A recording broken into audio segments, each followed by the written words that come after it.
Checking the audio. Checking the audio. Audio time, audio time, audio time. Let's see here.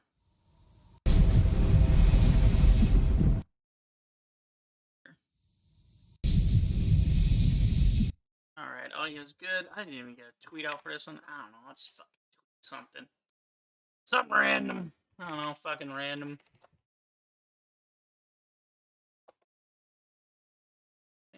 There you go. Sure. That'll work. Fuck it. I don't even care. Give so little fucks right now.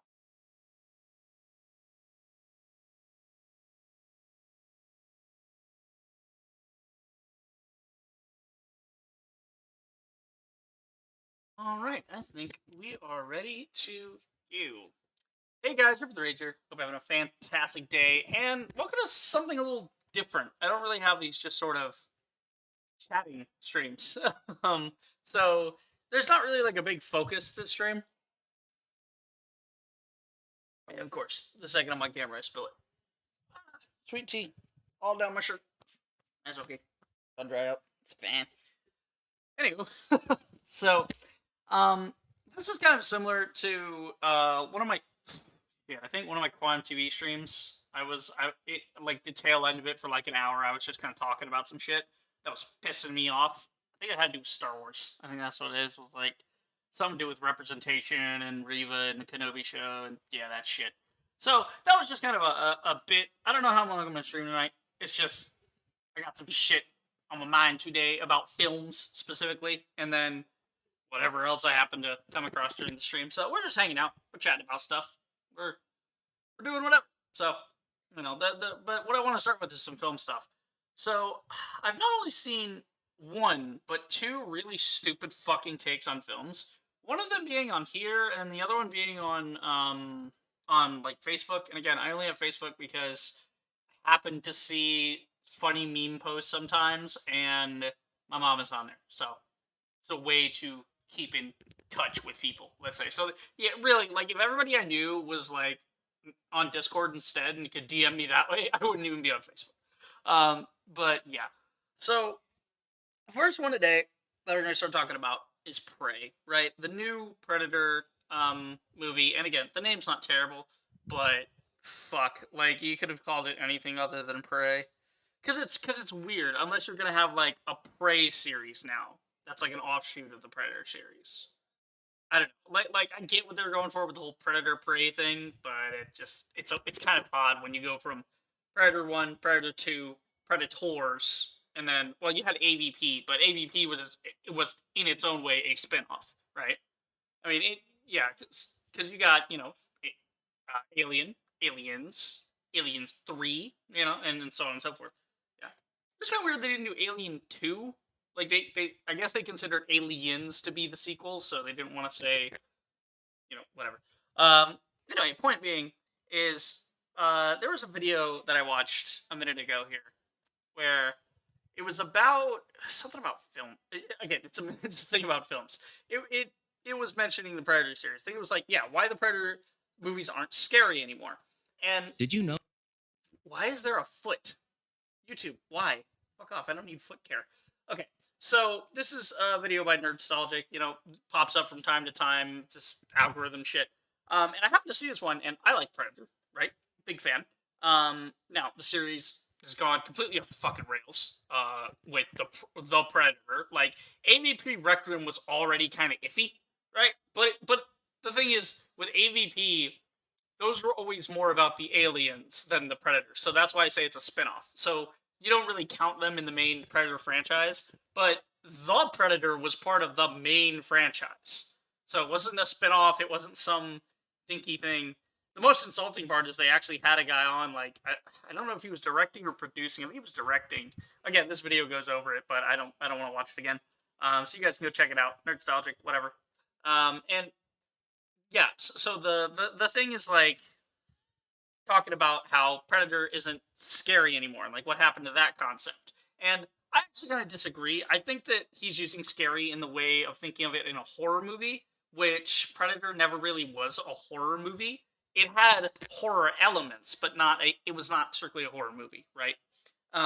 Because when you think about it, it's not actually the tension's very much released early on because it's a lot of gunfire, it's a lot of combat, etc. The tension is brought back in the 1v1, right? That's the horror aspect. But even that's not really horror, it's just more, oh god, is Arnold Schwarzenegger going to get ripped in half by this thing? That's where the tension comes from. And so it's not really traditional horror. So I would say it's horror adjacent at least, or a horror like. If we're to use video game terms, you got your Souls likes and your rogue likes. Well, this is horror like. So yeah, so it's Predator, whatever, fine, and decent little video talking about like how the thing evolved, right? And here's the description. John Maturin's Predator came out in '87, started a major shift, yada yada yada. So it's sort of just like a preamble or like a preface to the video, which is kind of cool. It's kind of a summary. Predator has long moved away from its horror roots, but that might be its biggest problem. I disagree. I think that the horror thing was played out in one, and the better aspects of the Predator are how do you creatively kill someone? It's like Saw, right? So to me, the Predator franchise is a lot like Saw. I am not there to be entertained with an amazing plot. I am there to be entertained with how creative the kills are, right? Saw is murder porn. End of the day, point blank, like the twist, all right, in the end of the first Saw movie where turns out the killer was on the floor, he was the dead body, right? And then he gets up and he says game over and it's a great ender, right? Cool. That's a twist. And then they kept stringing it along with the plot. And again, nobody watched Saw for the plot. Like, not one person gives a shit about the plot to Saw, Saw 2, or any of the other ones, right? The entire story of John Kramer in that fucking series is laughable, right? Because it's basically just the Punisher, but if the Punisher was a serial killer instead of a vigilante, But no, like, I see Predator in the same way, right? Where I am there to see how good is your action, how good is your cinematography, how good is your setup for it. And like that's why you look at Predator, that's good. Predator 2, that's good. Predators, again, heavier on the action, but they still have really good cinematography. Like an iconic moment in Predators was the Yakuza guy going like full samurai moment in the tall grass, and it's a classic homage to samurai films. They run at each other, and they slice at each other. It's a great. I'll bring it up right now. Fuck it. I don't even care. Predators sword fight. Like this fucking clip is incredible.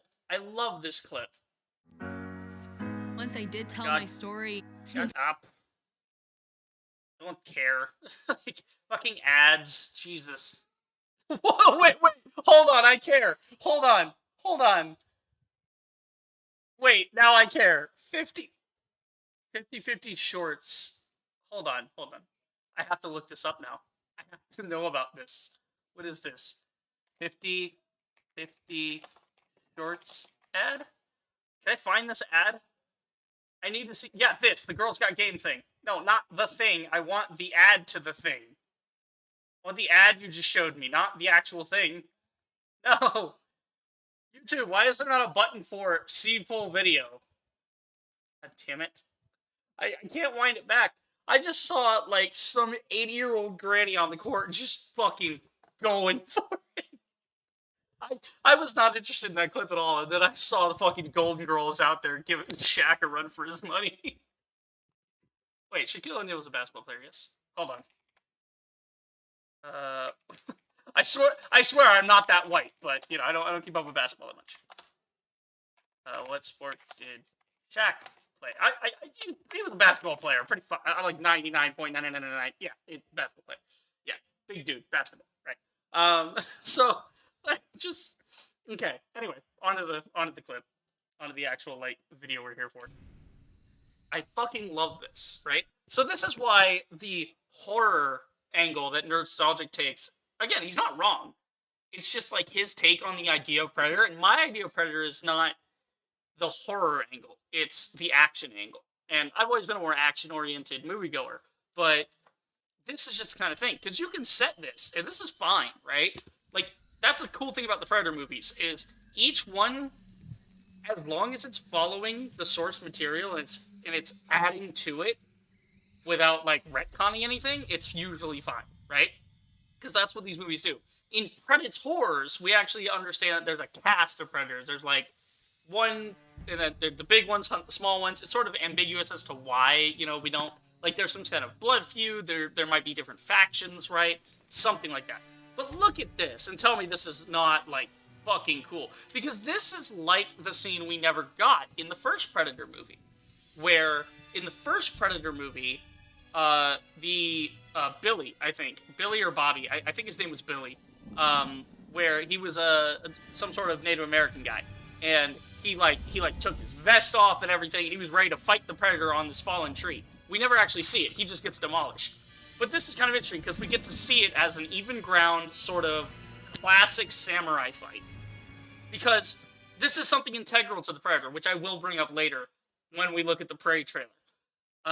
This is integral to the Predator's thought process. A Yautja, that being the, for lack of a better term, the scientific name of the Predator, right? It's a Yautja, Yautja, right? Yautja, and a Yautja is the alien species that the Predator is, right?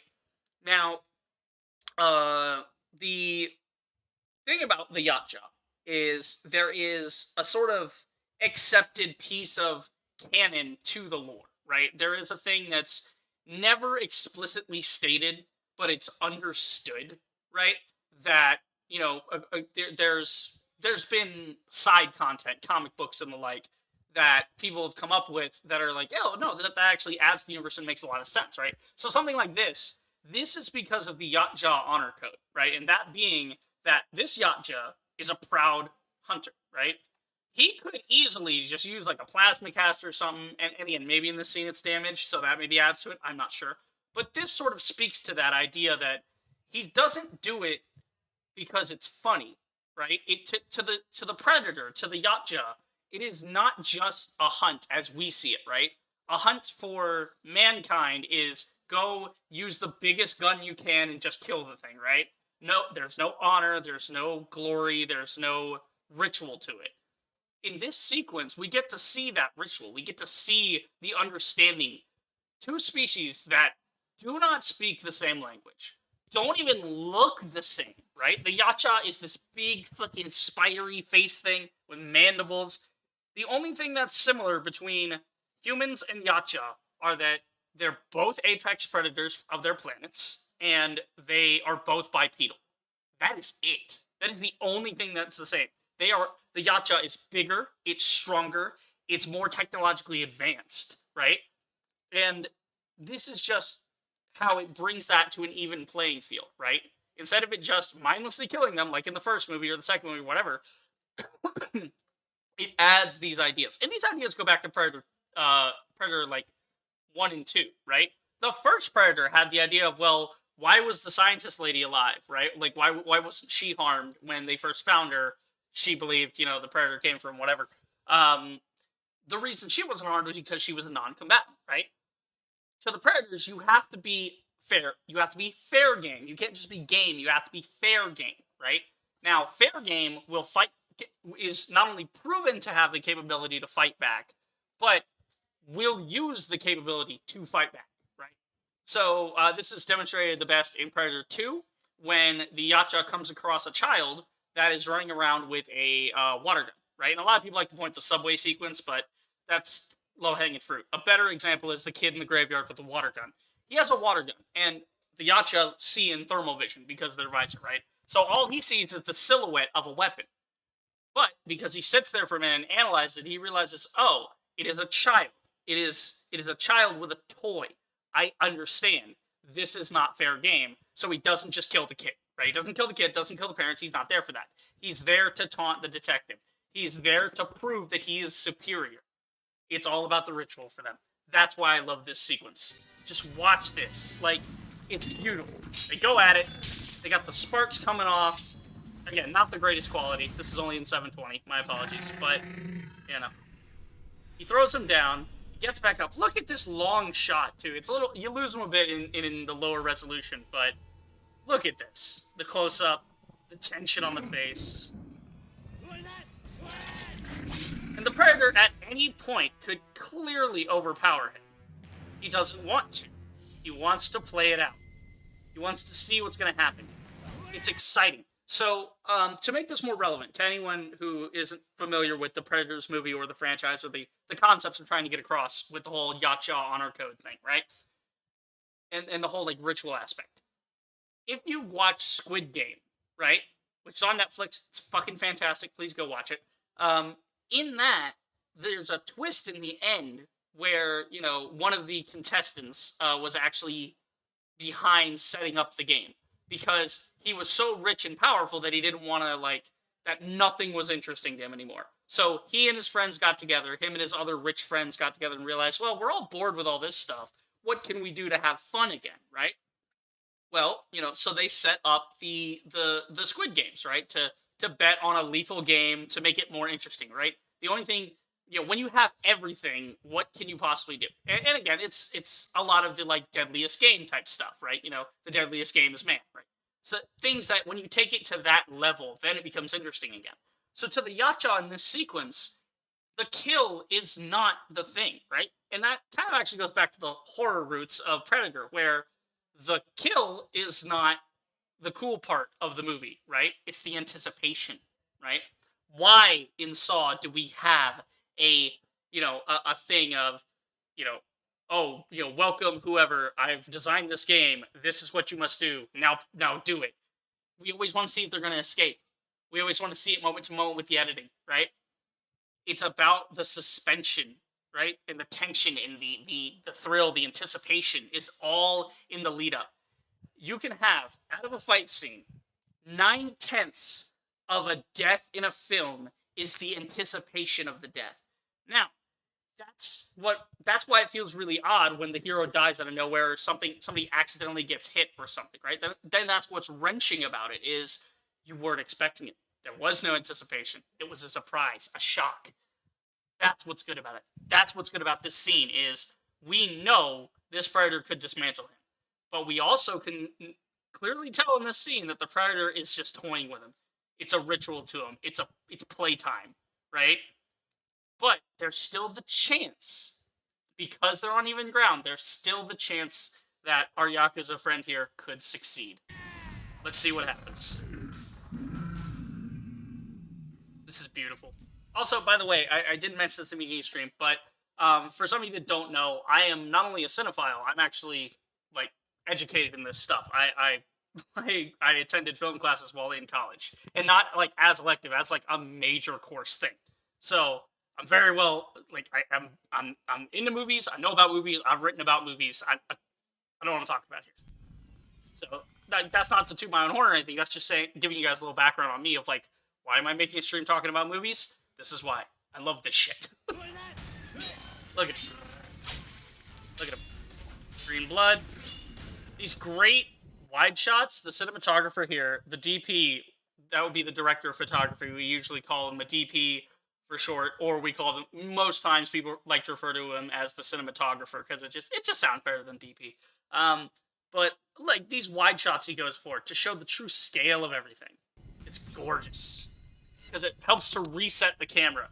It puts you in the shoes of the Yakuza guy because every time he's knocked down, we get a reset shot. We're back in. Now we're at the, would that be a full or a medium? Well, full would have to include the feet, right? It has to get all of the body to be a full. So I would call these mediums. Look at him. He's ready. You ready? You're ready. Let's go. He goes for it. The classic. This is you don't even have to have seen an actual samurai film to know what this is referencing. He runs, he slashes, guy falls down.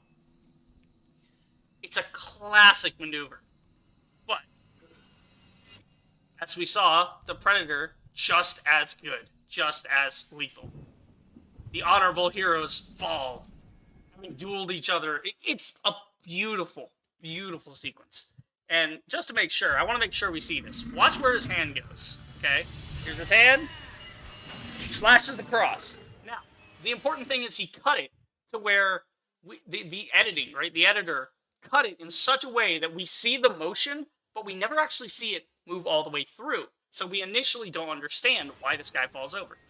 We've seen this level of tension on his face the entire scene. So we think, okay, he's just exhausted, and he's coming down off the adrenaline. But the moment of realization, that was the moment. Watch the corners of his mouth. This is beautiful. Watch his mouth. That one tension of, that was his body coming off the adrenaline and realizing what had happened to him. And the sharp in that audio. Listen to it again. I'm gonna be quiet. Listen to this again. Listen to the audio specifically. I'll crank it up. Listen to the sound.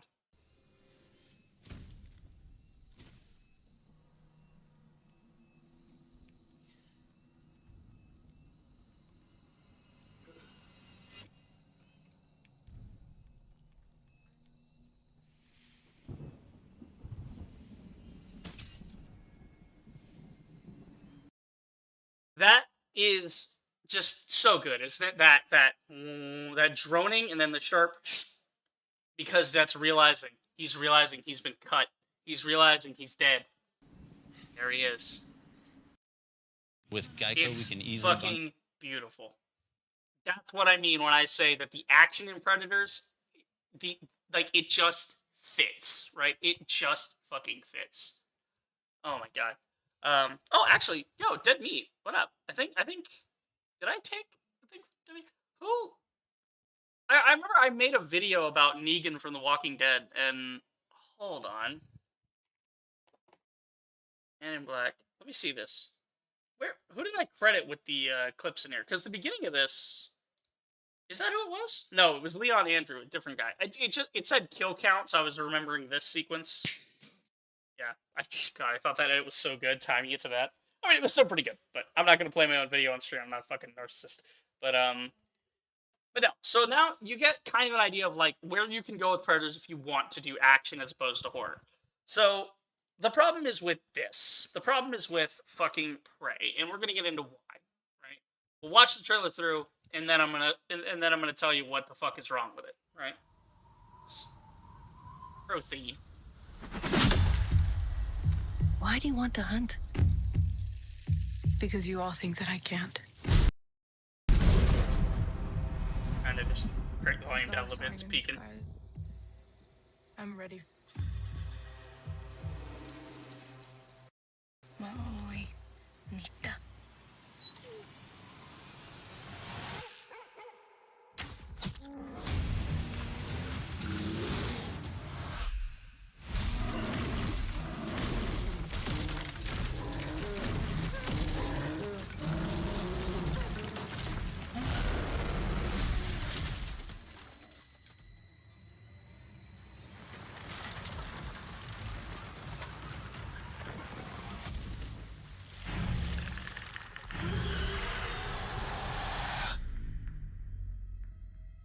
There's something out there.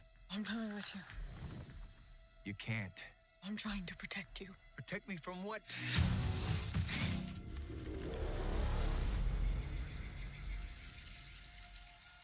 It's time.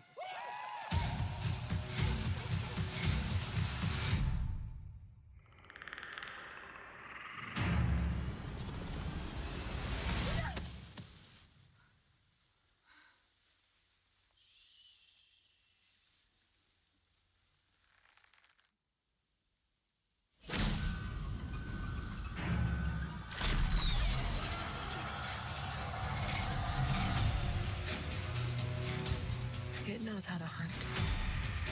I know how to survive.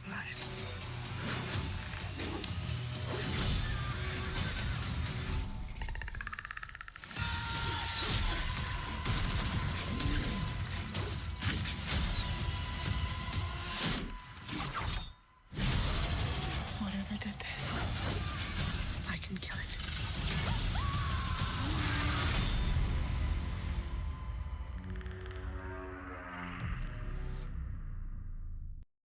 Yeah, actually, wow, I did not realize it was coming in August. We have less. Yeah, we have. God, I hate the 4th of July. I'm hearing fireworks, and it's not. I think somebody's knocking at my door. So I didn't realize it was August 5th, actually. So we have a month before this fucking monstrosity attacks us on the screen. Okay, so we're gonna go through this, and I'm gonna put the captions on just so we can like see at any given time what they're saying, so I know what they're saying. but I don't see why we need to hear it again, right? So it starts off, and again, this whole fucking thing. The main problem with this, right? There is nothing wrong with a period piece Predator, right? There have been several, actually. From what I've been told, there have been several Predator Fight Night. There have been several of these, right? Predator Dark Ages is apparently something I have not watched it, but the concept is at least there. So, if you've seen the end of Predator 2, right? So, Predator 2 weapon. See if we can get a picture of this. Just a quick picture to see the trophy room. We'll say trophy room. Because there's a trophy room area here, which I guess they made toys for, which is kind of cool. But it's not exactly this, like this whole skull thing, whatever. Actually, no, better idea. Flintlock pistol. That's what we want to see. This is what we want to see. So, I swear to God, if they somehow relate this to that Predator, I'm gonna be so pissed. So this thing is what Danny Glover's character in Predator 2. I don't remember his name. It's like Lieutenant something, or he's a detective, right? He's an LA like detective kind of street guy. So in the end, he defeats the Predator, right? But he does it on a Predator ship that's hidden under the city in like some abandoned subway tunnel or something.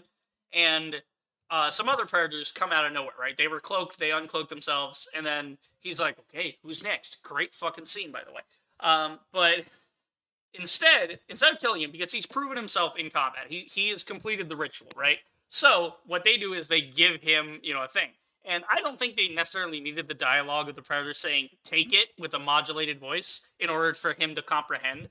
Like, I think it should have just been like, just lay it in front of his feet or something. I think that would have been enough, but or just give it to him and like, oh, okay, we get it. And they're giving him a trophy, right? Cool. Or even have him ask the Predator, okay, what do you want me to do with this? So like, what's this for? Victory. Like he can say anything, like just one word thing, something. Use that voice modulator sparingly. You don't want to communicate too much. Anyway, off track. But the point being is, it was established in Predator 2 that not only are the Predators here, they've been here periodically, right? This is from 1715. It's a flintlock pistol from, I think, Raphael Adams, I think is what it's saying, or something like that. It's Raphael something. Some guy's pistol from 1715, right? And that establishes that the Predators, like, you can do anything with the franchise now, because now you say, oh, the Predators are here in our contemporary period, but they've also been here since 1715. So some guys took that and said, okay, well, what if they were here for a long time, right? What if they were here in medieval times? And again, I haven't actually watched this. I've just been made aware of it. I mean, look at that. Look at the effect as well. The effect's actually not that bad for like made at home sort of indie production. This is not a bad like visual effect for the Predator. Notice the wibbly warbly here, and we're going to compare it to this one. But it's just not to say like this one's bad, but it's certainly different, and I think that harms it. But yeah, so here's like look at that, the eye flash, everything. I wonder if it had the whoosh. There's a whoosh noise when it does the eye flash. I wonder if that's in it. Let's see. Oh my god, he looks at it, he's like, what is that? Lifting up the big dude. I like they chose to kill the biggest guy, because that's not easy to do with like wires and make it look convincing. So when they did that, it's like, oh, they had to lift this big man and he got some heft, and it's one-handing him. Oh, this is a threat. It's a great way to establish the presence of the Predator, right? It's even got like sort of that more classical score. Yeah, I mean, we can compare that to the first Predator Eye Flash. Yeah, like this sequence. It's got the ripples in the air. It's got the eyes. It's got exactly what you want in a fan film. It pays complete homage to the original. So we've got, this like medieval setting. And there's nothing wrong with a period piece. Clearly, like, look at this. We got a knight in armor. He's taunting it. He wants Predator to come out. I've got to watch this. Maybe we'll watch this little later on stream, maybe. But it's so cool what somebody with a simple indie production. That's how cheap you can make Predator 4. You need a couple guys, right? You need a couple of bodies so the Predator can take some people out, and then you need like one main character and some special effects work, right, for the Predator. That's about all you need. I wonder if they ever show it in full. We'll have to go over it. But that's what it is. Now, if we go through and find the part where he dies again, where is it? There was these three around, and then here we go. So I want to compare the graphics at some point. I just want to hold on to this for later, so we can see this frame. So let's go over this again, right? So here we are. We start with the tree. Okay, pretty good opener to the trailer. The funniest part is they CG'd the axe. Look at this axe and tell me it's real. Look at that fucking axe. I'll zoom in on it. I don't care. Oh, sorry. Actually, no. I will screenshot it and then zoom in on it. There we go. We'll open that up. Just so we can see it closer. Just so we can see it closer. I moved OBS. I meant to move the screenshot. What the hell, OBS? Yeah. Alright. Let's move this over here. So, look at this, and God, I hate that it does that. There's some weird effect on my screen calibration where my right monitor tends to look the same, if a little darker, but then my main monitor for some reason makes this way darker when viewed in this mode. We could just, I don't know, probably increase the brightness or something. Let's view actual size. No. There's gotta be like something. Oh, you can just set as from here. That's nice. That's handy. Zoom to fit, fill window. There's gotta be some way of brightening this, right? Zoom, fit, full screen, zoom. God, because it needs to be clear enough for you guys to see. Pure ref. I know what I'm going to do. I'm going to pure ref this. Where did I put pure ref? Should be down here on the bar. There it is. Pure ref's a great program, by the way. Completely free. You can mash up a bunch of images. You know, it's really easy. I use it for my reference work all the fucking time. So let's see if we can... No, we can't do that. We're going to have to go to the file. Desktop. Let's see here. Screenshots from this. There it is. Yeah, if we drop it in PureRef, it should come out about the same. Shouldn't be that big of a problem. Yeah, see, you guys can actually notice the brightness now if I show you. Oh, I can't really show you, but you can see the PureRef window here. So you can actually see the difference in brightness. Like, same shot. For some reason, Windows just doesn't like the image slider that much sometimes, so it just, the image slideshow thing is just really weird. I can edit image. Hold on, I might be able to change the brightness then. Oh, if it'll let me. Yeah, looks like we can make adjustments here for clarity, vignette, brightness, light. Yeah, we can pour some light back in the scene. I don't want to do that because that's disingenuous, the actual thing. I think PureRef brightens it a little bit, but it's not, like, too terrible. So we can actually zoom in here. So this is the axe, right? Screenshotted. Look at this axe and tell me it's a real axe. Look at the way the shadows fall on it. Look at, now again, in this shot, it kind of works, right? And as long as they have a practical axe in the next shot with her interacting with it, okay, that's fair. But the idea that, like, you would even need this is fucking laughable. Like, you're telling me you couldn't find one person that knows how to throw an axe to make it land even close to this, you know? Now, I could see CGing this part, right? I could see making the tree CG of, like, okay, throw it at this green post, and then we'll cut it up that way, you know? But even then, you would want, like, maybe something with a couple of different cuts in it to show that she's been practicing something. No, it's a bald tree that's randomly getting an axe thrown at it. And it's just a complete farce. It's look at it, man. Look at this and tell me this is real. The lighting doesn't fall on it right. The fucking, it's fucking CG. Again, that's the biggest fucking red flag immediately is they thought they needed to CG a throwing axe. So that they just put it in here. Throwing axe, tomahawk, whatever you want to call it. I'm just referring to it as a throwing axe because I'm not sure if tomahawk is specific to anything particular. I'm not well versed on that weapon in particular. But it looks fine for CG, but you know it's CG. Just the way it looks. The way it looks in motion and everything. It's just... It's just... You know, that's not to knock the CG guys at all. It's just... Why? Why did you do it? Why did you bother? So, she looks fine. I like the design. Here we go. We got the little you want to call that, little cord strip, whatever, tied to the arm. Cool. We got the face paint. Great. She's got clearly got some sort of satchel hanging down here. Great. Awesome. Love it. Not terrible, right? Why do you want to hunt? Because you all think that I can't. Well, let me explain to this character, right? The actor, I have nothing against the actor.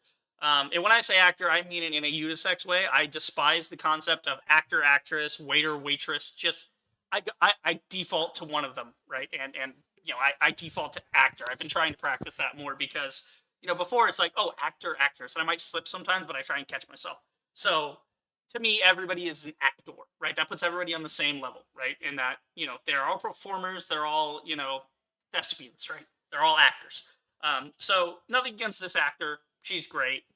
I'm sure. I don't know. I haven't seen any. I don't think I've seen any of her work. I mean, we can look it up. Prey, main character. Who plays the main character? Kim Kang? What? The male version of the protagonist. No, I don't want him. See, this is the problem with actor versus actress, So I'll have to say female lead. Prey, female lead. Let's see, what is her? Morgan. Okay. No, not...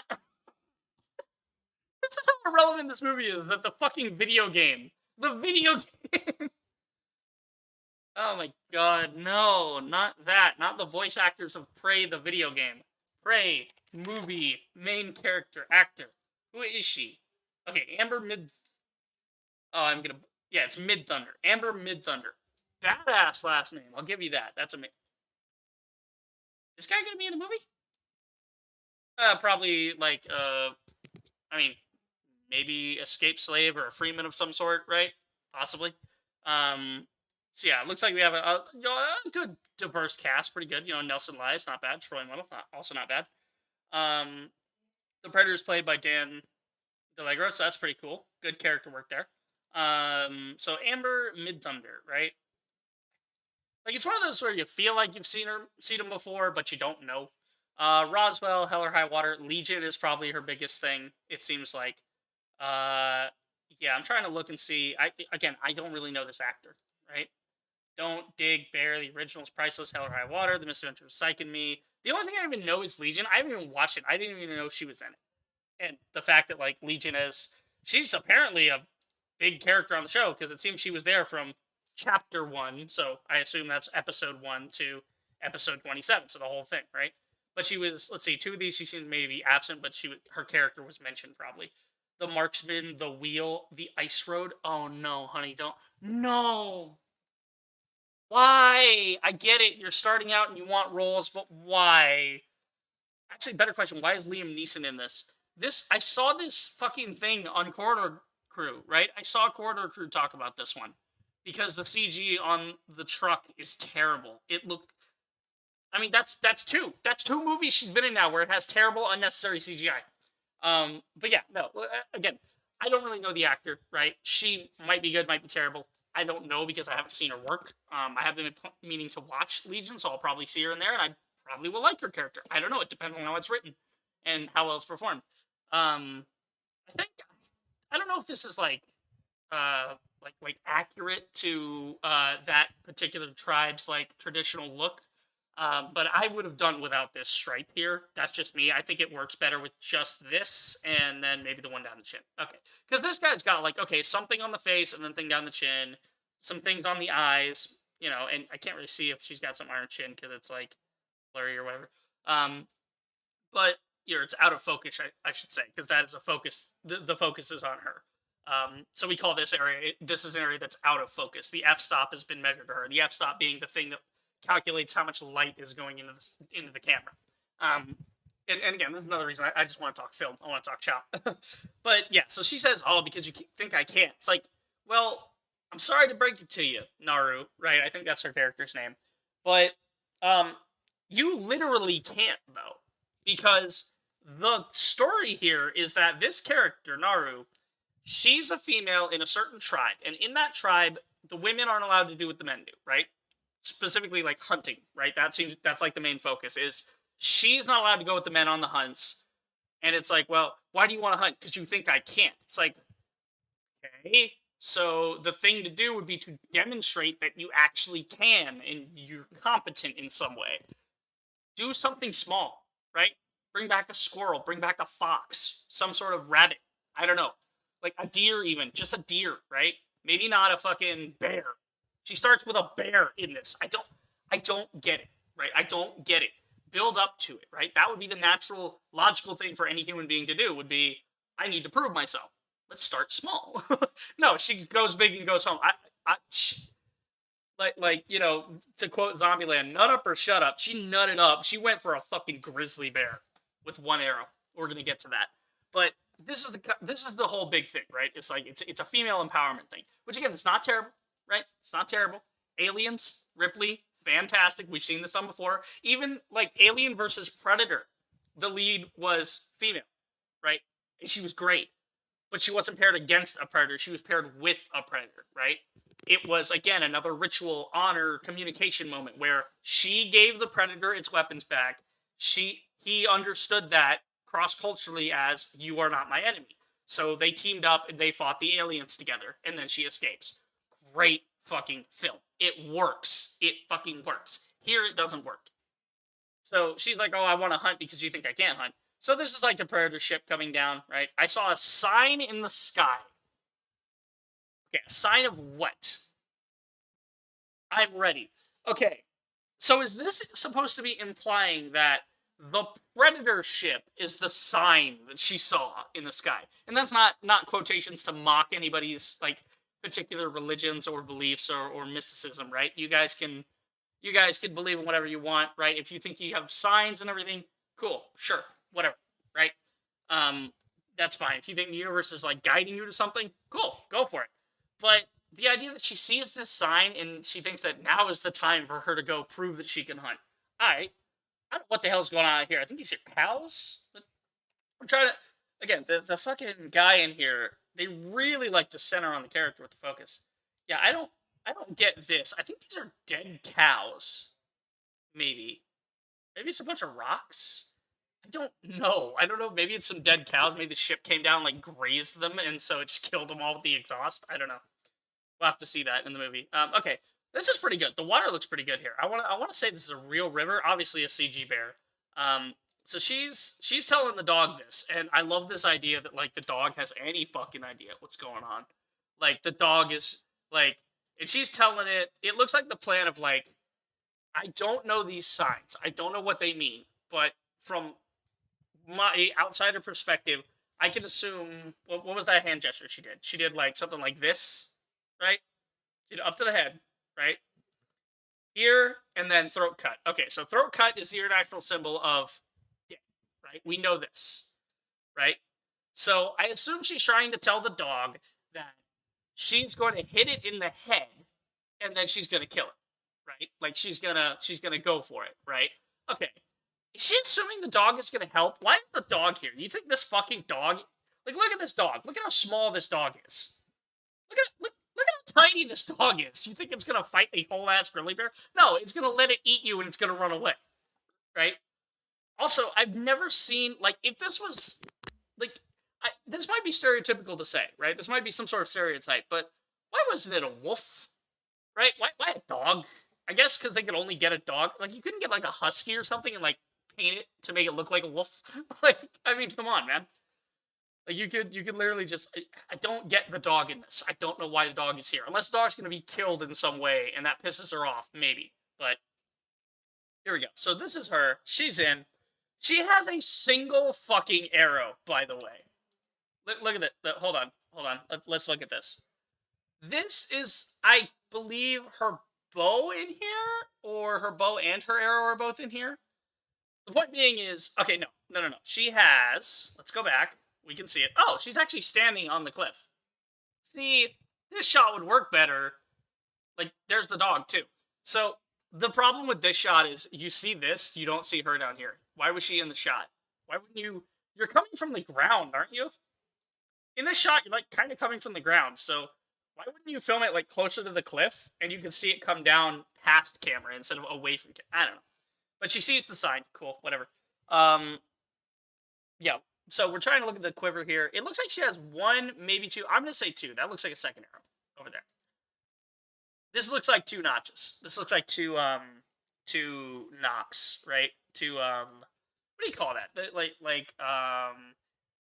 What is the end of an arrow called? Not the head. I swear, if it says arrowhead, it says arrowhead. Yes, the knock. Yeah, I remember. I used to do bow and arrows when I was younger. I was into archery. So yeah, you've got your bullet point or your arrowhead at that point, right? You've got your shaft, your fletching, right? You know, and then you've got your knock. Right? That's called the knock because that's the part you stick on it. You knock an arrow and then you fire it. So yeah, it looks like she has two knocks here. So if you see, there's one knock right here where I'm putting my cursor. Next to it's another little distinct piece of wood. So we can assume she has like two arrows. But the problem is she only has the opportunity to fire one because for some fucking reason she puts herself down river from this thing. I don't understand this concept. Okay, so the trailer started literally less than 30 seconds ago. We got, why do you want to hunt? Because you think I can't. This is why they think you can't. Because you fucking can't. You hunted a grizzly bear with 2 arrows. Now, assuming you're a crack shot, those 2 arrows might work. She's not a crack shot. She hit it in the side of the shoulder. All it did was piss the bear off. Look at how quickly she runs, too. She knows she fucked up. So, she runs into the fucking water, right? Which is laughable. Look at how close the fucking bear is here. Like, okay, I let it pass. I was like, alright, it's action, whatever. The bear is, like, gaining on her fast. Somehow it's not, like, directly behind her, but it still catches up. Okay, fair enough. Now, the bear is destroying this. She is fucking distraught. She is deader than a doornail. Which, you know, could have been cool, right? It could have been a cool way to be like, oh, well, she got, like, killed by a bear, and this is actually, like, a red herring in the beginning. It's like the cautionary tale of, like, why they don't let women do it. Because they remember this one particular woman tried it, and she failed at it, so we have to protect, you know...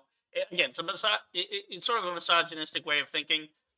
Not to insult anybody's tribe. I don't know the history of this tribe and how they view the male and female roles and whatever. But according to this, what I'm seeing, it's sort of it's a stupid way to view it, but at least there'd be a reason for it.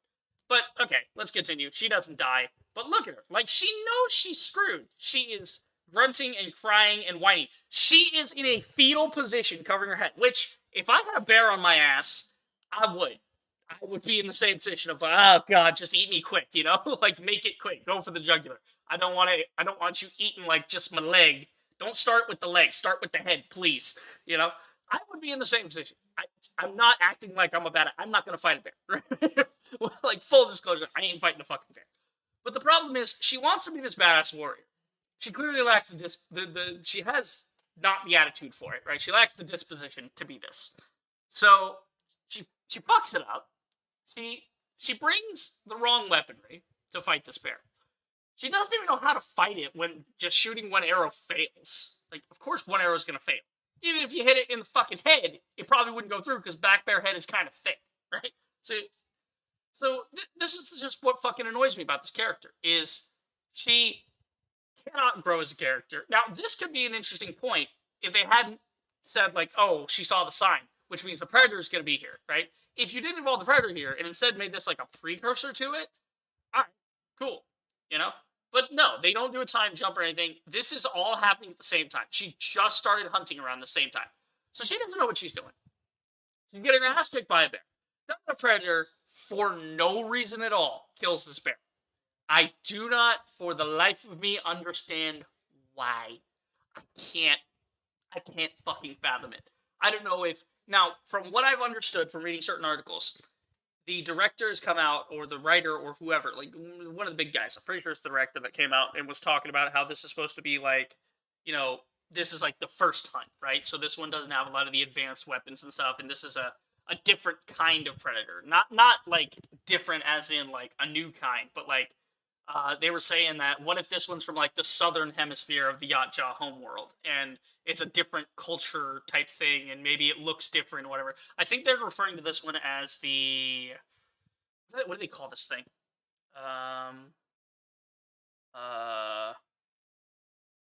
Ray, director, talks about subspecies of Yautja. Let's see if that comes up, because there was a discussion. Talks feral. They call it a feral predator. Okay, so there's like certain type predators. I don't recall all the names of them, but the first predator is like the jungle predator. They don't really officially get named this, but they're sort of used as shorthand behind the scenes for them to talk about the character of the predator. So in the first predator, it was the jungle predator. In the second predator, it was the urban predator, right? Because you're in the urban jungle, right? Okay, fair. And then in Predators, they were like the the fucking the Yachtjaw and the like hunter class, something like that. Again, it's neither here nor there. Point being, this is like a feral predator. So this is like a different kind. So maybe the predator is like, since it's on its first hunt, maybe it's trying to kill the bear to like suss out like what around here is the dominant species. What's the thing I need to kill? You know, how do I like know thy enemy type stuff? Which I guess is fair, right? Like, you know, it's maybe it's a warm up to it, right? It's like it's benching it, you know. It's arm day for the predator, right? So maybe it's warming up. Okay, cool. I don't know why it would kill the bear then and not before, or it just happened to show up at just the right time. But convenience sake, okay, fine. But she was dead. You guys just clearly see she was dead. She's completely inept. She has no fucking idea what she's doing. She cannot hunt. She lacks this ability. We've just established this. So there's something out there, right? So Naru's trying to warn them, and you know, you can't, right? You can't come with us. You can't help us. Why? She's fucking inept. That's why. That's what they're trying to tell her, and she's just not. She's fucking obtuse. She doesn't. I'm trying to save you. You can't. I'm trying to protect you. From what, right? Like, what are you trying to protect him from? What'd you see? Like, oh, there's a big footprint, right? So that's like a Yachtjaw footprint. And then it's gone up a tree, right? Okay, cool. We've seen this. So here's like all the warriors. They're out. I'm confused. Wait a minute. Are you... Is that a man or a woman? I see the braid and just, I'm catching the side of the face. I assume it's a man, though, because they have the other braids down here. And I'm not seeing too much of a chest, so I'm assuming it's a man. But again, I don't know. Maybe it's a dude. I think it's a dude. I think it's just a dude that happens to have like some certain womanly features to it, possibly. So I don't know. But yeah, they're going out and they're hunting the predator now, right? They're going after the hunter. Okay, cool. Makes sense, right? Now, she comes out, barreling out of the fucking woods. I don't know if she was with them at this point and everyone else got killed, so she's running away or what, but here we are. Now, this is where it all starts to fall apart. So, do we remember the tall grass sequence in Predators? There's a reason I showed that to you guys. In Predators, the tall grass sequence was a meeting of equals, right? You use this, I use this, right? It's an even playing field, right? Now, the problem here is that this guy's using a fucking bow and arrow that he has to aim by eye and try and just aim it at a shape. The Predator, is using a fucking advanced laser targeting system. Now, he doesn't actually use the Plasmacaster because the Yachtjaw on their hunts do not get the Plasmacaster until they complete their first hunt. They have to be worthy of that caliber of weapon, right? You know, they have to prove that it's not the tool that got them the kills, it was themselves, right? All right, fair. That would be great if we had a Predator that wasn't using this. Because this automatically makes the playing field uneven. Even if this guy's a sharpshooter, even if he's got eagle eyes, right, and he's fucking on it, man, that's still not fair to use that, because this is an apparatus that is cheating. That's cheating, because you have something more advanced than the other guy. Now, in the first Predator, in Predator 2, in Predators, it was fine for them to use advanced technology and advanced techniques because their adversaries had advanced training and advanced weaponry, right? The problem here is, watch this. Now, I'm going to actually slow it down because it's very, very fast, right? The fact that I have to slow it down because it's so fast is exactly what's wrong with it. So, she saves him because of course she does. Of course. She can't just say, hey, dude, there's some shit on your forehead. Get down or move out of the way. Perfectly times it, by the way. Like, you would think if it's aiming from this far and it sees them, it would be like, oh, she's about to push him out of the way. Or maybe it's already been fired. I don't know if he can take it back. So, we can see. We're going to go frame by frame to look at this thing. This is some sort of, like, rocket-propelled laser Yachtjaw arrowhead. Or dart or something. it goes by so fast you can't even fucking see it. Now, arrows are quick, right? They will get to their target in the blink of an eye. However, you can see if a dude shoots an arrow, right? There have been reports of there have been like performances of people catching arrows, of people hitting arrows with swords. Like you can reasonably do that. I mean, let's see. Man catches arrow. Like yeah, watch a man catch arrow with his bare hands, right? Like, why the fuck am I getting medical ads? What is this? Rebuild your gums deep. No, thank you. Fuck off. Okay. So we're gonna see this guy, and somebody's commenting on stuff. So we're gonna see this guy. Like, if we look at this, this is like some guy. He's got this arrow, whatever, and they blunted it with some sort of eraser or something, so he doesn't hurt his hand in case something goes wrong. Very smart, makes sense. That's cool. So if we look at this is something a human being can do. Is he can actually grab it out of the air. Now it's not actually super fast, right? Like clearly you can see it's sailing a bit. But that was a practice run, right? They're clearly practicing with slower things that have a lot more drag. You look at the fletchet here, it's got a lot more drag. So it's going to be a little slower, it's going to be a little more paced. And they're increasing over time of like, how much is it, are you ready for it? Do you, like, it's warming him up, right? That one's a little bit quicker. And he still kind of missed it, right? Okay. That's it. That's him grabbing some slow stuff. Cool. Fine. But there have been so many things on, like, people, hand catching arrow midair. Like, I don't know what the fuck this is about.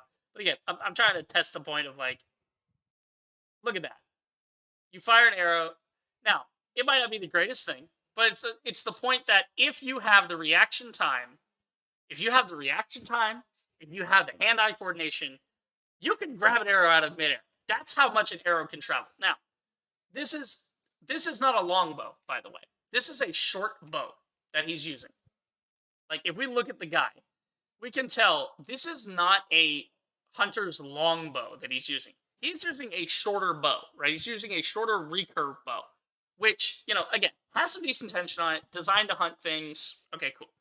But the fact that we can't see the fucking thing without slowing it down, right? Let's go back to the bear. Let's watch her kill the bear with the arrow. Like, we're going to watch her shoot the arrow. We can see the arrow travel from point A to point B clear as day, right? It happens quickly, but we still see it.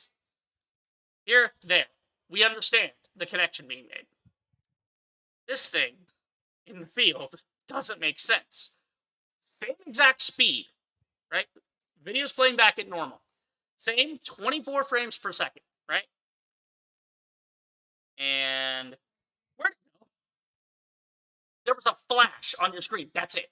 So the Yacha is not only using an advanced targeting system, it is also using a propellant. It's propelling this thing at speeds higher than can be achieved by its enemy, which inherently means that it is not on an even playing field. It's cheating.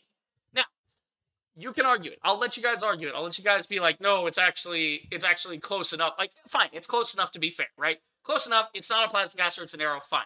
If they just didn't do that, because it's there for nostalgia. It's there just for the trailer shot. That's all those fucking 3 dots are for. It's just so people are like, oh, Predator. Because before this whole trailer, we had like a fucking 10-second teaser of just this field bit where she came running out, thing was on his head, cut teaser, right? That was like a very small teaser. That's all it was there for. It was there to get people interested and be like, oh, Predator. That's what it's for. It's the nostalgia bait, right? It's a fucking ripoff from the other films. Now, again, it's a Yacha. This thing is 9 feet tall. It is a big boy. Now, assuming it's an adolescent Yacha, and it's just becoming a hunter now, maybe not 9 feet. Maybe we say 7 feet, right? Which is still taller than these people by at least 2 feet. Like they're not the tallest people, clearly. So, you can see this thing carving its way through the field. Let's watch this in an instant replay in super slow-mo. Like, look at this thing and look at them. Now, humans have this thing called a gait, right? G-A-I-T, gait. That is what it's called, for how far your feet spread apart when walking or running, right? Walking, you have, if you're just kind of perusing and kind of just going, you have sort of a smaller gait, right? You have a very small gait. It's a couple of inches. And then you have a normal walking pace, which is about a foot, right? You about move like a foot and a half over, well, 1 foot over the other, left, right, left, right. When you're running, now, here's the interesting thing. They're not running on flat ground. They're running through reeds, which means their legs are gaining resistance from the grass, right? They're having to smack through the grass, which means they have to apply more force. Okay, cool, fine. So they're running through this. And actually, a prime example of what a gait is. Imagine these are legs. Left leg, right leg, or whatever you want to. Left leg, right leg, right? So this is a gait. This is my first foot. This is my second foot. As I run, the gait changes. Right? So you see one leg takes the position of the other leg. It just reverses. Okay? So the gait here, this is the maximum. The gait is how far do you spread your feet.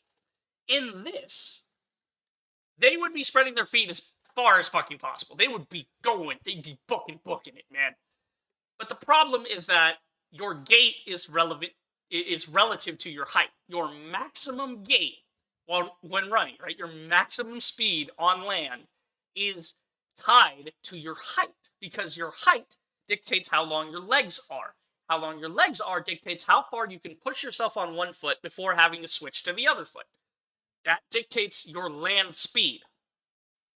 The yacht jaw is like 7 feet tall minimum, meaning it has, we already saw early in the trailer, it's got a big foot, which means they got a big fucking leg. Now, I can excuse this. We can say, okay, maybe the aliens don't move as quick, right? Maybe they're bigger, they're lumbering, maybe their bones are more dense, maybe they come from a different world, so maybe they're not acclimated to Earth that well. So maybe our gravity weighs on them a little more. The problem is that this shot is telling us otherwise. It is negating the concept that maybe this thing is slower because look at it. It is gaining on them rapidly. We can literally see the distance gap, right? We can see it. You guys can see it, right?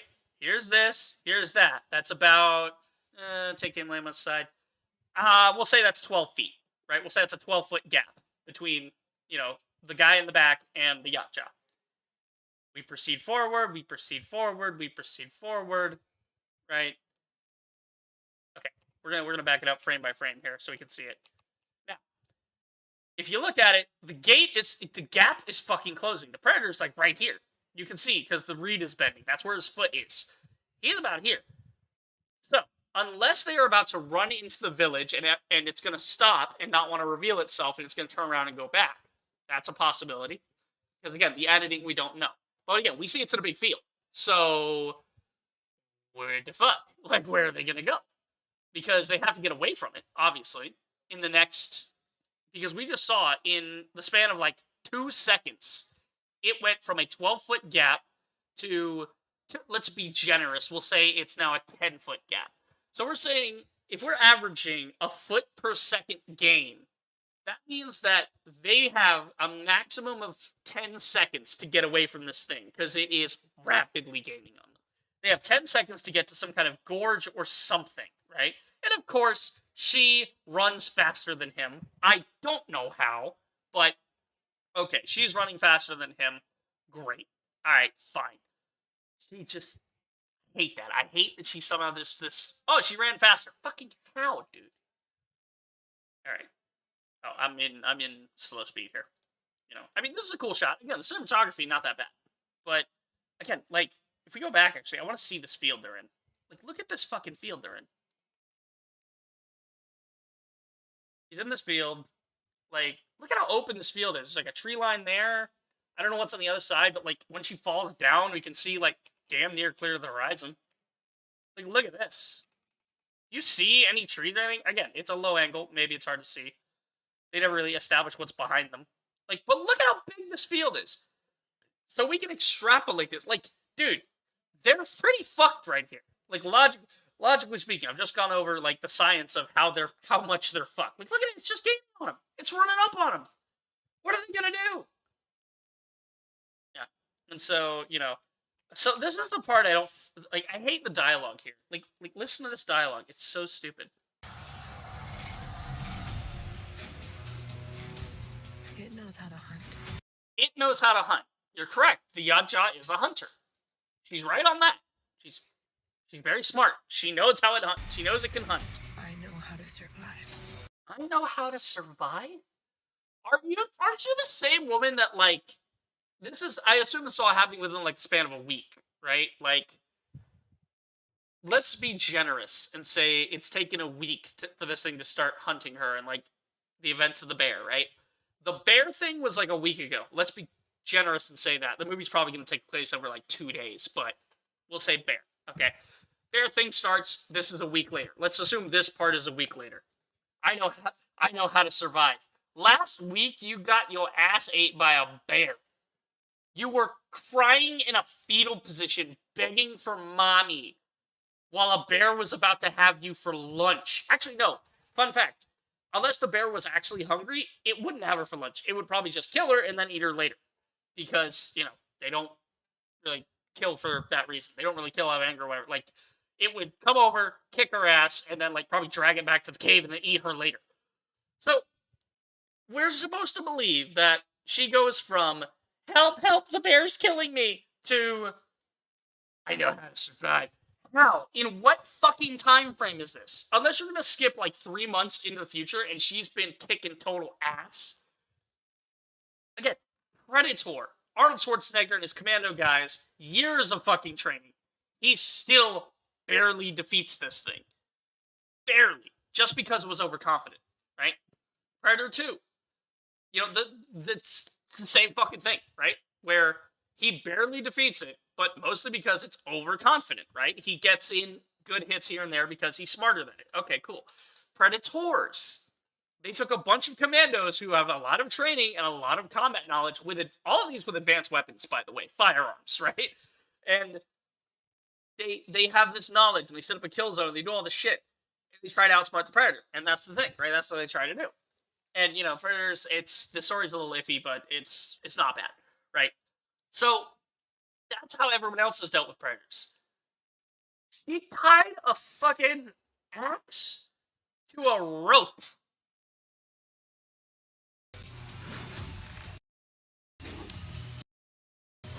Like, bro, I'm gonna let that, sorry about that. That was probably obnoxious, pausing like that.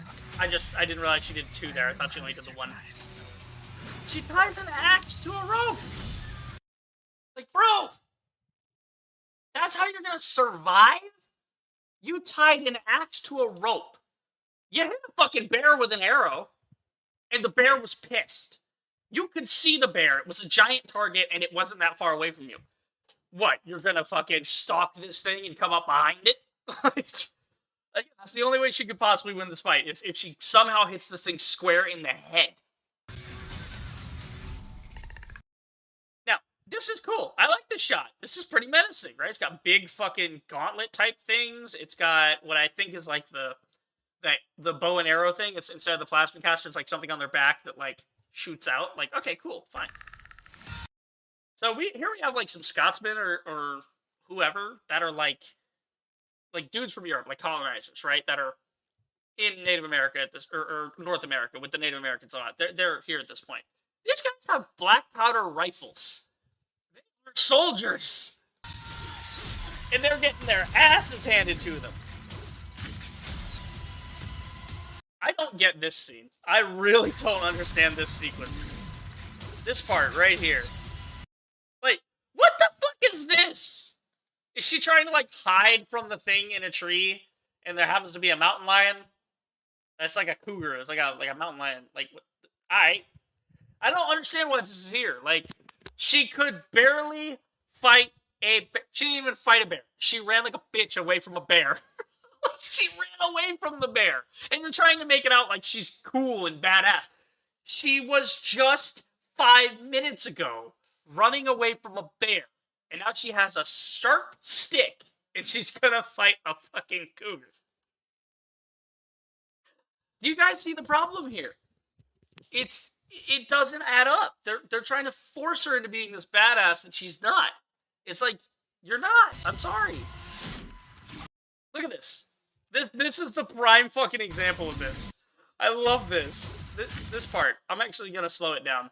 The part with the axe. I'm gonna half speed it. I'm gonna mute it, by the way. But I love this part with the axe coming up. It's so good. I'm actually gonna put it quarter speed so we can appreciate it. We've got fucking crazy ass white dude that's coming at this thing. This thing is holding someone else, right? By the way, so its attention has been split. It's holding someone with one hand pinned to a tree. This guy comes out of left field with this fucking hatchet, and he's gonna go to town. The Predator says no, yoinks it with some cool hook blade thing. That's pretty cool. I like the design, right? Art team doing your job, love it. Got the little green bit of blood. They clearly hit the fucking thing. Alright, cool, awesome. Takes it away, and again, flips it out. Using the little gauntlet thing. Doesn't grab it with its hand. Gets it with like little gauntlet thing, flips it with its wrist. Does a cool flip, grabs it, and then uses it to fucking chop, I assume, either him or his buddy. Like, I don't know. And so, that already proves that it, in 2 seconds, took an axe away from a full-grown man. Like, coming full bore at him. And it could just rip it away. That invalidates her entire idea of, I have an axe and I will throw it, and then it'll have a rope on it and I'll pull it back. Fucking why? What's that going to do for you? This thing, like, and again, I don't expect the character to know that because she probably wasn't looking at that when it happened. But the idea is, oh, she built this axe, so she's smarter, right? That's her ingenuity. Okay, fine. Stupid, but fine. I get that. But then you immediately cut to, hey, check this cool knife flip out, right? It's literally the Marvel knife flip.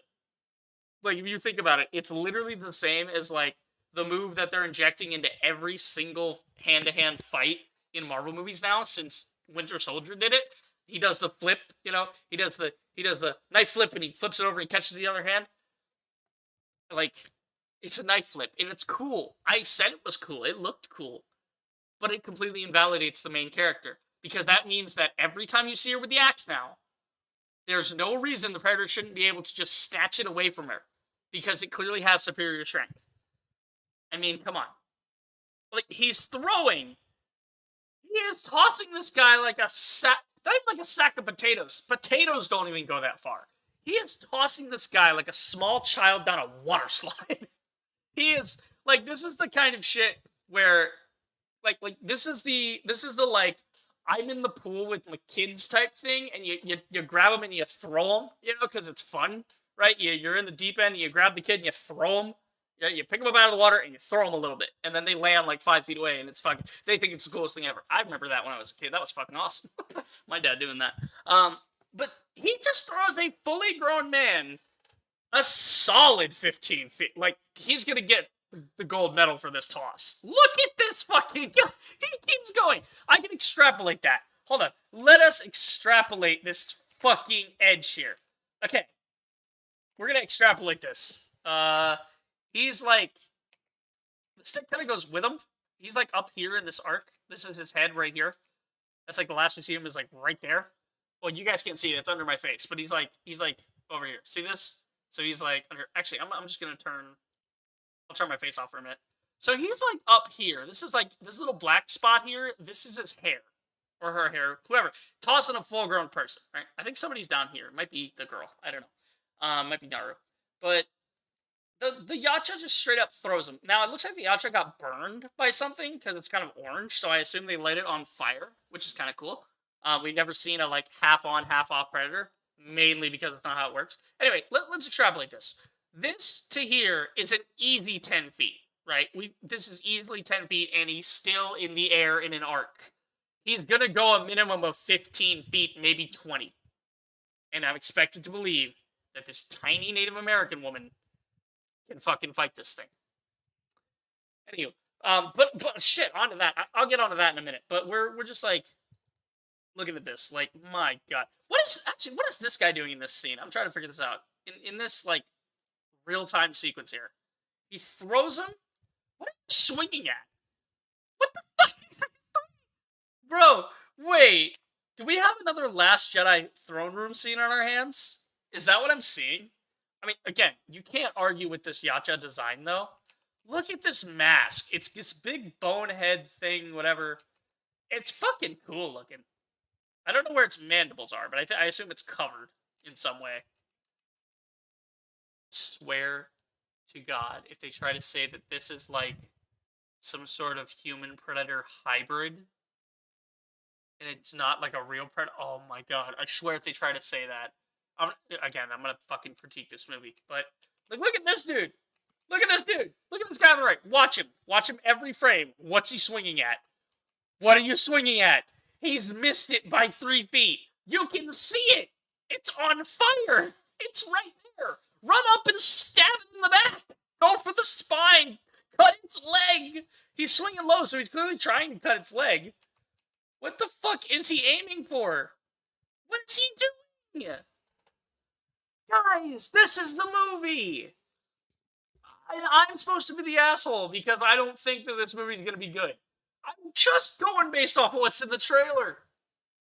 Everything in the trailer is just fucking wrong. It's everything wrong with modern cinema. Oh my God, like she's in the mud. I love that she's fully in the mud but didn't cover her face. Why are you in the mud? Like, she can't be smart enough to understand this thing tracks body heat, right? Like, are they really going to go with that? Like, oh yeah, she fell in the mud and now it doesn't see her, so now she has that same moment like Dutch. Okay, fair, right? Dutch had that moment too where he fell in the mud, so it didn't see him, so he went, aha, it must see me through my body heat. But that's different because Dutch has, has an advanced understanding of anatomy. This is a tribal Native American woman. They have no concept of thermal dynamics and body heat other than, I am cold, I need a fire. That's all they understand. And that's not saying they're ignorant, right? I'm saying scientists in Dutch's era have been experimenting with things like thermal vision, right? He, as a soldier, he probably played with some prototype of that, right? It's possible. But in this era, there is nobody talking about the concept of thermal vision, right? The idea that something senses you through body heat. Like, it just doesn't make any sense. Like, holy fuck. And then she throws it. What is she throwing it at? What is she throwing it to? Is this part of a trap? Is she practicing? Is this supposed to be the bit where it's like the montage of the first movie where he's like setting everything up and lighting things up? Because, you know, I guess she's practicing her throw because she wants this thing to stand over here. What if it stands over here? Or what if it stands over there? You're gonna miss. Like, bro. Like, what's the idea? Play fucking whack-a-mole? You just go up and you throw that at him and that doesn't... I swear to God, if that's the final boss fight in this movie, I'm going to lose my mind. Y'all are going to hear about it immediately. I will stop the movie to talk about it if that's what it takes. Because if that's what it is, because that's all I can think it would be like, she lays down in the mud, therefore it sees surface level, so it sees it's all cold, so it can't tell where she's at, right? But the problem is, like, her face is exposed. It's not covered. So if she pops up one time, it'll know, oh, heat went down over here. She's in there. Let me go get her.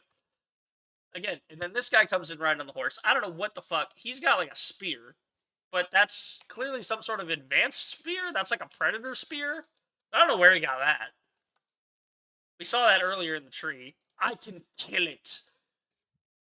Bro, is this supposed to be like the, if it bleeds, we can kill it? Like, is that supposed to be it? Like, tonight I'm just going to go back and watch Predator. That's all this movie makes me want to do is go back and appreciate what I have before they continue to fuck up the Predator franchise. The Predator was trash. That is the dumbest fucking movie I ever saw. It has one redeeming factor, though, and I will talk about that. And it's not redeeming in a good way. It's redeeming in a comedic way, and where I think the series should go if they're going to barrel into that. Like, I can kill it. How? You couldn't even kill a bear. This thing killed a bear. Therefore, it's deadlier than a bear. Like, come on, man. You can kill it. This is straight fucking cheating, by the way. Predators are based on stealth and strength. This is entirely dishonorable. Oh yeah, I'll just use a fucking shield to block bullets. I assume, like, look. I don't even have to assume. It's confirmed. That's why it whips the shield out in the first place. So we can assume that firing line of guys with black musket or black powder rifles and muskets. That's why it didn't work, because the Predator pulled out a shield which blocked all the bullets. You couldn't just give it like gauntlets like Wonder Woman, where it's like that would have been kind of cool, right? That would be a cooler design of like, what if it had some sort of gravity wall, right? That like ate the bullets up and then it would like fling them back out, you know, like a sling or something, or like crunch them all into a tiny like throwing knife, and then it grab like. Here's my concept: give it like gravity gauntlets, right? And then what it can do is it can like put them together and then pull them apart, and it's got like a gravity wall here. And so all of that gets fired at him, and it's like kinetic, and it sticks in it. It's like a dartboard. Like all the bullets stick in it, and then and then you could just have it like when it collapses it just goes smush, and they all come out as like a dagger. And then it could like grab the dagger and turn. You want to do cool moves like with the tomahawk flippy thing or the hatchet flippy thing, whatever you want to call it. Like you want to do the thing where like it flipped it out of his hand, now it chops him with it. You want to do cool moves? Do cool moves. There you go. I gave you a cooler move than just whipping the shield out. But that just invalidates the entire concept of guns. It's like, oh, I'm pulling the shield out. That's not fair. The fucking Predator in the first movie, in every movie, the Predators, they don't have armor. They have armor on their head only, and that's because it's their hunting apparatus. It's the only reason they even wear the helmet. That's why their bodies are exposed. They have exposed bodies for a reason. They do not use armor. That's dishonorable. Again, fucking makes no sense. Like, why would a hunter have that? It makes no sense. So this I don't understand. She's screaming, and she's got something here. I think that's like yacht jaw blood on her. I would assume. She's screaming about something. What the fuck are you screaming? Are you screaming at it? Also, it's snowing now, which I don't know how weather is in their area, but is it snowing? Is that ash? I don't get it. It looks like snow. Yeah, it's very much snow. So, is it like starting to be winter there? Is that it? I don't get it. I don't get it. Like, she yells at it. It comes at her. And I've never freeze framed this trailer. I think I see something that pisses me off. I'm going to back this up. We're going to watch this again. I'm going to see if you guys want to spot it. I'll talk about it in a minute, but we'll get through the trailer and I'll go back and talk about inaccuracies and more problem stuff with the Predator.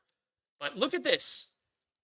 So this is the idea she has, I guess, is fighting in the middle of the night, let it hit the wood here, and then, okay, so the Predator does look fine. So my worries earlier about it being a hybrid are wrong. So this is clearly a mandible, jawline 1, jawline 2, big fucked up face, yada, yada, yada. Okay, fair enough, right? But she lets it, like, jump at her, and it's stupid enough to do it, so it jumps at her, and then I guess it gets stuck, because this is, like, the log from earlier. So it's her idea that it gets stuck, and then she, like, when it gets stuck, she fucking axes it in the back of the head. Because that's not a bad plan. It's just a plan that she isn't capable of thinking of. There's no fucking way she thought of that. She didn't have this kind of, like, thought process when it came to hunting a bear. Why did she think of this now? I guess the bear experience must have humbled her so much that she should just turn into fucking Einstein or something, I swear. But, I mean, look at this. Like, comes in, dodges again. That's twice she's dodged a Predator's attack, by the way. Twice she saw it coming. So then Prey, Hulu, all that. So we're going to go back. Let's talk about the, like, graphic first of what the fuck this thing looks like. You know, okay, so here, we can literally compare the two. Right? So, you guys can see here, it's warbly, right? I'll full screen it for you, and we can actually watch it in effect. We can see it, like, at the same speed. So, slow-mo, we can appreciate it, we can watch it. Look at it. Look at how warbly it is, the warping, the sort of ripple effect in it. You guys see that? And it's going to get closer, even closer here. And here, it's a little bit messier. It doesn't look that great. But again, it's an indie production, so they get, like, you know, that's fine. So, but at least it has the feeling of that, right? Like, you get the idea is the Ripley Warbly effect. It gets the message across of what it's trying to do. It's trying to emulate the original film. The Ripley Warbly effect, it just killed somebody, and wait for it,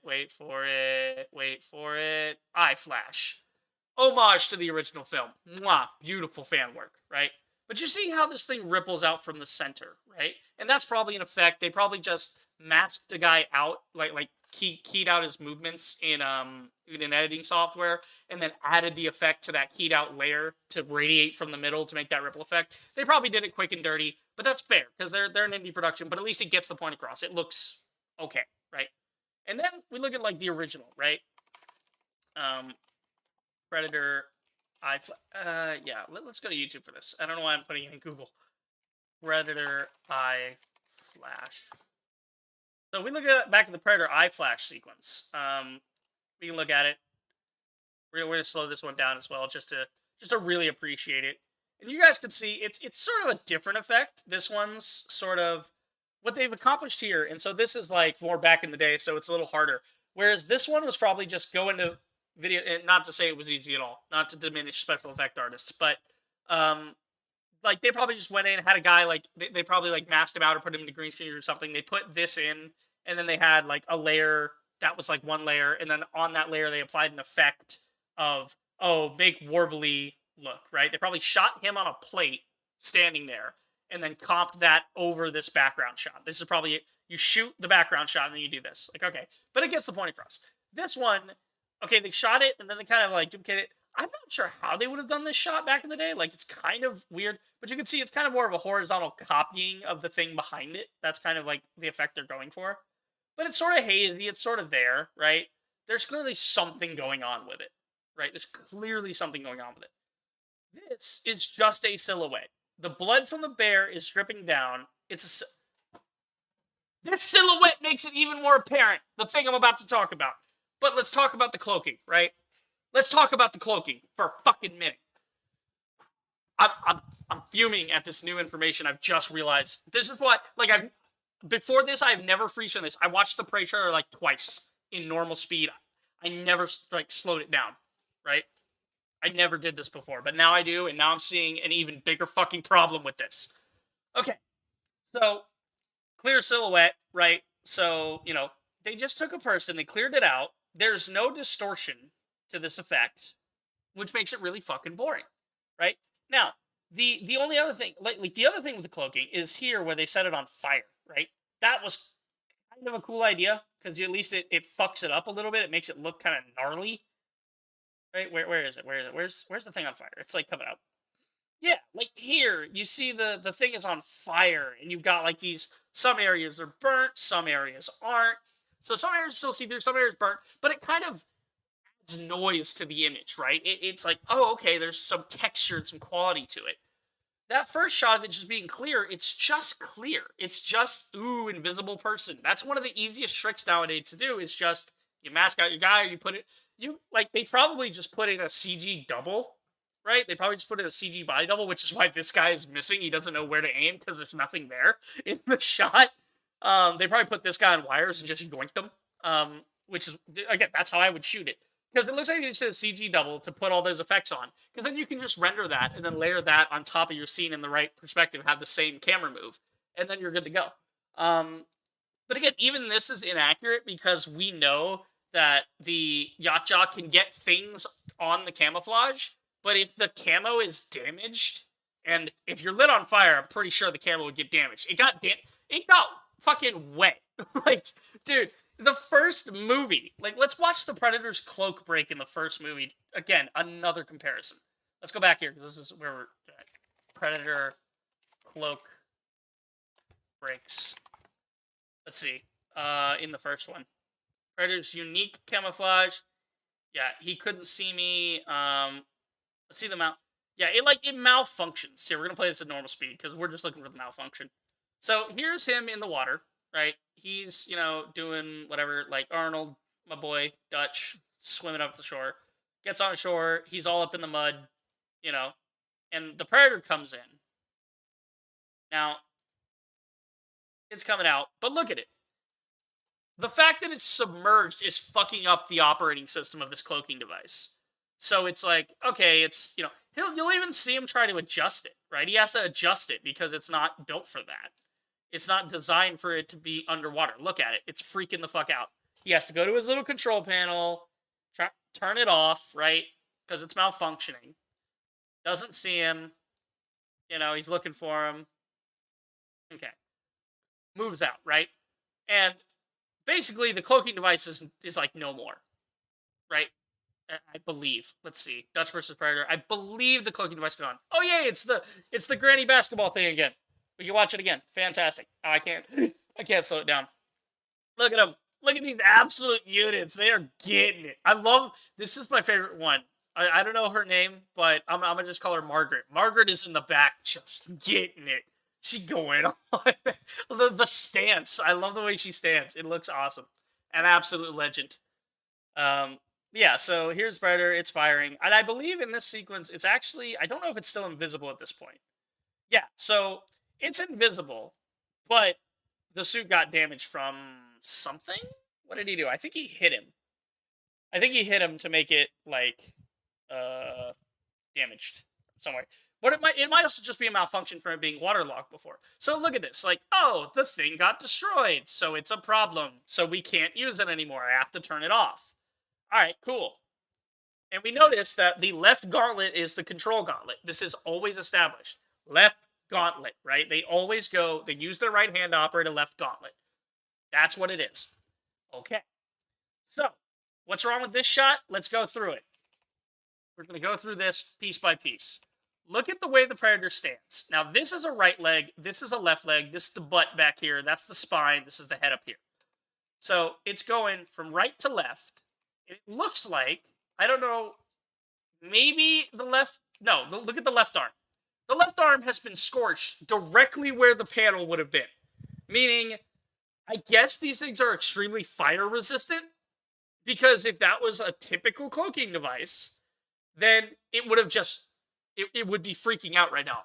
And again, it kind of has a malfunction, but it's just because the ash and the soot and everything, and the damage from the fire, the burn, is stuck to the character, right? And again, it looks cool, and so I give it a pass on that because it adds something visually, right? But still, according to the lore, this should not work. The device that cloaks them, that is worn on the left arm, which is clearly has been engulfed in flames at some point, that should be malfunctioning. That should be broken at this point. It should, like, they should be fully visible, or at least sparking like we saw before, right? It should not be working. This is what I'm talking about. Not one person that worked on this gives a shit about the Predator series. They didn't watch it. They don't know it. They don't care. They're acting like this is the first movie. And again, if you wanted to reboot the series with this, just make that clear. If you're making it a Prey series, just come out and say that. Just say, we're doing Predator over again, and we're acting like this is our fanfic of Predator. Right? This is where we're going to start our story, and it has nothing to do with Dutch or any of the Predators you've seen before. That is like the Prime universe. This is like an offshoot, unofficial universe that's not like the true vision of the Predators. The other one's like the real Predators. This one is like, I don't care. Like, if they just came out and was like, yeah, I had this great idea for a fanfic with this Native American woman, and she goes hunting and all this. If you want to say that, I would have more respect for you, because at least you own up to it and you say, no, this is not the vision of the Predators. They are separate things. This is my idea. If I was the one to make the movie back in the day, this is how I would have made it, right? I would have done it this way. Okay, I could at least understand that. Please, whoever the director is, let's look up the directors. We can call him out by name. And not call out in a bad way, but just address him directly, let's say. Prey director. Dan Trachtenberg. Right? Who's Dan Trachtenberg? Dan Trachtenberg. I mean, again, I don't know what the fuck he's worked on. Like, he's working on Prey. How the fuck did you direct The Boys and Black Mirror and Cloverfield Lane, and now you're doing Prey? Like, I don't get it. What part did he... Because the Boys and Black Mirror, those are TV shows, so, like, there's very specific parts that I'm sure he did, but... What's he actually, like, directed? He has 9 total credits. Ooh! Hold on. There's a Waterworld show? Making a what? Hold on.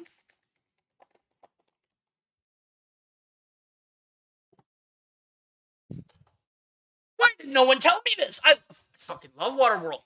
please, please don't give it the Prey treatment. Please respect Kevin Costner, respect the mutant fish man, okay? Just make it cool. Don't fuck it up. They're making a Waterworld TV show. That's amazing. Now Kevin Costner's obviously too damn old. He's not going to reprise his role. He can't. Like maybe a cameo of like an old Muto on his boat, maybe, or maybe he dies in the beginning. That would be fine. Like, oh, here's like an old Muto and he's on the river and now he gets killed and sort of like again, like that would be kind of cool if there was a Waterworld fucking show. I'm kind of excited. Wait, can I avoid the movie's what? Oh, screen rant. No, honey. The movie's budget problems. I was about to say, the movie was great. The budget. I mean, you're filming literally everything on an ocean, right? Some things are like interior pool shot, but you gotta get the sun, you gotta get the waves. It just... Also, if you're ever at Universal, go do like the water... I don't know if they still do the Waterworld show, but they have a Waterworld like Broadway show type thing they do. And they have the musical score and everything. They got dudes on jet skis and rings of fire and shit. It's amazing. It's a great show. It's just it's awesome. Okay, so he did Portal No Escape, right? So he did a short or something Portal No Escape. So I don't know if this was made to like promote the second, I don't know. This was made in 2011. Portal 2 was out before 2011, I believe, but I don't know. Like, okay, fine. That's kind of cool. That's kind of cool he did that. 10 Cloverfield Lane. Again, this actually goes to show, I don't know if he's writing it as well or what. Let's see what the writing. No, he didn't write it. But at least it goes to show that, like, his directorial control at least is not as solid as you would like it.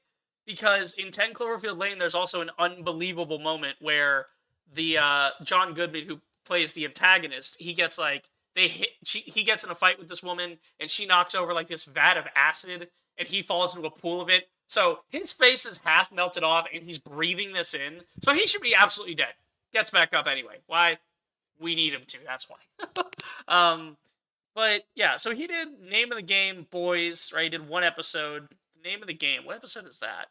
That's the episode with When a Soup Kills Love is like, yeah, I know that. What's the name of the game? Oh, my God. The Boys, Name of the Game. Let's see. Name of the game, Carl Urban and Billy Butcher. Yeah, I'm aware. Show me the fucking synopsis. Summary. Here we go. Plot, downtown, two kids discuss who would win a fight between the... Okay, so he directed the first episode. Okay, fair enough. But again, The Boys is really well written, so... I mean, good job not fucking it up, but still. Black Mirror, he did Playtest. I think I know the one they're talking about. I think it's the one where the guy, like, does the horror game. Yeah, this guy. Wait a minute. Do I know this guy? Wait. I know this guy. I know this guy from somewhere.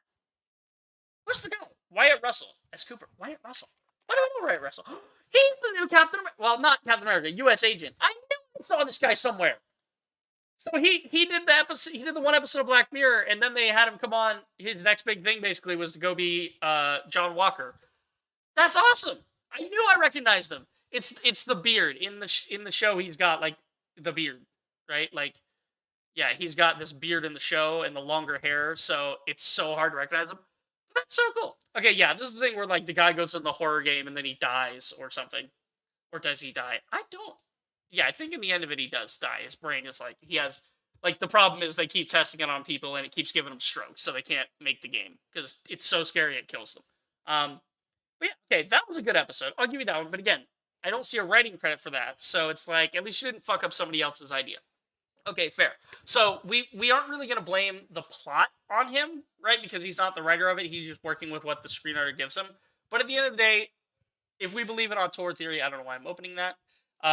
If we believe in auteur theory, right? And I don't, but if we believe, like, I at least believe that the director is the buck stops here, right? The director should be the one who, like, you know, gets, like, the directors get the most attention and praise. They should also get the faults, right? If your film sucks and you were the director, you directed the production, you were the one in charge of getting it done, well, you gotta shape up and be like, yeah, I made a bad movie. You know, my bad. Right? I didn't manage my guy's writer. I didn't make the rewrites to the story. And if you're working with a writer that looks at it and goes, no, you can't rewrite it, even though you make very compelling arguments, it's my vision. I'm like, no. Like, bro, let him like, there's so many, like, no screen, there's literally in the history of it, like, the only ones, even Tarantino, who famously writes and storyboards out the entire thing. He makes sure it's perfect before he starts filming it. Even then, he's had to adjust things, and he's had to do reshoots or change dialogue, right? He's had to make adjustments to his own work, and he's a god tier director. So yeah, you always have to change it anyway. So as long as you're adapting it properly from the screenplay and getting across what they want to get across, sure. But the point being is just, this is Dan, my guy. Please, what the fuck is up with Prey? Like, what is this? So here comes the part that I didn't notice the first time around, right?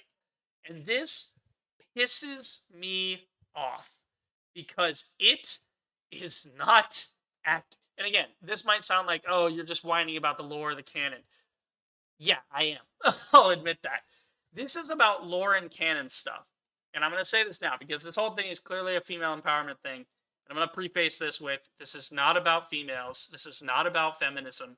This is not about, I'm not trying to be a misogynist here, all right? I'm just saying what's wrong with it based on, again, this is why I say, make it apparent that this is a side idea, that this is not part of the continuity of the movies. If you want to say, hey guys, this is basically a giant fan project, I'll be a little more lenient. I'll still critique the shit out of your story for bad writing, because I always do. I'm consistent in that way.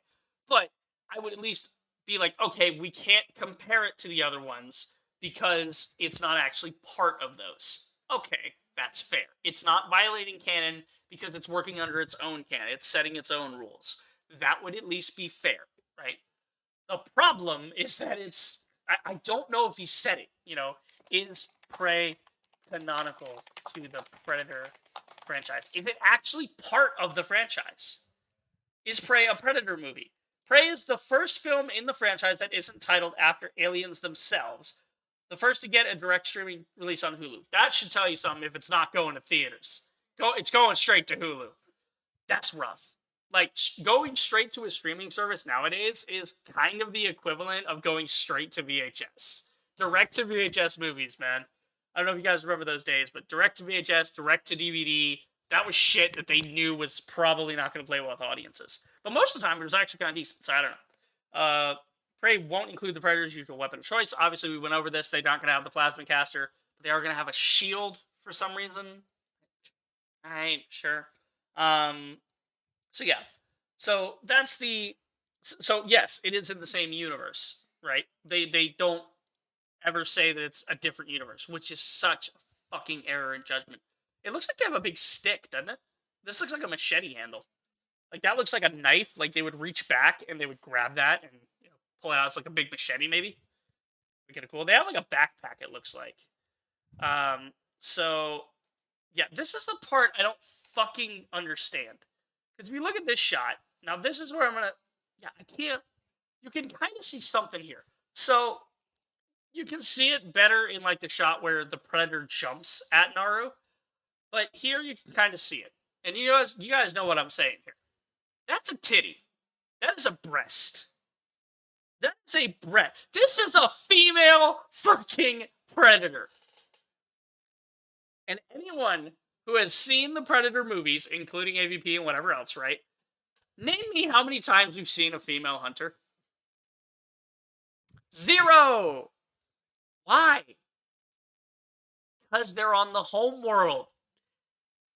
Let me explain to you guys. Now, again, I'm going to make this very clear so we can continue down this train of thought and not misunderstand it and not misrepresent it.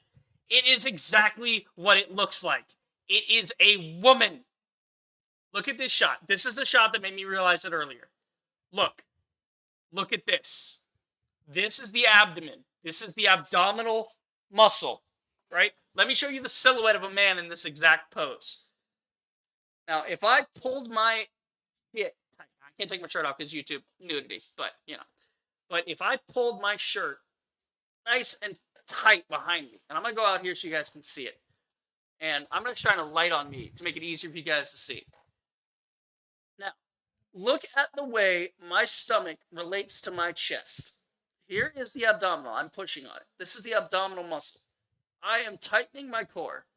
And in this shot, you would be curling your core. Okay. This is the pectoral region. This is a flat triangle on a man because men do not have breasts, right? We have pectorals, but we do not have, reproductive and whatnot sort of work. We don't have the same thing as women do. So you can see it's a flat. It is from the collarbone, the clavicle. We go down the pectoral in a straight line. It then juts downward. That's where men get their barrel-chested look, right? This is a woman. I can tell you that because this is the abdominal lining down here. This is the abs, right? This is what we would call the solar plexus, right? The solar plexus is in here, right? That's right in here. The solar plexus, the abdomen, the abs, right? The six pack is down here, which again, hey, I'm not opposed to looking at, 7 foot tall yacha mommy. All right. Let's put that out there. Fine, cool. Again, if it wasn't part of the main continuity, if it wasn't something that has not been pre-established, okay. But look at this. This is a whole titty. Look at this. There's no drop from a barrel chest. Her frame is slighter, right? The Predator's frame in this is smaller than we have seen before, not larger. Smaller. Look at it. Now, you might say, oh, okay, well, maybe that's like a piece of gear hanging off its pectoral. All right. We want to go with that train of thought? Is that what you guys want to say? Okay. Let's go back to this sequence where they rendered it and they gave it away in the trailer.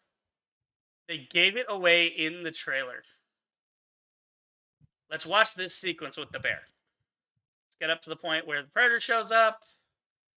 Here comes Predator. Okay. Predator up. Oh, nope, skipped over it. My apologies.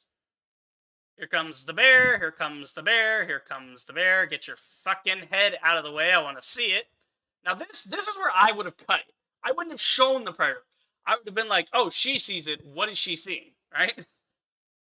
But no, they literally swoop her head out of the way just so you can see it. Now, we're going to go frame by frame here so you guys can see what I'm talking about. It's here if you look for it. Keep going. Bam. Do you guys see it? Now, I'm going to point it out if you guys don't see it. Notice this blood pattern. This blood pattern is gripping something. Now, to explain to you guys the idea of this, right? In 3D animation, right? In the 3D world, in the 3D asset world, we have something called a mesh, right? That's me, right? My body, my skin, right? We have a mesh. And on that mesh, we have something called topology, right? Wireframe mesh. Let's just type that. It'll come up. Mesh model. Let's just see. Should come up. Okay, cool.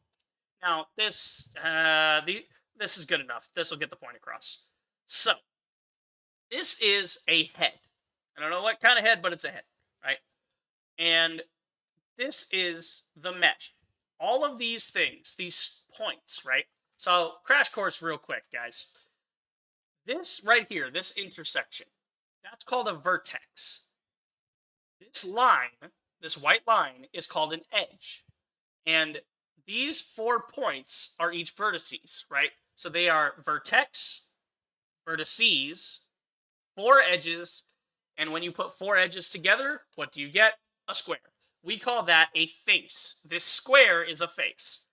Topology is a face. Many faces that come together to create the mesh, right? The solid figure, the thing that can collide with other objects, that can react to things like particle effects, that lives inside of our 3D world that we've created inside the computer. It's in the computer. If anybody gets that, like, oh man, I just watched Zoolander the other night, so it's in the computer. It's so simple.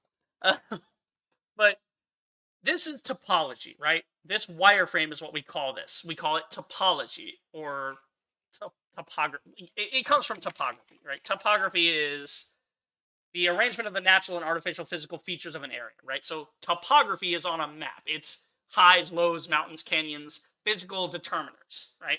So topology is the study of geometric properties and spatial relations that are affected by the continuous change of shape or size of figures. So topology is shapes being, manipulated and moved around, and that's why we call it topology, right?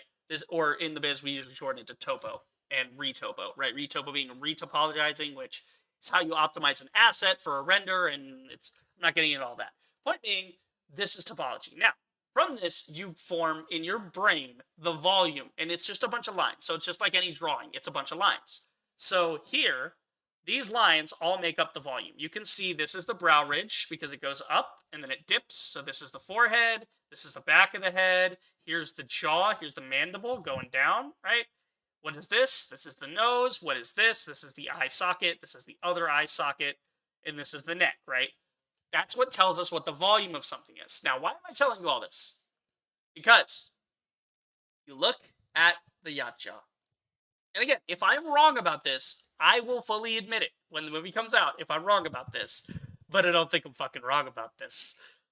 Look at the way the blood flows onto this character. On a man, again, we've established the pectoral, the clavicle to the pectoral to the abdomen. It is one plane that then meets another plane. It is, it is a, let's see if I can find, I need to find like a certain image. Actually, no, perfect. I can actually look this up. Wireframe mesh male. See if that comes up. Male.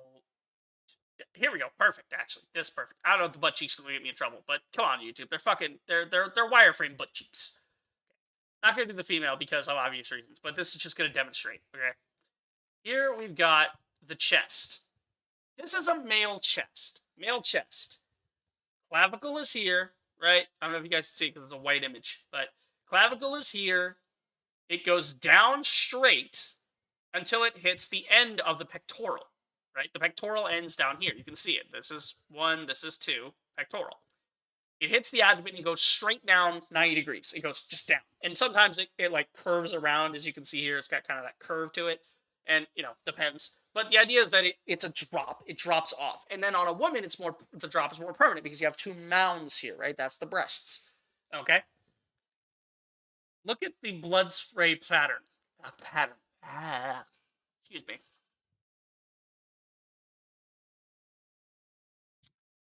That's good tea. Okay. So if we look at the blood spray and water pattern here, right? The bear's blood is dripping on. Now, this is what defines the face. We can tell in this shot that the head is back. Why?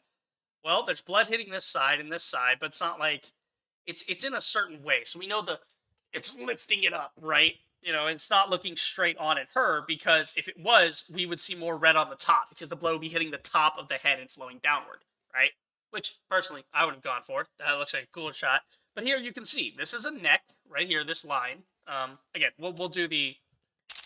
We'll make it more apparent for you guys, because I know I can see it. I'm trying to point at it. I just realized it's probably obnoxious to try to look at with your eyeballs. So I'll make this a little more apparent. We'll put this in pure ref. We need a bigger pure ref. Can we go full screen here? Maximize. Can we go canvas maximize? Optimize canvas? Or, well, we can zoom in. That's what we're here for. We're here to enhance, zoom in. Okay. So you can see this part here, this shape, this negative space is being caused because this line is the neck, this line is the jaw, this is the side of the face. You can even see the eyes. This is the eye. This is the other eye. Getting blood right in the eye. Genius. Again, probably wearing a mask over it. But this is like the mouth. You can tell. It's like a mouth and a chin. Okay, cool. Now, the thing about this is it's a fucking woman. Look at the way the blood falls down. It hits here. It curves. It's curving on something. And again, I can reiterate this with a real simple check back at the video, right? we can see this. And again, if I am wrong, then maybe I'm reading too much into it. Maybe that's it. Maybe it's not what I think it is. But it really does look like what I think it is. And if so, I'm fucking confused by this design, because this design in several areas. Now again, it could be like look at the gauntlet. Look at how big this gauntlet looks compared to the hand. Now, let's look at a normal Predator's gauntlet, shall we? Or not normal, but a male Predator, let's say. A standard Predator, right? Predator, I don't know, Cloak Break, I guess, or Nuke. Let's say Nuke. The Nuke scene, right? This is perfect because it'll show it in scale. So he's setting the nuke, right? Look at the size of this thing. And I don't know. No, it actually, okay, it goes super close on the clock. It does not go on the hand. Predator fucking arm? I don't know. No, not the arm wrestling meme. God damn it. Predator. I'm trying to think of like when it shows its arm. I'm trying to think, dude. Trying to think. When does it show its arm? Wait, Predator. Oh, Predator Dark Ages. That's the thing. Predator Hunting Grounds. What's Hunting Grounds? Oh, that's the game they did. The really terrible fucking game that nobody likes and nobody bought. Predator. Trying to think of like where I could show the arm. Like I'm trying to think of scenes that shows particularly the arm. Oh, let's do the Cloak Break again. That probably shows it. Like it kind of can show. Actually, this dude's like hanging on the thing, so maybe we can see it from there. I'm just trying to show you guys the relative like proportion between like, because proportion is big in silhouette. Proportion is how we know all this stuff, right? That's how we can tell. So I mean, you look at the size of this thing, it doesn't look very big at all, does it? Like, it's form-fitting. It's not clunky, because it can't afford to be clunky. The Predator can't let the arm be clunky. Okay. Look at it. Look at how small it is. It's like right on par with its arm. It's basically just a little gauntlet that sits. It's like if you strapped a phone or like a tablet to your arm, right? Actually, a tablet over here, like a tiny tablet, right? A little iPad Mini or something, right? That's about the size. But if you look at this size, I mean, Jesus Christ, it looks pretty form-fitting in this last shot here, right? In the shot before, it's pretty good from this angle, right? But look at the arm. Like, this is arm, that's arm, so the arm looks maybe a little thinner. Again, this is the stuff that tells me that it's fucking, I'm 99% sure this is going to be a female. Because think about it, dude. The main protagonist, Naru, right? The main fucking character, the protagonist. The entire arc of her story is, I want to hunt. I'm a woman and I'm equal to a man, right? Which is true. Right? Not sexist, not misogynist, whatever.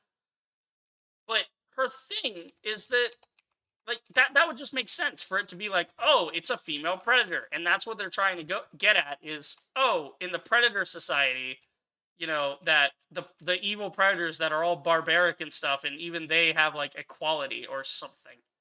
I mean, look at this, guys. Look at this shot. Again, they intentionally, like, again, they motion blur it for the shot, but they make it, like, look like shit on purpose at night in this so that you can't really see it. You have to look very closely to see it. This is a leg. This is a foot. This is, you know, the little loincloth that the Yakjaws wear, right, to cover their bits. So here it's coming in. Boom. What is this shadow? What is this covering? Right? Look at it. The arm is out. Guys, I'll show it to you with my arm. Look at it. My arm is out and back. Where's my pectoral muscle? It's right here. Okay, I'm trying to show you guys in that shot. Like, when you reach, right? You reach. Try it for yourselves. Try it for yourselves. Do it with your friends. Whatever, right? And one arm out this way. You guys can see it here, right? One arm out this way. My pectoral is strained, and I still don't have that curve. It's lined to this. Even if I can yoink this as hard as I want, it's not gonna help. it's not going to show it because I don't have it. I have a male chest. It's flat, right? This is arm stretched out, which means anything that is attached to this character, anything that is on this character's chest, which we've seen the other writers wear pauldrons on their shoulders and cross straps and stuff before. Seen that. That means anything that is on this character's chest will be taut, right? Just like if you're pulling it back, it pulls taut because your muscles are pulling it, right? Anything on the chest. And again, it's a predator. It would run high and tight, right? Everything would be locked down. It can't afford to be sprinting after its prey or running through the woods and have something jingle jangle, right? You can't have loose keys when you're a Yautja in the hunting ground. So look at this and tell me what. Look at it and tell me I'm wrong. Go ahead. What is that supposed to be? Is that a loose bit? Is that what that is? Because it looks like a fucking breast. It looked like a lady, and it would just make sense to be lady, because the whole story is about lady. And again, there's the face and the hand and whatever. Like, I don't know what happened to the mask. When did they lose the mask? I don't know. But look at the arm as well. Like, the arm doesn't even look as big as we're used to. Again, as we know, with species, usually the, like in humans at least, so we're comparing to a bipedal species, right? The male is usually larger than the female, right? Usually. There's few cases of a male being, and even when a male is technically smaller, right? That's either some sort of birth defect. I have a friend who was born prematurely, so his frame and everything, he's a little smaller, but again, his body, he's still very stocky and very square and squat, right? He's got that going on for him. So that's what still gives him the male silhouette. And this is why I actually got confused earlier with the line of, like, warriors. Because, like, this one looked almost female, and I was confused by that. Like, this guy, gotta just have, like, womanly features. Because, again, I'm not seeing that much, unless it's just she doesn't have big titties. Yeah, but it does look like more of a dude. But it's like, you can tell. Like, you can literally see the difference in their stances, in their silhouettes, and the way they stand, the way they look, right? The men are stockier, the men are bigger, and that's not to say it's anything about strength. It's just fucking nature. It's evolution. It's how our species has evolved. It's what we've come out as on the other side of, like, Darwinian theory, right? You look at her, like, she, smaller frame, whatever. And again, in the actual narrative itself, this idea of female empowerment, you just know it would be so modern Hollywood for them to be like, what if the Predator was female too? And again, with all the inaccuracies we've already seen, do you really think they're going to care if it's a male or a female Predator? Do you really think they're going to care that the concept of a female Predator? I mean, okay, let's see. Do female Yautja hunt? That's a good question. Right? All Yautja on screen, and most of them in the expanded universe, have been male. But Vaguti and Wendigo are two examples of female predators. Female predator from Hunting Grounds, right? Now, that's from a fucking video game that nobody likes.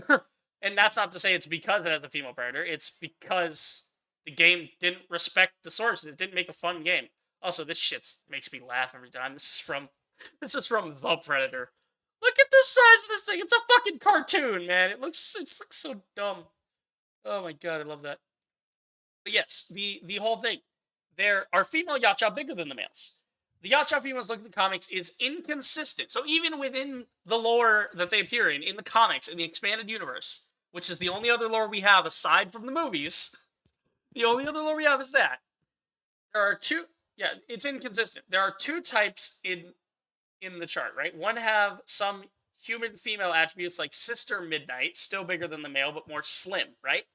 And again, it's not about size, it's about silhouette, right? So if you look at this is actually great. We get to see all kinds of Yautjas with this one. Cool. So can we actually open this up and yeah, awesome. Thank you to who made this? This is like a DeviantArt thing. This is the Yautja size chart from the expanded universe. Excuse me for a moment.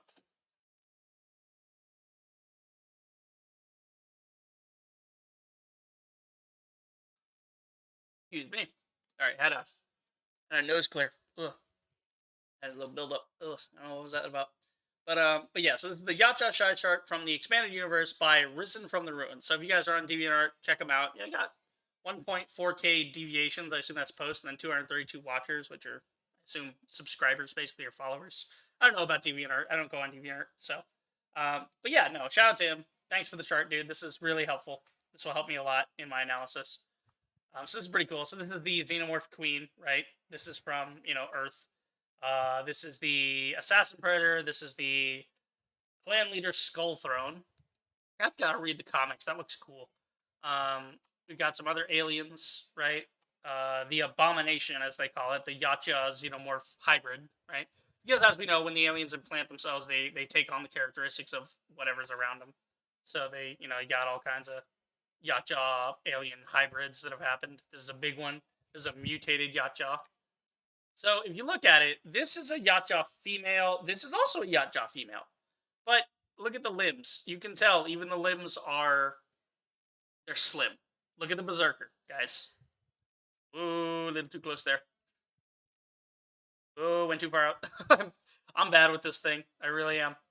Okay. So we zoom in on these, right? If we just keep on scrolling in. I can't scroll in any further. It's at 500%. That's the max. So if you look at this, stocky legs, she's thick. Okay, fair enough. But if you look at the Berserker, look at the tone and the definition in his arm. Look at the size of his shoulders relative to his chest and everything. Right, look at his legs. Now look at the female Yacha, right? Stands actually taller than him. But the legs are thinner, right? The chest, more hourglass figure, right? The, you got, that's a bra of some sort, isn't it? Where have we seen that before? We haven't seen that anywhere, have we? We haven't seen a dark shape covering the chest in a rounded pattern. I haven't seen that before. I'm telling you, it's a fucking female Yacha. Again, I am not opposed to the idea. It's just not fucking established in the lore as being a thing. But again, after they made The Predator, they didn't give a shit about the lore. They whoever owns the Predator license, they shit on the lore. This is a river ghost. I don't know what kind of Yacha this is. This is a hound. This is from, okay. See, this is the two different kinds of hounds. This is a hound from The Predator 2018. And this is a hellhound from Predators. Which one looks like they gave a shit? Like, this is a cool alien dog. This is a dog with an alien head. Like, come on, man.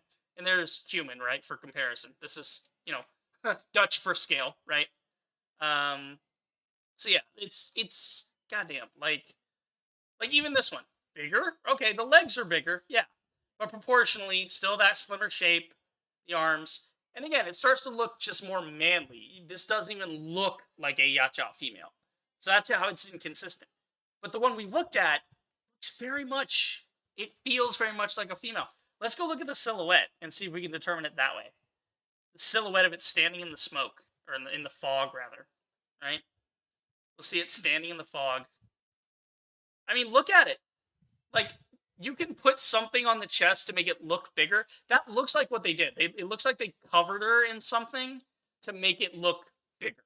That's probably what they're doing. Look at the gauntlets. Look at the size of the gauntlets. They're probably doing that to hide the body mass. You can tell in the legs, though. Look at the little legs. Look at the little dinky legs. Look at the little legs. Look at the arms. Look at how they taper in. Look at the shoulders, how they drop, right?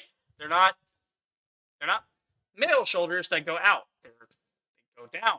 They're angular, right? And again, that's not to say this is the standard shape. It's just, like, look, you can see, like, a fur texture on this. There's, like, a furry bit to it, which means they're wearing something. They're wearing some kind of harness or like, cuirass. Cuirass is it's a, I always misspell it. I always forget there's an I in it. Piece of armor consisting of breastplate, backplate, fastened together, right? So it's your typical armor, right? So it's rounded, it covers the chest, it covers the back, right? So that's what you would typically see on someone wearing chest armor, is front and back, right? And then they would tie it at the sides. That's actually still the formation we use, by the way. If you look at a bulletproof vest, it's actually kind of interesting.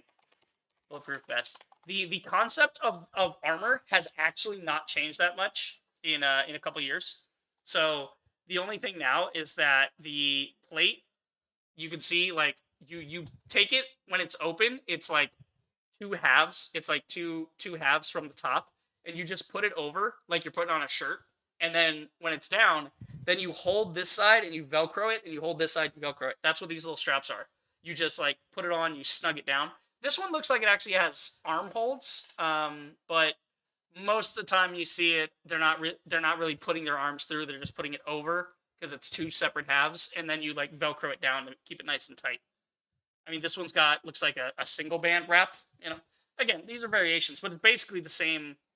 It's variations on a theme. This guy's putting it on. You can see, like, you know, he puts it over, and then he puts. You can see there's a negative space here. I'm actually gonna open that bigger so you guys can see it. I'm just on a tangent about armor now, but it's kind of cool. You guys can see there's this space. This is his shirt in here, so you can see it's open at the side, which is exactly how a normal cuirass would look. Would be, you know, open at the sides, and you would like buckle it down and tighten it. That way, it was sort of one size fits all. Not necessarily, but they would make basically kind of like they make clothes nowadays. They have certain sizes. Like I wear, I don't know, I think I'm an extra large at this point, a little bit bigger at this point. need to hit the gym, but that's how they do clothes, and that's because that's how they used to do armor and everything too. Is armor used to be, you know, kind of like you would usually get it custom fit, but it would usually just come in like a standard size for a standard guy and be like, okay, it's this big, cool.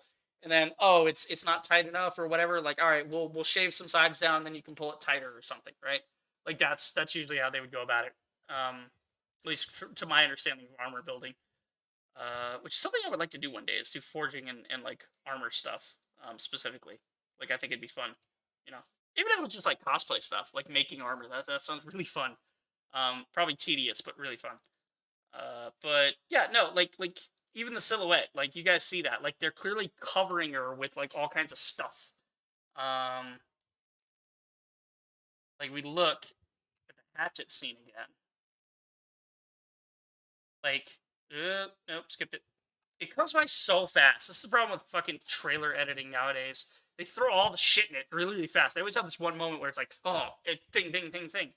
So yeah, you can see it's like big arm, big head, big backpack, right? Flips it, grabs it. You can see it's sort of a wider chest going on. But also the dreads are hanging down a little longer than usual. They usually stop about here, but this one's a little longer. Maybe that indicates female. Maybe that's another thing. We can actually probably see the chest in this one pretty good. Or the armor, I mean. Look at this. They're clearly wearing some form of armor, you know. And again, I don't mind it. You know, if it's a lady, right? I'm not opposed to the idea. It's just that it's like the straw that breaks the camel's back, you know. It's one of those things that's like, dude, it's a movie that has never had this before. You need to ease it in, right? Like, save it for the next one. Save it for the next one. That's what you should have done, right? Ways they could have fixed Prey very easily, but kept the same concept. Number one, no shield. Get rid of the shield. The shield is cheating. Okay? First off, no shield. Shield gone, right? Number two, right? Make the main character, make the protagonist, Naru. Let her be at least adept at hunting. Let her be actually decent at hunting. And the men are just assholes and don't want to hear it. Because they're like, you know, we have, you know, she comes back and she's, you know, like maybe have a scene where like the men have failed to hunt, right? And like they come back and they're defeated, and you know, they were trying to go for big game, right? And they don't come back with any deer or anything. Meanwhile, Naru is there and she's cooking up, you know, rabbits or whatever, right? Or maybe a fox or something, I don't know. Like smaller thing. Maybe a pheasant. I don't know. But like cooking up smaller game. Because, oh, she's smart. She didn't go for the obvious solution of go get the big thing, big manly man, right? She went for, I know these things, I set traps, I'm smarter. Go with that. That would be cool. Don't show her trying to fight a grizzly bear, right? You know, maybe that's like her white whale. Is she can't hunt big game. That's her failing, right? Is not her failing, but a flaw in her character is that she can't hunt big game. And that's the sign, right? The sign is now I'm ready to hunt big game. And I'm going to go after this grizzly bear. And I set a trap and everything, but the trap didn't work because I didn't, I set the trap and the bear got in the trap, but then the tree on the trap on like a snare, it broke. This is a problem. And now she's running away from it, right? She's running. She's hearing the bear growl. And then, she hides behind a tree. Maybe the camera moves, and we see the bear in the background sniffing around, doing the bear noises. And then, we just see her like, oh, please don't see me, please don't. She's thinking, please don't see me, right? Or she climbs up in a tree even, and she's up in the tree, and she's like looking at the bear. And she's like, and she's like, okay, note to self, need a bigger trap next time. You could bring that back. You could bring it back to the end of it. Again, and then you look down at, and then she's looking at the bear and whatever. She sees something on the bear. What is that? And it's the 3 red dots. We know the predator's nearby. And she's just like,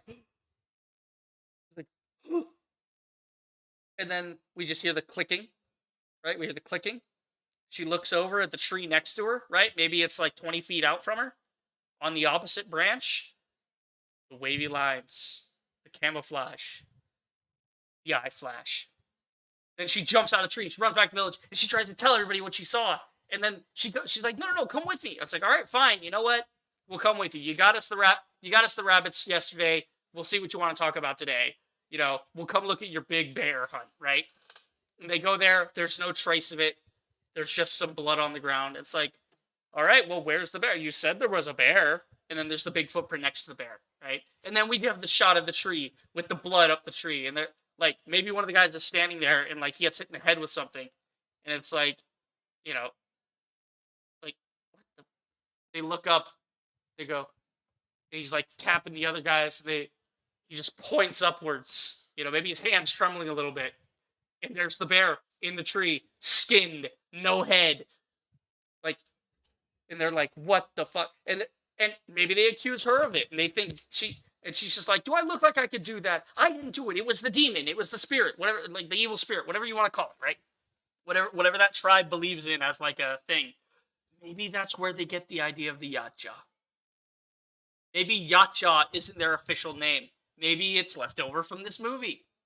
Maybe that's where they get the name, right? Maybe the predator overhears that, and they understand that, Yautja means, I don't know, demon or something, right?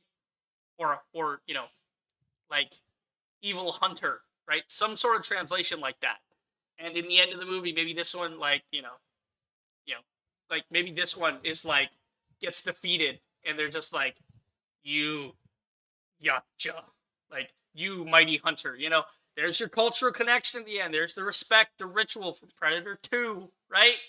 From AVP. All right. Whoever wrote this, it's not Dan. I'm not calling out Dan because Dan, you're just the director guy. You didn't write it. Fair enough. Whoever wrote this fucking movie, I just made your movie better in 5 minutes. Do your fucking job, you goddamn troglodyte. Holy shit. Like, how hard is it, guys? I get it. You're trying to shill out as much of this crap as possible. Half of this is probably studio interference. I'm calling it now. Half of it's like some fucking focus group that's like, how can we fuck up Predator this time? I know. What's hot with the kids? Female empowerment. Let's put that in there. But let's do it completely wrong. Let's write the characters in the worst way possible. Like, oh my god. Like, there's being an underdog, and then there's being prey. There's being like completely inept at hunting, and there's no fucking way you could defeat this thing. Again, like, fuck. I'll have to see when the movie comes out, but everything I've gone over with this, it's like, dude, she's so fucking useless as a hunter, as a warrior. She doesn't know what she's doing. Show me her setting traps. That's what this trailer needs to show me. She's smart. She sets traps. And the men resent her for that. Is that she's smart and the men don't like that she's smart. Because it makes them look bad. There is your conflict. There is your story. There's your political shit right there. It's like, we've had this before. We had this before in literal history, right? Like with the space program, right? Women, especially black women, were the reason that we did all those, that they did all those calculations by hand to make sure it worked, right? They wouldn't trust the computer because the computer would spit out random shit that said the mission was impossible, but they would do the math, and the math would check out, and it was like, oh, wait, we can actually do this because if we do it this way, and the computer's not programmed to think that way. Like, there you go. You can link it back to, like, historical events of women being smarter than men and men resenting them for it and covering all of their bullshit so that they don't get any credit. That kind of shit, dude. That's what we got. Like, oh my god, with the Yacha. Again, I just fixed the movies, guys. I made the movie way cooler and way more interesting. Yeah, I took out one item. I took away one item. I added a backstory of trapping to this character. And then, there you go. And I fixed the grizzly bear scene. All I did was have her climb a tree. Hit myself in the face there. I had her climb a tree. I took the shield away from the predator. And I gave Naru some scenes of her trapping and hunting rabbits. That's all it takes, and it makes it such a smoother experience, doesn't it? You can see it in your head. You can see it. Trapper sequence, sign, hunt bear, predator here. Oh, hang on, let me. I don't have enough here. Trapping rabbits, sign, hunt bear, predator, men die to predator, trap predator, victory. There you go. I just gave you the whole movie in 6 easy bite-sized pieces. It's real easy to understand that chain of events, isn't it? How the fuck am I better at this than people that get paid for it? I'll tell you how. I give a shit. I give a shit about Predator. To them, it's a job. They don't give a fuck about Predator. Who wrote this? I better not see that he had any credit. If he had a credit from the Predator, I'm going to go over that movie as well, and I will roast whoever wrote this. Prey, screenwriter. Who wrote the screenplay? No, not Prey, the fucking screenwriter, Mark Prey. God damn it, that's twice tonight. It doesn't... Hang on, let's just say Prey IMDb, because it'll tell us the screenwriter from that. Prey 2021. Oh, there's a different thing called Prey on Netflix. What the hell? The fuck is this? Hiking trip into the woods turned into a desperate bid for sorrow for 5 friends on the run from a mysterious shooter. Oh, okay, so it's like Deadliest Game. There's actually a great one with John... I think it's John Travolta in it. I think John Travolta plays like the... It's like a guy that goes after an old, like, retired sniper guy. Hold on. John Travolta...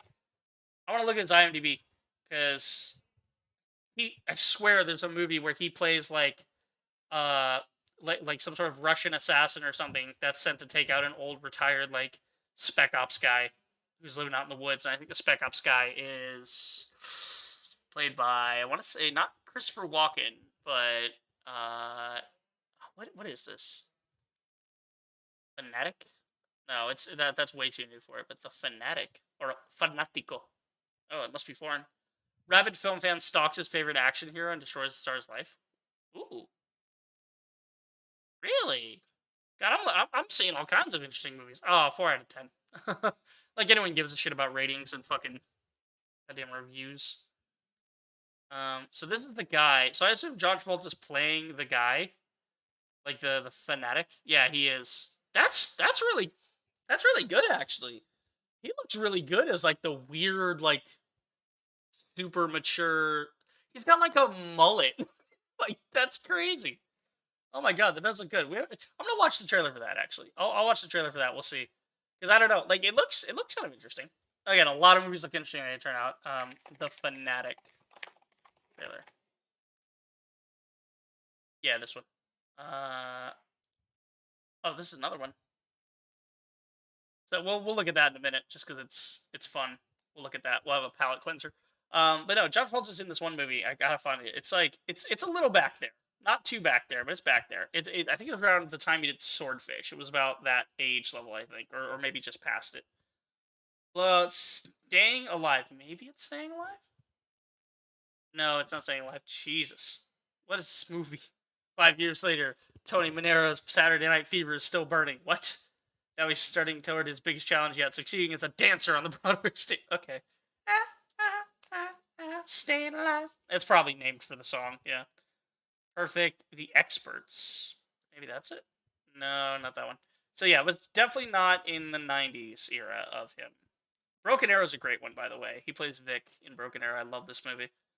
Broken Arrow's fantastic. It's John Travolta and Christian Slater. Amazing team up in that movie. I miss Christian Slater. I don't think he's dead. I think he just hasn't been doing anything.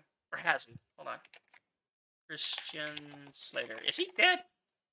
I don't think he's dead. Spouse. No, he's 52.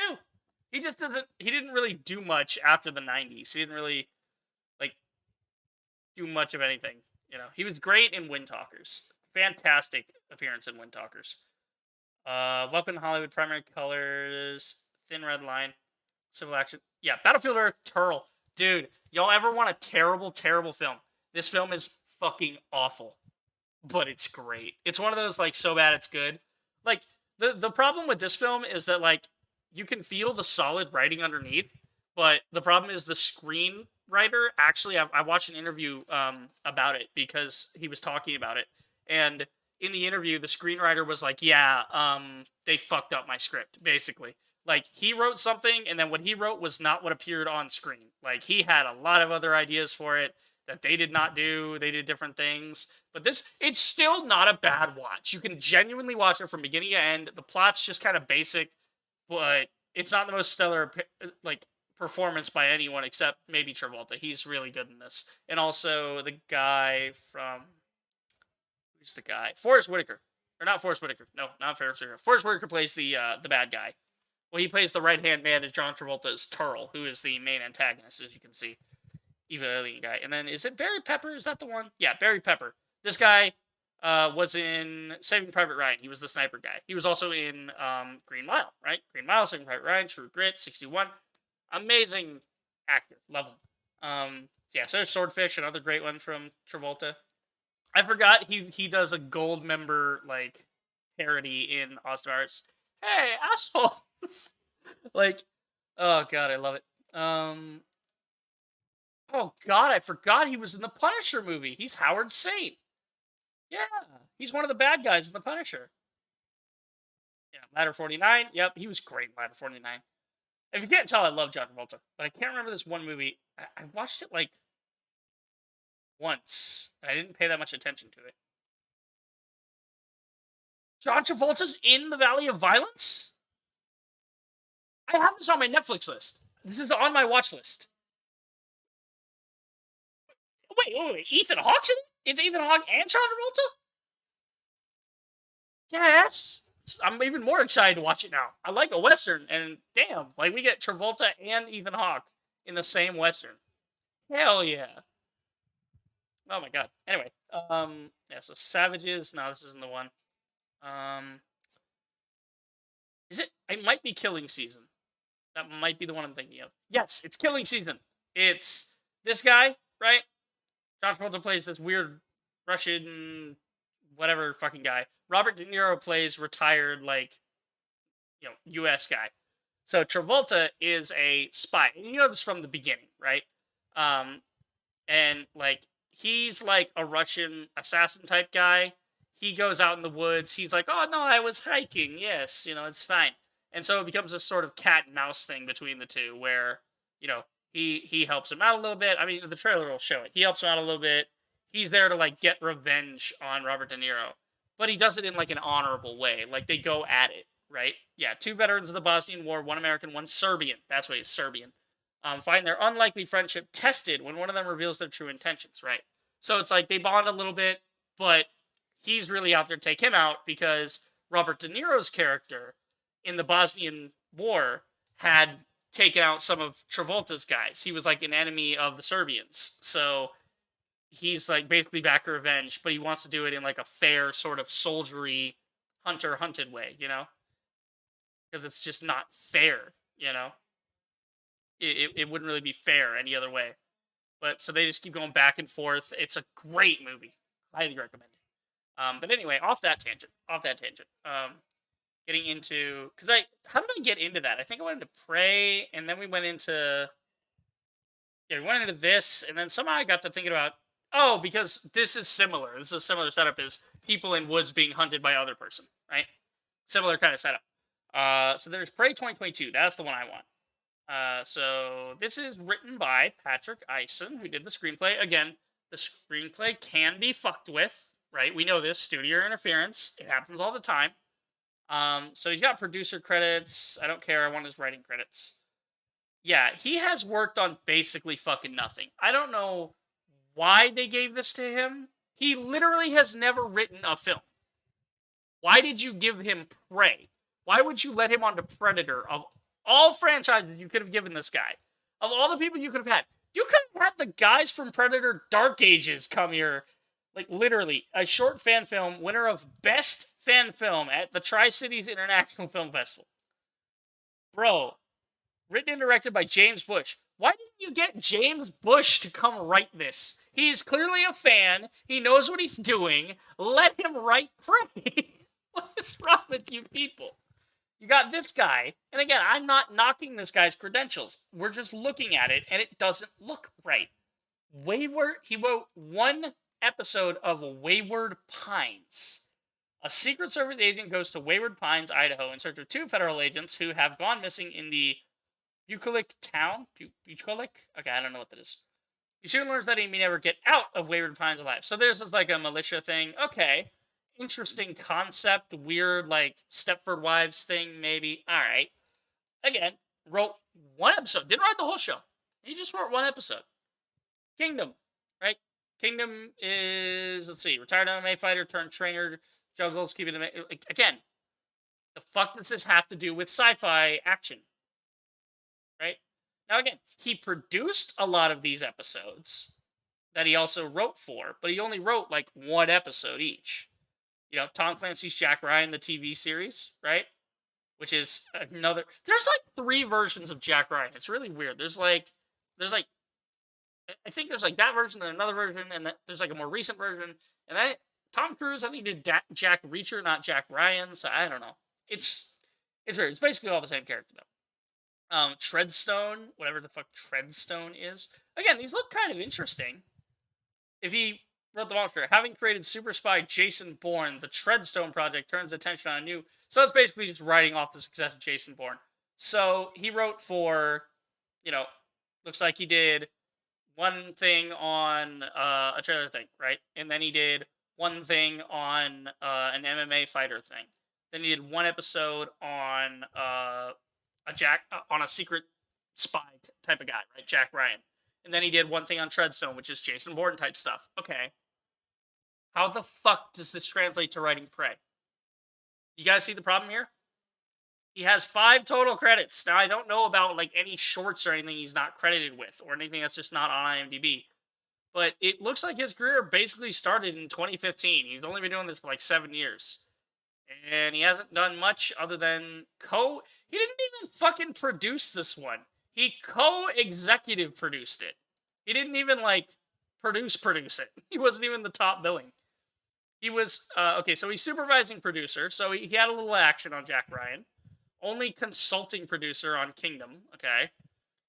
Wayward Pines, he was the full producer of Wayward Pines, so he at least had some sort of creative influence of the series, right? He probably wrote the pilot, and then they were like, hey, you know what, we want this other guy to write it, but he'll write it under you. Maybe he's ghostwriting it for you, and you just kind of produce it for us, maybe. We want you in this other position. Okay, that's fair. So he's got experience. But I don't fucking see that experience in Prey. I don't get the concepts he's going for. And again, what he wrote could have been fucked with, and I guarantee it probably was by a studio that just wanted some sort of feminist angle to this. And again, there's nothing wrong with female empowerment. Aliens. Alien versus Predator.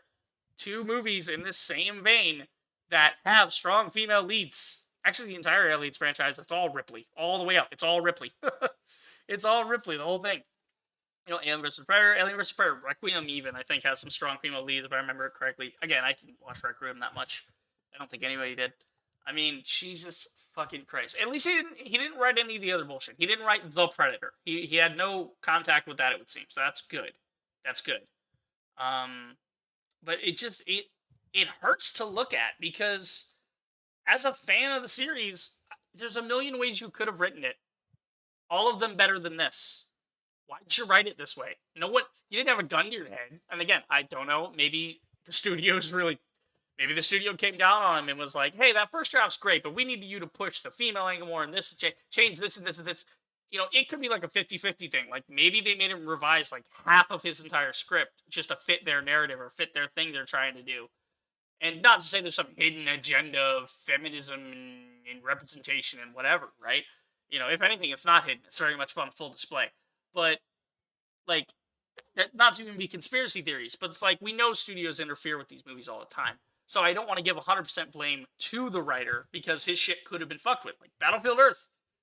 You know, you can still feel the good writing in it when you watch it, but it's still shit. And I'll admit that. I'll watch it every now and then just because I love the movie, but I understand it's a terrible movie, and I would not say it's a good movie, because that's what being a grown-ass adult is. It's understanding, I like this thing. You have to differentiate the two, right? You have to get it out of your feelings. You can like something and also admit that it's bad. It's called a guilty pleasure, right? Now, I don't like the term guilty pleasure because that implies that you should feel guilty about something that you enjoy, right? A couple years back, I watched My Little Pony when they made the new version of it. Fuck it, I watched 4 seasons of that. It was fun. It was good writing. I didn't mind it. It was pretty nice, you know? It was a pretty cool show. I'm not going to feel guilty about it. I'm not going to be ashamed that I watched that, you know? I watched it just like I watch any other cartoon that had good writing, right? I don't watch many cartoons nowadays because they don't have a lot of good writing. My buddy had to get me into Owl House. I'm like, oh wait, this is actually really good watching Owl House, you know? And because it's written well. And it's like an actual decent product. But that's the idea, is like, you can like something. That's fucking fine. It's fine. No one can tell you can't like something. Just don't try to make everyone else think it's good if you know it's bad. If everyone else can see it's bad, don't try to act like it's not bad, right? Admit when something's bad. You have way more respect for me. Just admit. Like, have the studio come out, the director, the writer, somebody in a position of power in this film and say, guys, by the way, you know, just temper your expectations. This is not Predator. If that was that, I wouldn't be getting as mad as I am right now. I wouldn't be as annoyed with this fucking film. Because that's the problem. Is that my brain goes, it's a Predator movie. I now think about Predator 1, Predator 2, Predator 3, Alien vs. Predator, Alien vs. Predator. I think of everything that has the Predator in it. And we get to this.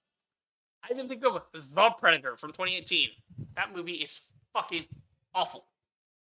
Let me show you the one part that's actually good, because I mentioned that earlier. But the one part of The Predator that's actually good. Mecha Predator. The one part, the only part of The Predator, right? Like, holy shit, it's so fucking nuts. It's great. So this thing is hilarious. Is this like 40p back? Oh my god, it's not even like proper thing here. I think this'll work. Hey, Wawa, nice. We like Wawa. Wawa's pretty good. I like Wawa. Nice little convenient store to go to. So the idea with this in The Predator is that there's like, I shit you not when I say this, this is literally the plot of The Predator from 2018, right? This is literally the plot. Predator ship being chased by other Predator ship. Okay, cool, fine. The Predator's homeworld is dying or something, so they're like coming to Earth to take autism juice out of people's spinal fluid to mix with their own DNA so that their people can be like acclimated to living on Earth so they can come and take it over and colonize it. And there's like 2 factions, like there's limited space, I guess, so like there's the Predators are infighting because of that or something. I don't know. So the ending of this movie, again, this movie's trash. If you want to get drunk one night and watch it, go ahead. I barely got through this movie the first time. I will not watch it again. But the idea is like this is the end of the movie, right? And everything's like the day is saved sort of thing. But there's like, I think one of the other Predators, like one of the oh, as you can see my stomach and all that. I had to adjust my pants. The elastic's kind of worn out of them, so they're kind of, yeah. They kind of droop sometimes to how much I adjust my butt in this chair. But the idea is like this is the main character guy, and he's like they've left him a present basically, like the other like the like inferior predators, the ones that like don't want to hurt humans that much. I guess I don't know. They kind of like the good guy predators basically. They like left this thing for humans so that they could fight the other predators that are like more evil. I don't get it. Like here, I'll put on the captions. See if the captions pop up. I don't know if they will. No, they're popping up. They're not saying anything of importance. This whole scene is bullshit. They say nothing of importance. So here's this kid. They're playing with the fucking predator helmet. He's checking it out because the kid's autistic, but he's like the stereotypical like he's autistic, so his superpowers he's super smart because autistic people equal smart when that's not really the case. And again, that's not to say autistic people are stupid. They have a different way that their brain is wired, right? And they don't understand certain concepts in certain things, and their brain doesn't take in certain information in what we would consider a normal fashion, right? So they have a different thing, and the kid basically is what you term as savant syndrome, which is they fail in like basically everything else, but they have like one really cool thing they excel at. And so in his case, it's like machines. So he's somehow able to fuck with like, again, this movie's written so badly. The idea that this kid is like autistic super savant, so he can mess with the helmet and understand it and make it work. I don't get it, but okay. So they have this thing. This thing was like left for them by the predators or something, and it's like this pod, and then the pod opens up. Shit you not, this is hilarious. So they're like they've got it like in the language, you know? They got like a little language translator and everything. So they open the pod, and then yeah, it's like what is it? It's like something comes out of the pod. Can we get to the point of it already? Yeah, they got the pod off, and then yeah, they get the pod off, and then it's the worst fucking CGI you've seen. It's CW levels of CGI. It attaches to this guy, but then I don't think it likes that guy or something, so it goes on the other guy. And it does go on this guy. But it doesn't like him, so it like goes off. It doesn't want him. So basically, yeah, and then this like circles back around and like I guess this guy's like talking. Is he talking about it? No, he's just cutting together a bunch of scenes from the movie, I guess. But yeah, no, that's the ending of the movie. Is fucking Mecha Predator. Like, honest to God, I unironically will watch Predator versus Mecha Predator, right? P versus MP, right? Or well, if you do AVP, that's Alien versus Predator. So this would be MP versus P. Or like M versus P. Mecha Predator, one word. Mecha Predator versus Predator. It's literally like a Predator Iron Man suit. It's look at it, man. It's got giant cannons and shit. Like it is so, but it's badass. That's the problem. This is the one good thing in the entire movie, by the way. The rest of the movie is utter 0 out of 10 trash. There is nothing good about it.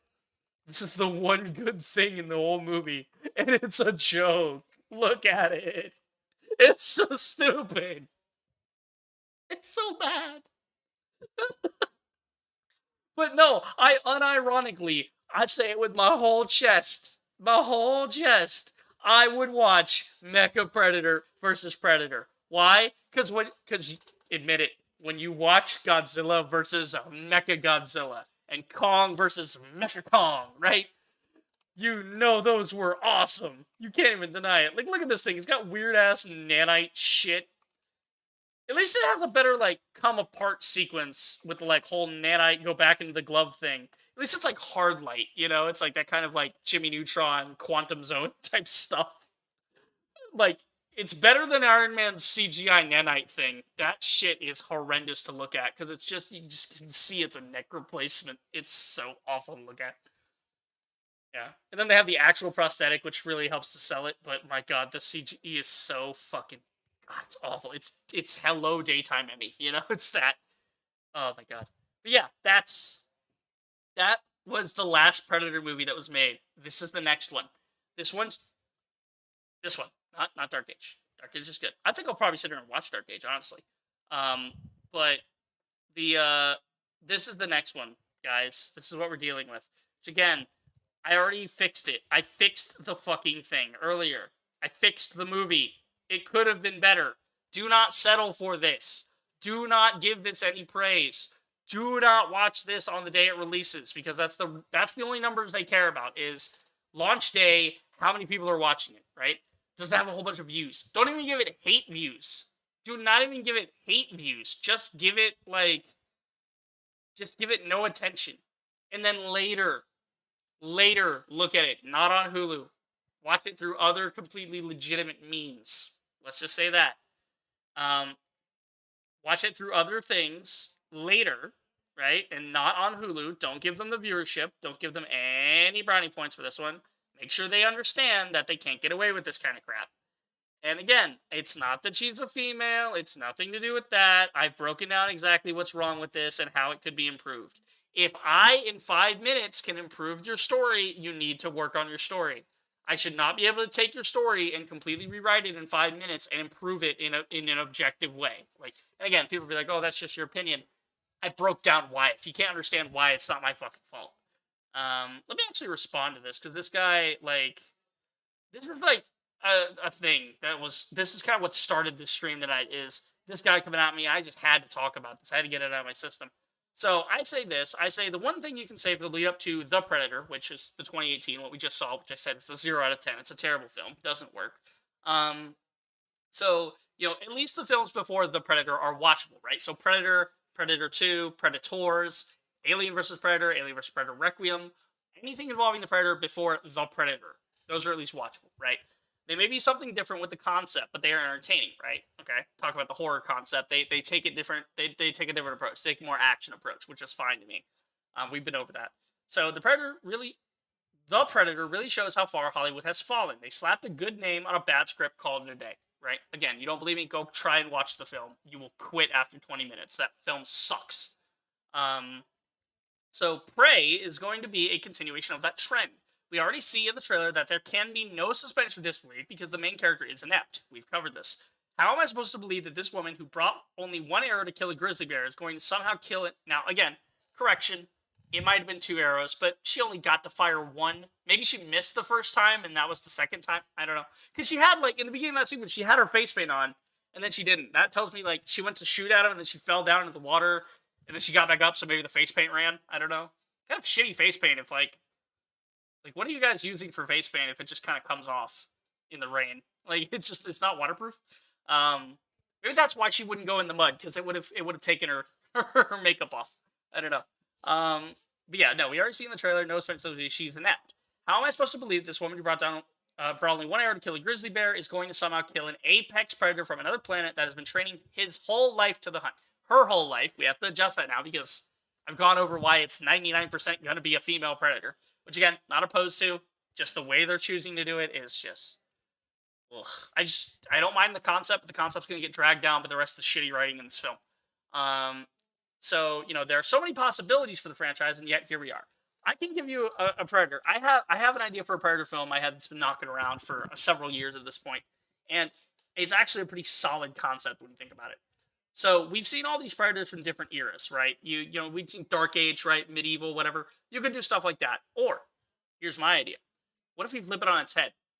We make the Predator the one that's hunted. So, we maybe go a little bit in the future. We meld the Aliens and Predator franchises, because they are connected. They are, kind of in the same universe, right? With the whole AVP thing, they're kind of connected. Weyland-Yutani is established and all that. So, maybe we go just a bit into the future. And at that point, now humans are advanced enough to start understanding that technology and go to other planets and stuff.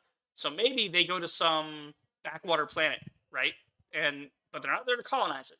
They go there and they set up a trap, right? They act like, oh, there's some prey here, come get us, right? They use themselves as bait. And then when the Predator shows up, or you could even do this on Earth. I don't know. I don't care. Point being, humans at some point lay a trap. It can be contemporary day. It could be near future where we start colonizing other planets. I don't know. Something with a little more advanced technology could be interesting. Maybe you start the start of the Colonial Marines. Maybe the Colonial Marines start getting in on this. The Colonial Marines versus the Predator? That would look really cool, right? So you do that, right? The humans set a trap for the Predator. Predator comes in. It thinks it's a normal hunt. It goes on the hunt. The second it comes in, they blow its ship out of orbit, right? And they do it before it can send a distress call, so the other predators don't show up. And again, this, like, we'll just say, like, okay, the predators, when they hunt alone, and they are not to be disturbed, right? Unless they send a distress signal, they are not to be disturbed until, like, a check-in time, right? Okay, fair enough. Okay, cool. That makes sense. So, that's what you do. And now the predator he can't get off the planet. He knows it's a trap. And this time, humans have, like infrared goggles, right? Because they were playing with that in Predator 2, where it's like, how do we make this thing visible? Well, if we spray a bunch of things, we can see the movement in the air, and then we can see it. So maybe they developed, like, these infrared trackers. Maybe that's where the Colonial Marines start getting their idea, because in their thing, they have little cameras on the side and eyepieces and stuff to help them aim. They have smart guns that aim for them. Maybe that's why they developed that technology, so they can combat the predators. Maybe, right? It kind of connects it. It kind of ties it in. So we do that, and in the whole movie, you could tell it from the predator's perspective. Wouldn't that be crazy? The idea of, like, a silent Predator movie. All we hear is, like, maybe background chatter from the humans in the distance, you know? Maybe that's how it knows they're here. And we feel for the Predator, because now it's trapped and it's being hunted. And now it's outnumbered. It's the underdog. You know, its bag of tricks aren't working. Invisibility. Well, I don't have a ship. I can't send a distress call. You know, oh, how can I send a distress call? Well, the humans have this base nearby. So if I go to this base, there's like a radio tower in the distance. Like, if I use the radio tower, I can send that signal to space, and I would just need to survive for a couple days while it reached my home world and my guys picked it up off a relay station or whatever. Again, you don't do this verbally. Don't have the Predator say this or think this. Just have the Predator go through the motions, use the cinematography, go silent with it. It's just the Predator trying to survive and get to the radio tower and send the signal. It's E.T. with Arnold Schwarzenegger. That's what I want. I want E.T. phone home, but they're trying to actively kill E.T. The government in E.T. was not trying to kill him. They were trying to study him. And then they were going to kill him. But because they had him in captivity, he was dying. So they had to release him. Well, they didn't release him. He got freed. But point being, E.T. with more guns. Like, that would be cool, wouldn't it? You can't tell me that wouldn't be cool from the perspective. So again, that's why I say there's so many possibilities for this. You have an endless supply. You have the aliens, you have the Predators, you have the Colonial Marines, you have Weyland-Yutani. You have all of these concepts you've already established in the aliens and Predator mythos in the universe. Already set this up. Fucking do it! You have so many ideas. So this guy comes in, he's doing this, and this is not to dunk on this guy. Don't go harass this guy or anything. Me and him have a conversation back and forth, and I've raised some valid points. He, of course, deflects. They always do because they don't have a counter argument. So he says it's called a character arc. How is that the line of realism for you in an alien attack film? So he's already making the claim that, like, oh, well, it's not real, right? It's not realism, therefore it's this thing. Okay, but the problem is he's talking about a character arc that doesn't exist. We've already explained, like, why the training's fucked. So I explained it to him. It's not an arc unless she has someone else train her for several weeks minimum to get some level of competency, right? Because it doesn't look good, right? She can't hunt for shit. All the other films, with the exception of Alien vs. Predator, had... I'm just going to say AVP. That's what that means. It's short for reason. Okay, so with the exception of AVP, had fighters as the main characters to do battle with the alien, right? Look at every one of them. Go ahead. There are 3 mainline Predator films. Okay? 1, 2, Predators. All 3 are military-grade combatants. Even, like, Danny Glover's character in 2, he might be a beat cop, but he's an LA beat cop. He's a tough-ass cop, right? He's used to it. He got some skills. So even in AVP, the Predator wasn't actually there to hunt the humans. Hence the female lead being able to help fight aliens rather than having to contend. So even the female in AVP, who was a strong lead, great performance, love that movie. Even then, she wasn't fighting the Predators, right? We've been over this. She didn't fight the Predators. She fought the aliens with the help of the Predators. They were a combined force. They didn't even speak. That was the thing. Is he was trying to explain, like, he looked at it and he was like, he was explaining how to set the nuke in case he died. You know, you press this, then that, then that, then this, then that. And you go, whoop, and then it goes boom, right? And it just, all in pantomime. It was a great sequence. You know, and that's what led me to believe like you could do a silent Predator film. It'd be kind of cool. So you know, there you go. Prey has shown us a woman so bad at hunting, her plan was to fire a single arrow at a bear, then hide in a beaver dam. You know what we call it when a character with that kind of disposition just happens to become really skilled instantly? A Mary Sue. I already went over this. How the fuck does she make this? She lays this trap for the Predator, but she had no forethought to do that with the grizzly bear. Did she just not think ever about this grizzly bear of like, I will kill it and it will be fine? No, it won't. You know, and he tries to pull in this argument. You're describing like every character from the Star Wars guy. The Star Wars guy, by the way. The Star Wars guy. No respect for the character, just Star Wars. To Karate Kid, to even the original Predator movie, right? To the original Predator movie, learning to be good at something is part of what a character arc is. Correct. But she doesn't have time for a character arc. She doesn't have time for this. How are you complaining about what happens in a film that hasn't even come out yet? That's another argument with these people. They always make the same argument. Well, we haven't seen it yet. Yes, I have seen it.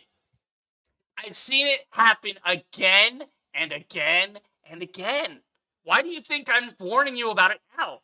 I saw it with all these other movies that promised these great things and didn't deliver. And they promised it in the same way. They used the same talking points. Female empowerment movie, Black Widow, didn't pan out. Female empowerment movie, Ghostbusters, didn't pan out. Need I go on? I can keep going. There's many examples, but I think you guys get it. There are ways to do it and ways not to do it. And then for some reason he puts this and then also this. I hate when people double comment. You don't have a character limit on, like, you don't really have a character limit. I mean, what's the character limit? If you look down here, is there a limit? I mean, Jesus Christ. Like, no, because I've seen people post, like, whole freaking, like, essays. I've seen people post 2-page essays in here before. So there is no real character limit. You're fine. So write the whole damn thing in one so I can address both points. So I didn't even address this point because it was already the same kind of thing.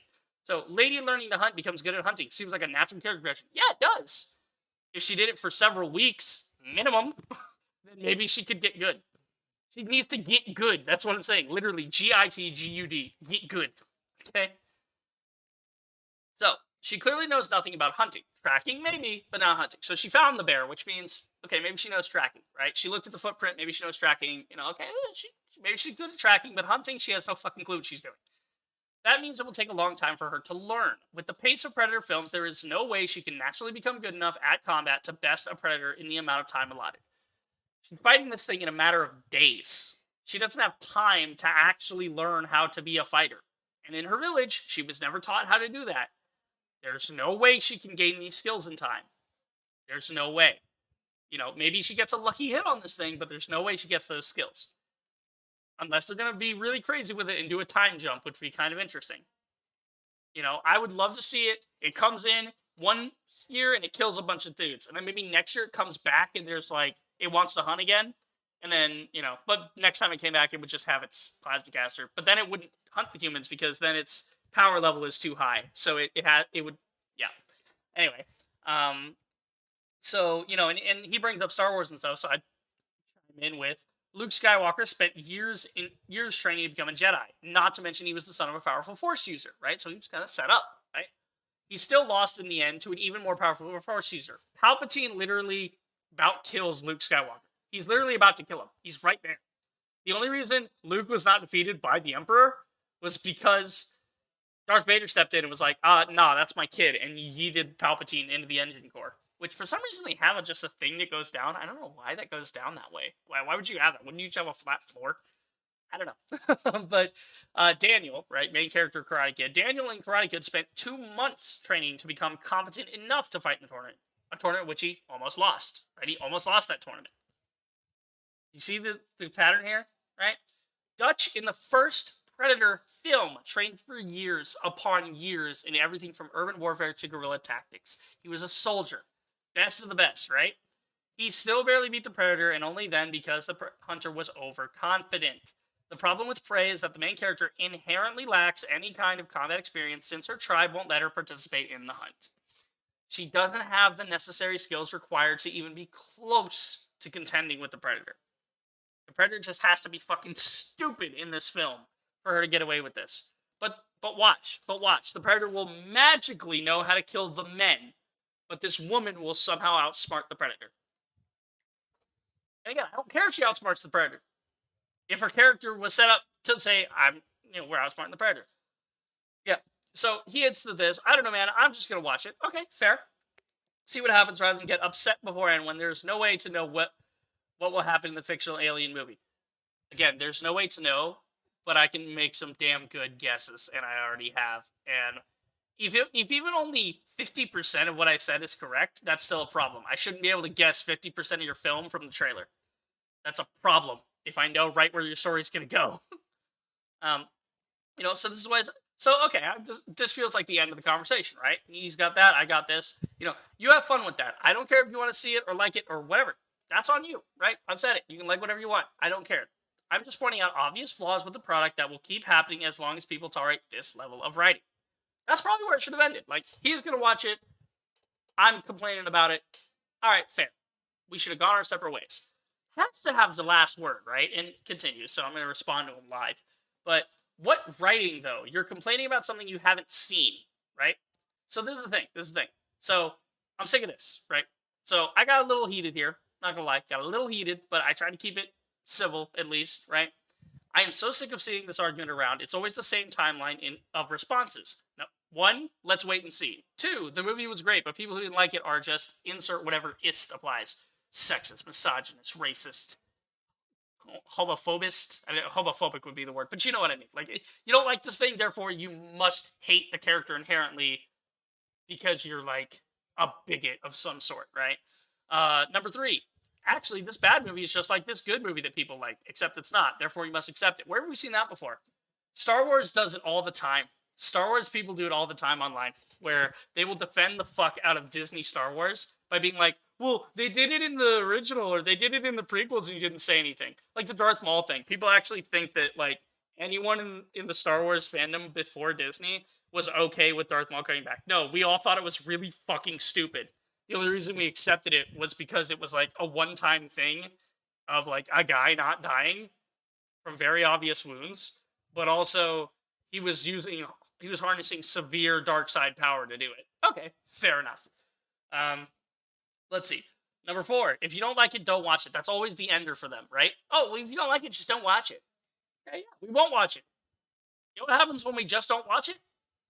Lightyear doesn't make its budget back. That's what happens when we don't watch things we don't like. We want the movie to be good. We want to go see it. Why don't you just make it good so we can go see it? Why would you want the movie to be viewed less? Yeah. And then number 5, new product announced. We do it all over again. You guys have seen this pattern. I guarantee you've seen this at least once.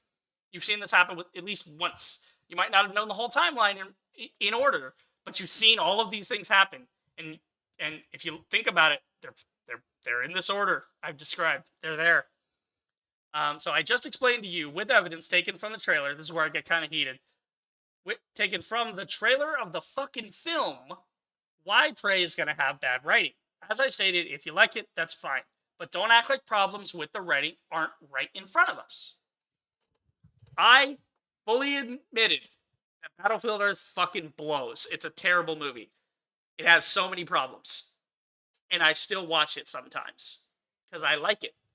I can admit it's a terrible movie. But I still like it. But I don't try to convince anyone it's a good movie. I say you guys can watch it if you want to get... If you want to have a fun night, drink a little bit and then just watch it and just kind of do it, sure. It's one of those like movies where it's at least watchable if you turn your brain off. It makes a little bit of sense in the story, but it's just bad, right? It's at least bad. I know it's bad. I'm not going to say it's a good movie.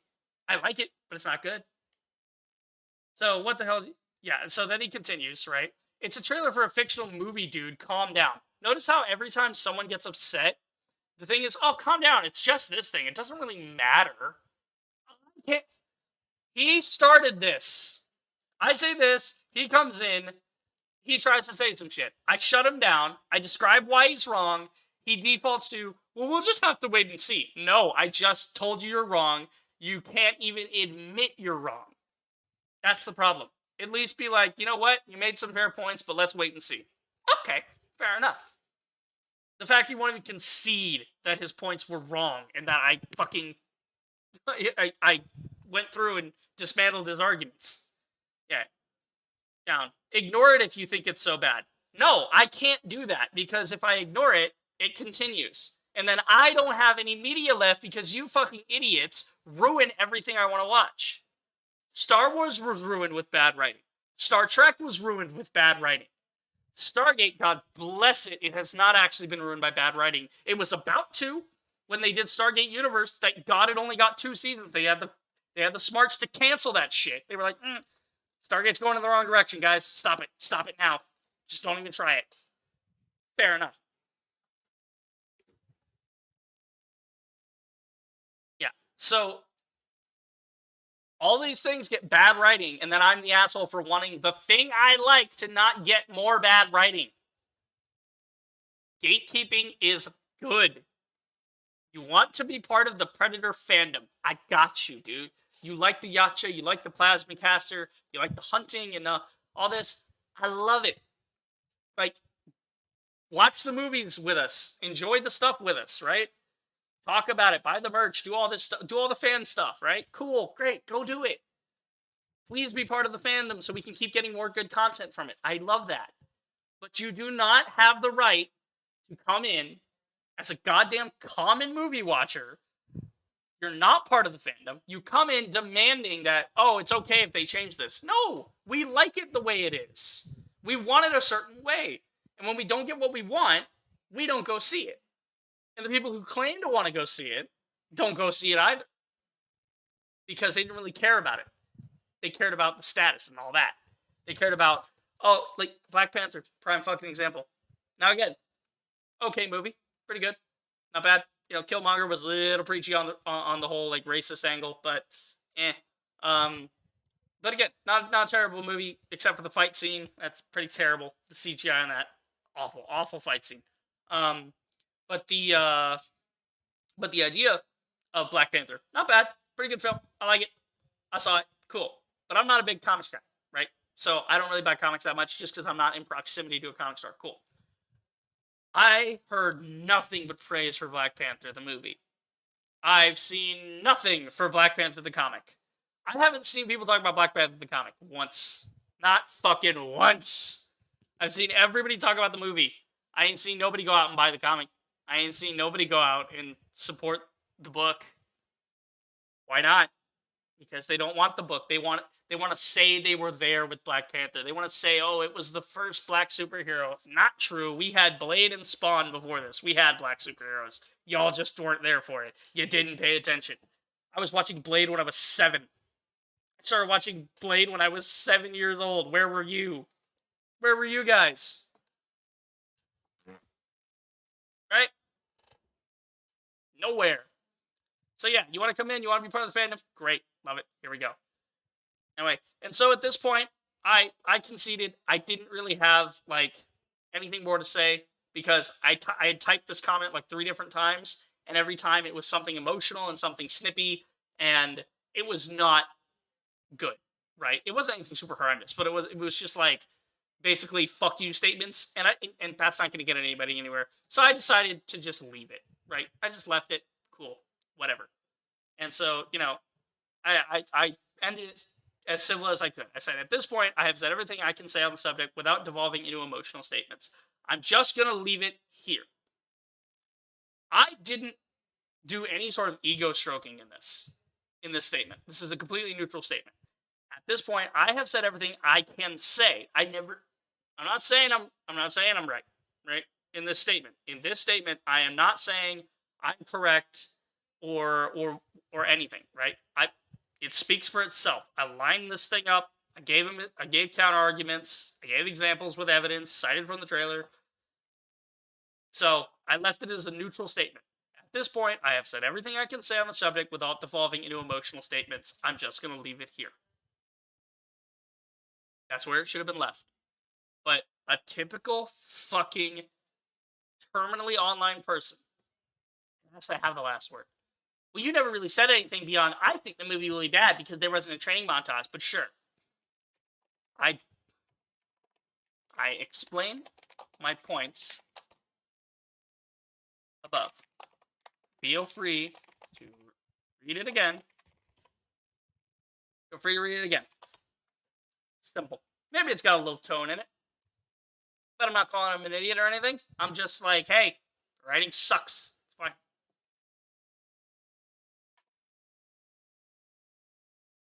Yeah. You know, I could say something like, oh, I'm not the one that, you know, I'm not the one that defaulted to wait and see when I didn't have a counter argument. Because he doesn't have counter arguments, man. That's the thing. That's what they always go to. So I explained my points above. Feel free to read it again. That's it. Simple as that. That's the kind of statement you need to leave. If you don't have anything productive, now there's a difference between nice and productive. You can say something productive that makes you that it has an asshole tone to it. That's completely fine, right? I'm not here to tone police people.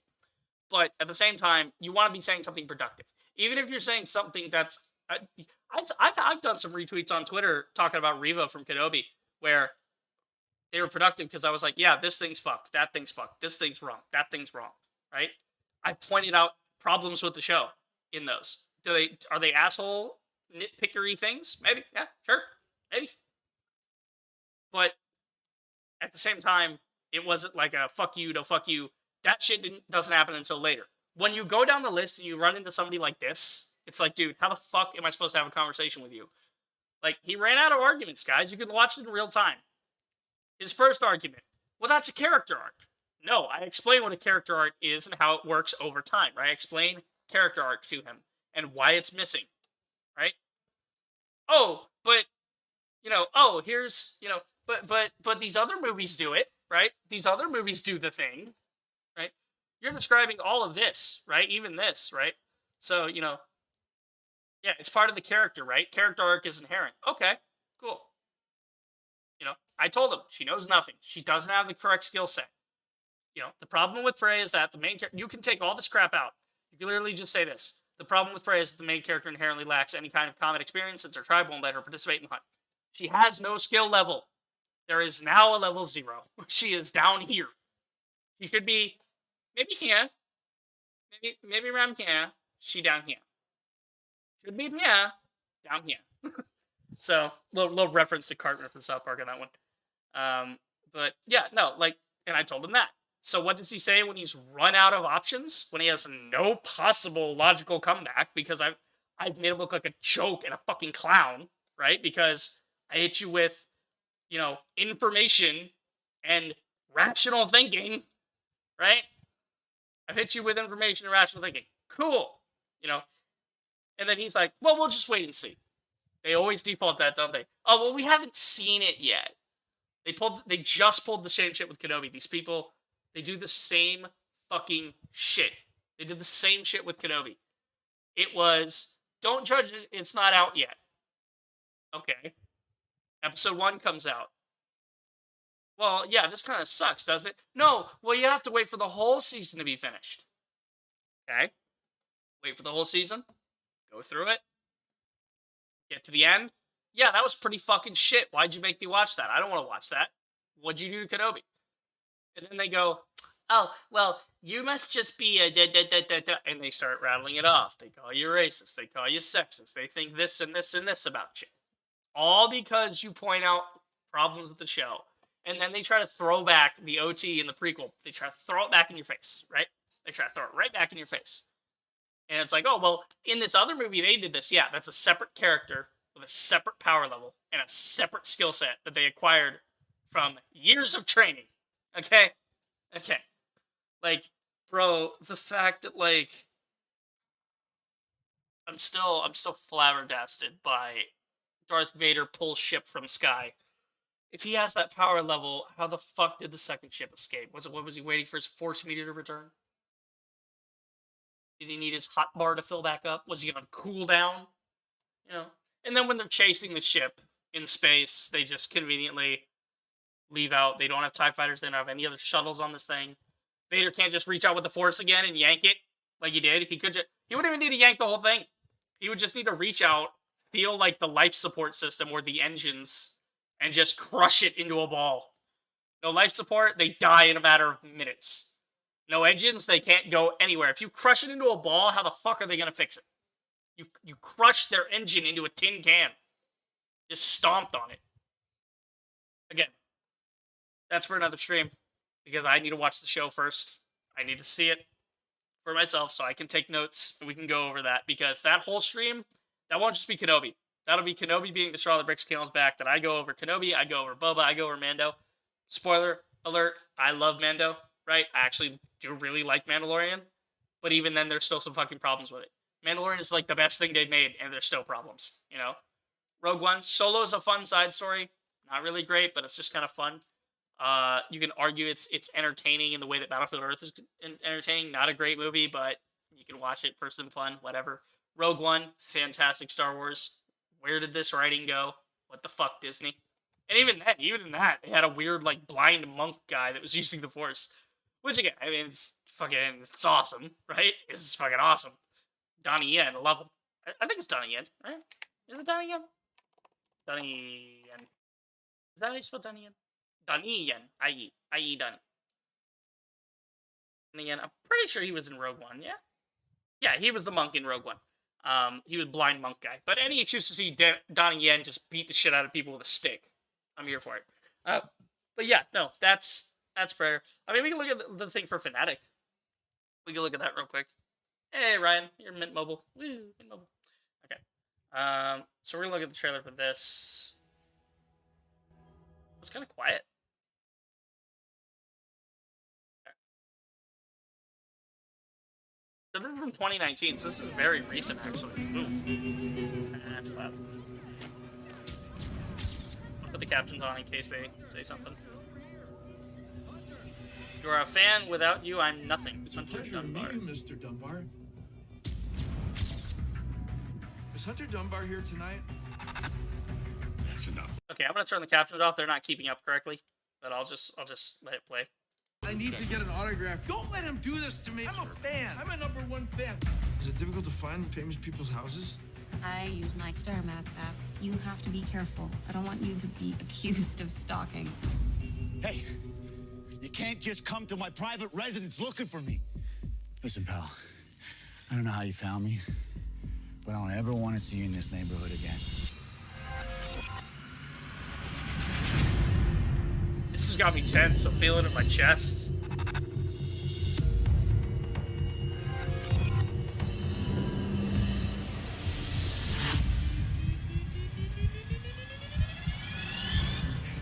Well, this is an issue. I just wanted an autograph. Wait! How do you mind?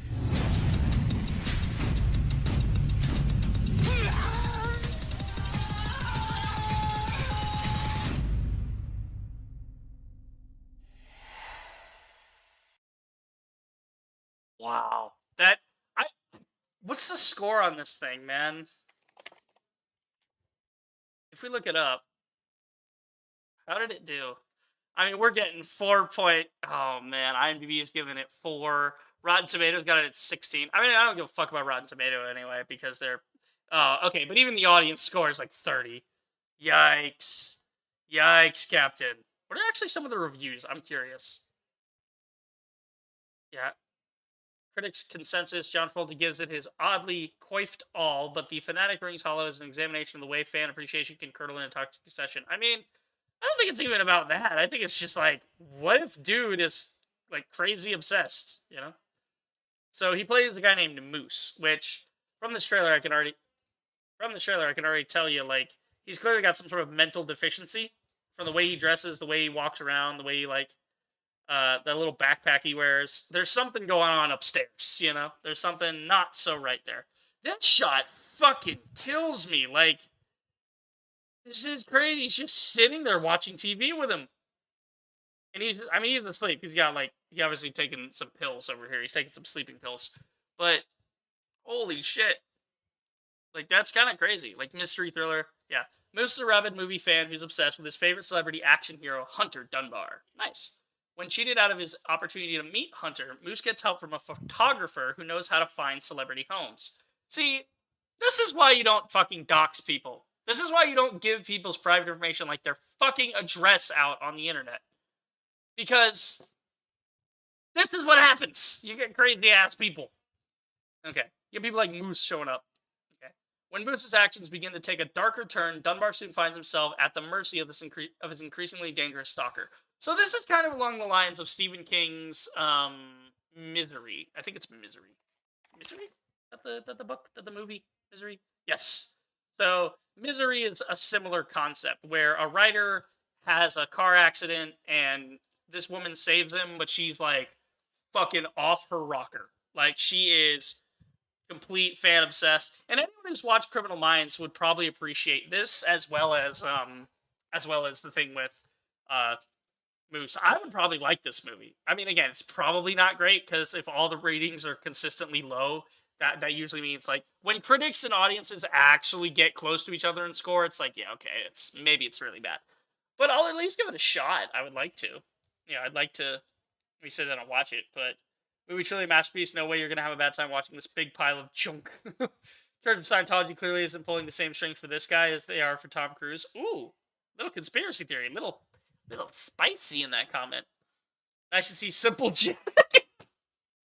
If you guys don't know who Simple Jack is, I'll show you. But yeah, no, it's the same concept. So if you like Criminal Minds, if you like crazy obsessed people type stories, Misery's where it's at. Obviously, everyone knows Misery. So let's see. Simple Jack. Yeah, Simple Jack is great. Simple Jack is a I can't really say it any other way. He's a retarded character, right? It's a parody of Forrest Gump, right? Because, Simple Jack, Forrest Gump, it's like the same cadence, And so it's that kind of movie. But it's not a real movie. It's a parody movie that's inside the movie Tropic Thunder. That Ben Stiller's character he plays an actor. Ben Stiller plays an actor who that actor in that universe played this character in a different movie. Again, I'm sure you guys have seen Tropic Thunder, but it's a whole thing. It's great. But the whole Simple Jack joke, like that's So that's why he said, it's nice to see Simple Jack get work after Tropic Thunder. Yeah. Fun fact, the trailer made more money than the movie. Christ. I had a great time. Travolta totally nailed the part. I mean, that's a good question. Yeah. Some people seem to like it. I don't know. It's weird. Best quote for the movie. I can't talk long. I gotta go poo. Wait, what? That's not a thing. It's not a thing. Oh, I hope that's a thing. That sounds... Now I gotta watch this movie to see if that line's in it. Is that like the Morphin... It's Morbin time? Like Morbius thing?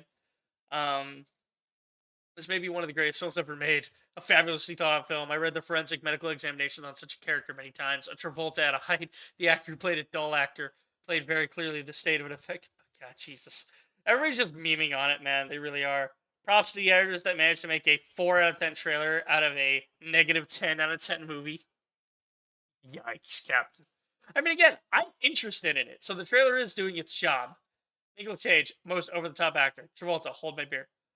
God, it's so weird. If I wouldn't get, copyright strike for watching the whole damn movie, I would watch the movie on stream. I would love to do those kinds of streams with you guys, just watching stuff and riffing on it and doing that sort of transformative content. But, man, it's so weird. John Travolta, the new Nicolas Cage, think that both was on the excellent face-off. I don't get this thing of people talking shit about Nicolas Cage. Nicolas Cage does try in these movies. He might overact, but his movies are really fun to watch. Major Payne. I fucking love Major Payne. It's great. Great movie. If you've never seen it. Oh, man. The movie is a gem the same way The Room is once. Oh, no. Don't compare it to The Room. The Room is awful. I refuse to watch The Room because it's terrible, and I know it is. See, sad film made me feel bad for the guy. It shows how badly people with mental health issues are treated. That's a possibility, maybe. His acting wasn't great, and let's face it, not a great film. It just made me feel sad. See, this is the kind of mature response that King Doms, whatever the fuck his name is, King Doms is not capable of. This guy's like, hey, sad movie, made me feel for the guy, right?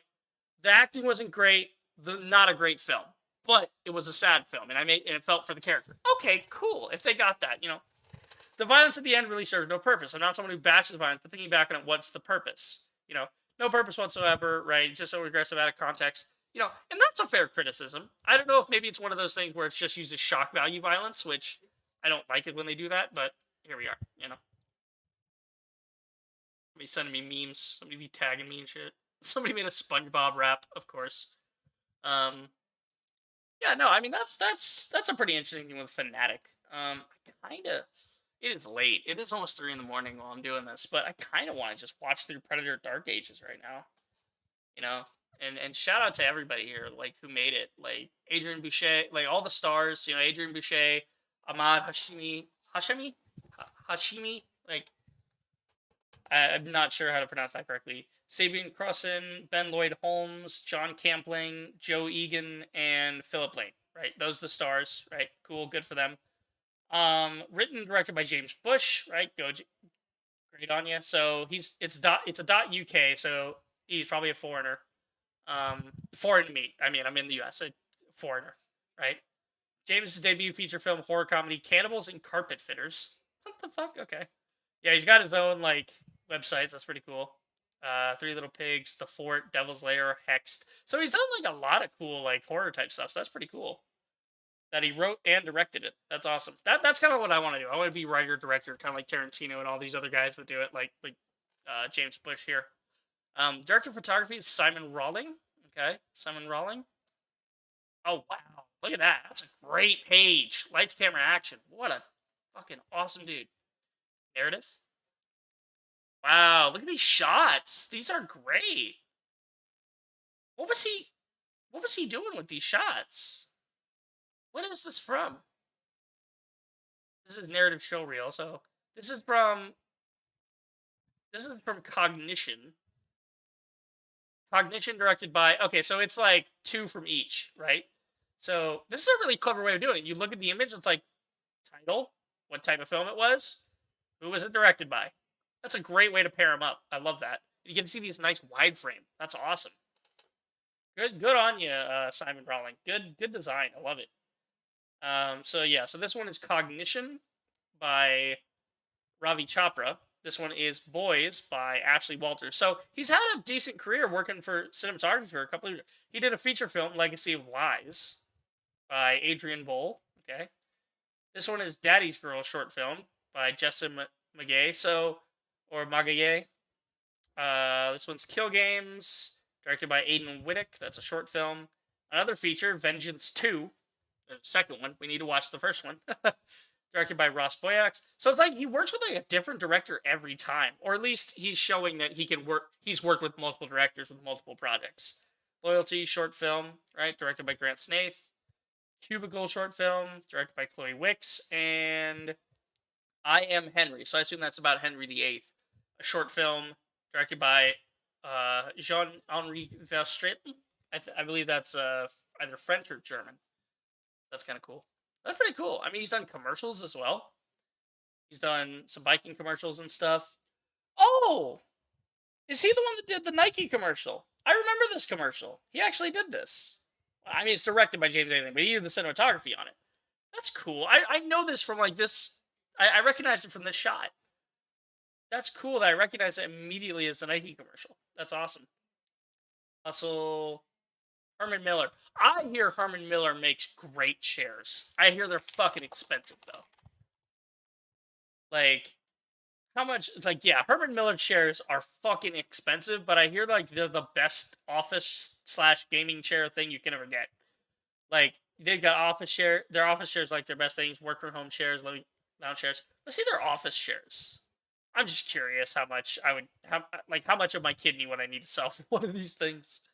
Can we go by price? Can we filter it by price? Is that possible? Yes. Let's go 0. They don't go... Oh my god. The lowest they go is $500 for this basic bitch caper multi-purpose chair. Yeah, Herman Miller don't play. But from everything I've heard, it is amazing. Oh, you can actually do a payment plan, though. That's really cool of them. So you don't have to try and save up for the whole thing. Obviously, you might want to do that, but you can actually start using it and like pay for it, and then you can get a warranty, a 12-year warranty for the chair. Wow, that's awesome. Design, manufacturing, delivery, including electrical components, casters, pneumatic cylinders. We stand by every product 100%. That's cool. Damn. Yeah. So when you're paying for Herman Miller, you're paying for quality. Yeah. So that's probably why it's expensive, because they're trying to cover costs of maintenance and stuff in case they have to replace things. And it's a well-crafted pneumatic chair. That's pretty cool. Go Herman Miller. Nice. Let's see. Philip Morris. I don't know what this ad is for, but okay. I assume Philip Morris is probably like an ad agency or something. Lego. Oh, he did a Lego thing. That's cool. Okay. Enough looking at the credits here. So then we've got, so we'll just read through here. Predator Dark Age is a short fan film. Short? I mean, that's 27 minutes. You call that short? To me, a short is anywhere from 10 to 20. 27's like... Well, then again, they're doing, like, credits here for, like, the last 3 minutes, so really it's a 25-minute film. Like, okay, fair enough. So let's see. Predator Dark Age short... Winner of Best Fan Film at the Tri-Cities International Film Festival. That's an accomplishment. Like, it doesn't matter what film festival you're at. It doesn't matter the size of it. If you walk away with best of anything, that means you beat someone else. Like, your thing was cooler than somebody else's thing, right? Or more relevant to the category. Let's not say it's better. We'll say it's best fan film. So maybe some other fan films were kind of rougher around the edges. So here we go. But let's say, set during the Crusades, the faith and fighting skills of a group of Templar knights, how cool is that, is put to the test when they encounter the Predator. Their battle is the thing myths and legends are born from. I can imagine this. Imagine a Predator comes to Earth during the Viking era. This is maybe where the Epic of Beowulf comes from. They think the Predator is Grinzler, right? Or not Grinzler, Grendel. They call it Grendel. In the Epic of Beowulf, Grendel is this monster that terrorizes the town, and then the brave warrior Beowulf comes and slaughters the creature and saves the town and all this shit. Yeah, it's a whole thing. But that, you're right. It is the stuff that myths and legends are born of. Think of it. Think of how a knight would describe this. How the fuck are you going to describe something as cloaking technology? He slew the beast, and upon it, but the beast had the final say as it tore the mortal world asunder. There was not left but ash. You can describe it that way, and you can see people describing it that way. That's kind of cool to think of. Like, to think that maybe somebody made a myth or a legend out of this. And maybe, like I said, broken telephone, right? Like, you go on long enough, the story starts to change a little bit here and a little bit there. Maybe this creature goes from being an invisible creature to being an invisible giant, right? Now it's not an invisible giant. Now it's just a giant. And now it has a giant that has 2 heads. And now it's, you see? And so eventually it gets to us. It's like, well, the last time someone wrote about it, it was this thing. And it said this. And this is, maybe it, who knows? I don't know. Like, you see this thing with a plasma caster and it shoots somebody, right? Which, again, I hope they don't do in this film because that's not on the level of Predator. But if you saw that and you were a knight, how would you explain that? You're back in medieval times. How are you going to explain that? You would say that it's casting some sort of fireball. It casts a ball of fire from it. Or, it can spew, right? Because it looks like it comes from the head. So maybe you think it can spew lightning, right? Maybe. So they say, a huge thank you to all our Kickstarter contributors, everyone that has supported the film. We couldn't have done it without you, and hope you enjoy. An independent, non-profit, artistic expression created purely as a fan film for fans by fans.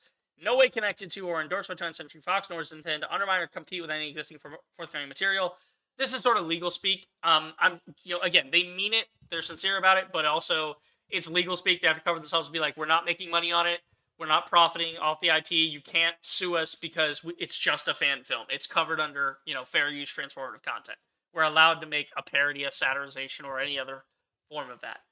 Which actually I give a lot of praise to the guys at Vampire. The guys behind Vampire the Masquerade.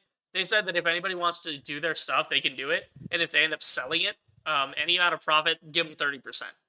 But anybody can play with that IP if they want to, which is a really great way to do it. Just let fans do fan things. And then if they make money, okay, you give the original, you give the guy that owns the thing that let you play with his toys, you give him a cut. It's like setting up a lemonade stand on somebody else's driveway. You give them a cut. You pay your rent. That's fair. That's fair to me. But yeah, I mean, fuck it. I'll watch it right now. I'm already up too late anyway. So let's just do it. Let's check it out. We'll have a nice palate cleanser at the end of the stream and just watch something we actually enjoy. Do I have this slow mode? I feel like I have slow mode. I have a slow mode. That's why it's not going. Okay. Oh. I need a drink real quick. I'm going to change my shirt and get more drink. Because I just spilled this even more than before. I'm losing it tonight. I'm I'm all thumbs tonight. So yeah, I will be back momentarily.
Hold my arm the wrong way.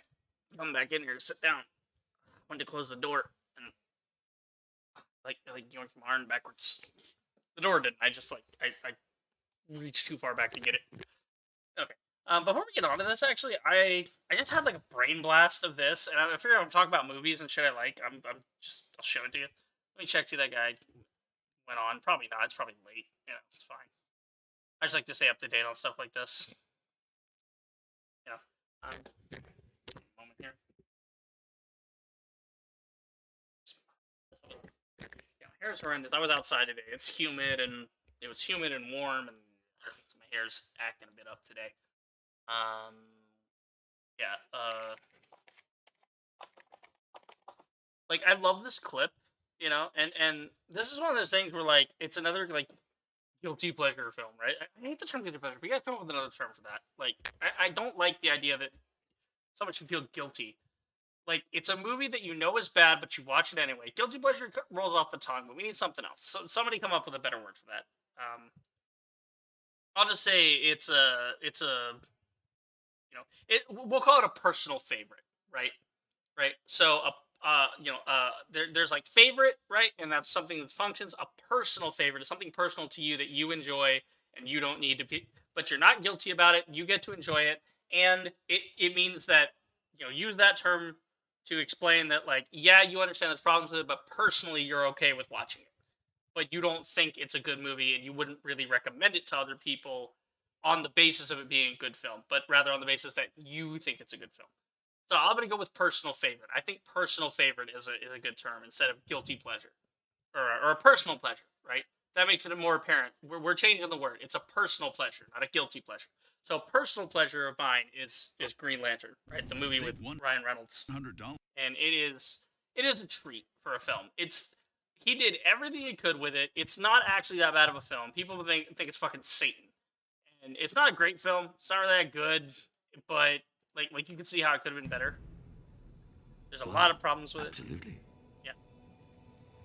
So the part that I love is, this is like where he's explaining what the core is, yada yada. The part where he what's his name? Ooh, what's his name? I forget the guy's name. Sinestro? I think it's Sinestro, right? Pretty sure it's Sinestro. Yeah, Sinestro is the guy that is a Green Lantern, and then he gets corrupted by the Yellow Power Ring, so he becomes a Yellow Lantern, and then becomes evil as a result, because yellow is fear, and yeah. So yeah, that's Sinestro. So Sinestro's given like a speech to the core, and then they have this awesome chant moment. I might just let it play through the speech, actually. It's pretty fucking cool. It's pretty baller. See, the credits should, or the closed caption should work pretty good here. It's like an official film clip. Lancers, I've called you here to this unprecedented gathering because we face an unprecedented danger. Our 4 Lantern brothers were killed by an enemy called Parallax. An enemy we... Just letting you guys know, you might want to watch your volume, because this is going to get a little loud when they all start don't chanting. yet fully understand. We do know it's powerful enough to destroy entire civilizations. Powerful enough to defeat even Abin Sur, our finest warrior, whose light can never be replaced. They all just look at Hal Jordan. Ugh, that's awkward, man. That's embarrassing. Don't do that. Lead a squadron of our strongest lanterns in an assault on Parallax. We will seek out and fight this enemy. And we will destroy it. Alone, we are now vulnerable. United, we are still invincible. We have never been defeated. Will we be defeated now? It was for this moment that we were created. No, I'm gonna turn it down a little bit. They're gonna get loud. Tell you your duty. I don't need to tell you who Ooh, we are. I love this.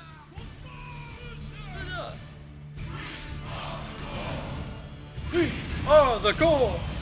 We are the core. You cannot tell me this is not cool. You cannot look at fucking this, bro.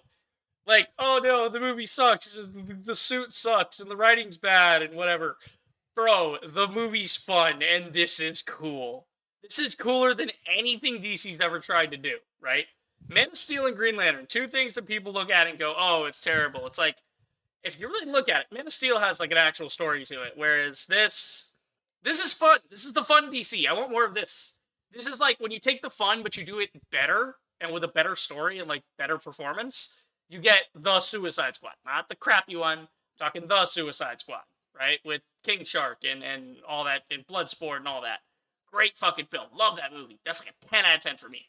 I think I made like a 9 out of 10 though, because I'm like, there were some parts that were still iffy, but very good film. But this is still fun. This is a fun film. You can say it's like a 6 or a 7, right? If we're grading it on the curve of being a fun movie to watch, and being a personal pleasure, as a personal pleasure film, it's easily a 7. As a film to watch, it's a 5, maybe a 4. Like for good factor. And Ryan, buddy, I love you. Ryan Reynolds in Free Guy was fantastic. I'll tell you, that movie's a 10 out of 10. There was nothing in that movie I didn't like. That whole movie felt so good to watch. It was just so nice. Anyway, so we'll go back to Dark Ages here. So the following movie is a non-profit fan film produced for entertainment purposes. All characters and associated names and references are copyright and trademark under 20th Century Fox. And we do not claim any ownership over it, right? So this is your legal speak, right? You have to have the disclaimer. It is in no way connected to or endorsed by 20th Century Fox, nor... Yeah, excuse me. And adjust my butt. Nor is it intended to undermine or compete with any existing or forthcoming material. This film is produced solely for the personal enjoyment of the cast and crew and any other Predator fans. No copyright infringement is intended or implied, right? So, the legal disclaimer, right? Which, they have this, so even if 20th Century Fox had tried to sue them, this wouldn't even make it to court, because they would look at this in pretrial, and the judge would be like, yeah, that's open and shut. You're fucking, 20th Century Fox, you're being assholes. And it would have just made them look bad, Never sue the fans, because they make something. don't sue fans because they like your product, okay? That just makes you look like an asshole, okay? It just does not help you. Paramount's been doing that to Angry Joe. Doesn't make their shitty content any better. Don't sue the fans, man. Let your fans be fans. Oh, this is cool. Oh, this is cool. What's up the frame rate? It feels... Is my thing okay? Hold on, I'm gonna refresh this. Maybe. Okay, we're gonna go back to the beginning now. The best way to make money on... Shut up. God, I fucking hate those ads. So maybe now it'll be a little smoother. I don't know. It could also just be the camera they used to film on that day. Because it looks like they got this with, like, a drone shot. Okay, so this is like a guy from a village. This is cool. Damn, that's actually kind of loud. We're going to turn that down a bit. We're going to throw captions on for you guys. I usually watch YouTube with captions, but this is more like a movie anyway. So, I mean, it is a movie. It's a short film. Ooh, that's a bad plate. I love that, though. That's great. You know what that reminds me of? Yo, speaking of movies I fucking love, this is not a personal pleasure. This is a fucking pleasure. This is a great film.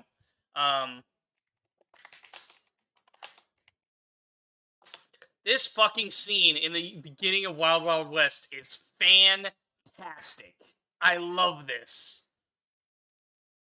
Thaddeus Morton, scientist dude, beginning of the movie. It starts like the same way. It's like the same idea. We have, I mean, they use an open field. These guys use like a forest. You know, and this is obviously a little goofy or whatever. This is a little more intense, right, with the camera and everything. But it's the same idea. You can see where they're pulling it from. I have no doubt one of these guys saw Wild Wild West and was like, what if we opened it with somebody getting chased? You know? He's running, he's running, he's running. Boom, takes it off. I love this guy's line. I'm gonna crank it up a bit, so be warning, volume warning. Be careful. And they say you scientists are supposed to be smart. Bloodbath McGrath. You scientists say you should be smart. Like, you scientists are supposed to be smart. He's laughing at him. Yeah, and then it goes into this awesome fucking sequence, like this opening sequence. It's like Cowboy Bebop. It's got this. It's so good. Again, another movie I would totally watch for you guys on stream. I would watch Small Soldiers. I would go back. I would watch Wild Wild West. I would watch Independence Day. I would watch all the shit that I love, you know? I'd watch the entirety of Stargate. If YouTube ever gets its head out of its ass and allows watch parties, like, let that be a category, YouTube. Just let it be a category, right? But, you know, let it be known that, like, you can't just be watching it silently. You have to be interacting with chat, talking to chat, and talking about the movie. It has to be transformative. It can't just be throw it on and let it play. And nobody uploading, like, the actual footage, right? Like, you have to, like, the requirement should be, you have to have a camera so that it alters the image, right? Already you would have to alter the image. Number one. And then number two, if you want to do it, you have to be doing like I do. You have to either pause it and talk about it, or you have to talk about it like a riff track or a commentary. You have to be continuously engaging with the product, you know, and you know, maybe once or twice you let a line go through, but other than that, you can't just sit there silently and watch it. I've literally seen people on Twitch do that and they haven't gotten in trouble.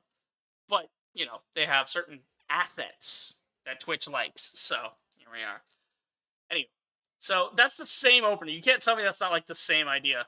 I mean, it's a great opener, though. A guy just, like, running through, and he just... Predator, Dark Ages. I would have gone with a different, like, title card, but it's not bad for an indie film. Ooh, nice costumes. So, the color grading here, an interesting choice, let's say. It makes it feel kind of dry and arid. I'm loving the costumes. These guys fucking nail it. This looks exactly how I want it to look. Marshal Thomas. Yeah, that's actually lower than I thought. The music kind of overpowered it. I am Brother Joseph. Thank you for coming. I did not expect someone of such prestige. Okay, is there somewhere else I can watch this? Because this does not feel right. It feels like I'm getting some hitching or something. Something's off with the playback.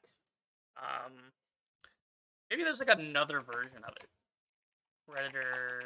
Dark Ages. Full movie in English. Is there like a more official thing? 'Cause it's like Filmmakers Guide to the Galaxy posted it, but yeah, this is another one, by the way, that someone literally did already of Warrior Predator, right? They already did a fan film that's a Native American Predator. Came out 2 years ago. And it also has a female Predator. I swear to God, if this movie, if it turns out to be a female Predator in Prey, you know they've ripped this off then, if that's what they're going for. And again, this is cheap. This is cheap just because it's a 7-minute indie film thing, and clearly they filmed it with like maybe 5 people total, you know?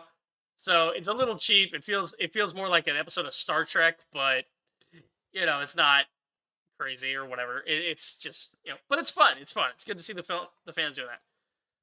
Predators World War? Excuse me? I've been saying this forever that I want to see a Predator movie set in World War II.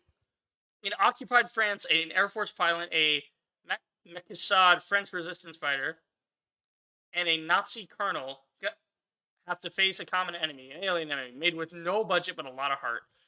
Yo, do we need to watch this one too? Oh, this has like 0 budget. What's he wearing? Why is he wearing that? That's not what Nazis wear. Yeah, dude, this is all black and white. This is super backyard film. This reminds me of Clerks, right? Like, you guys remember the first Clerks movie, where, like, Kevin Smith had filmed it all, like, black and white, because back in the day, they didn't have digital yet, so black and white was cheaper than color, so he did it in black and white. Like, bro, this is crazy. Oh, look at that. We actually get some color. Why did we get color all of a sudden?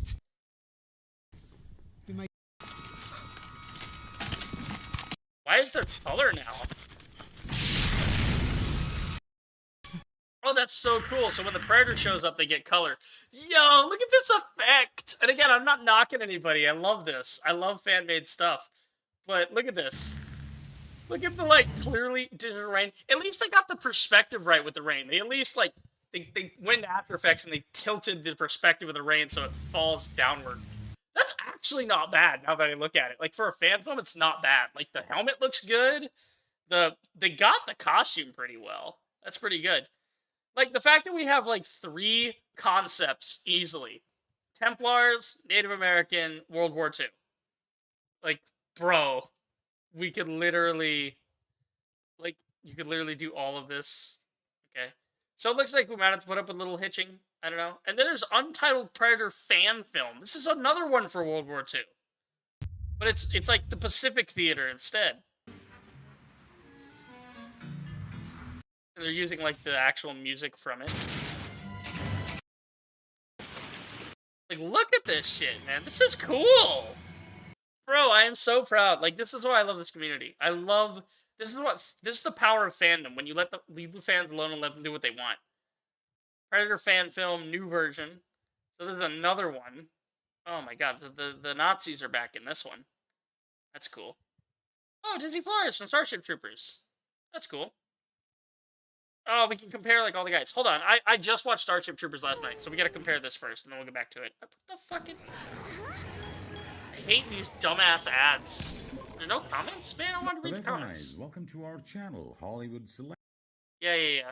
I don't need to hear anything. So, Casper Van Dien, fucking love him. Great guy.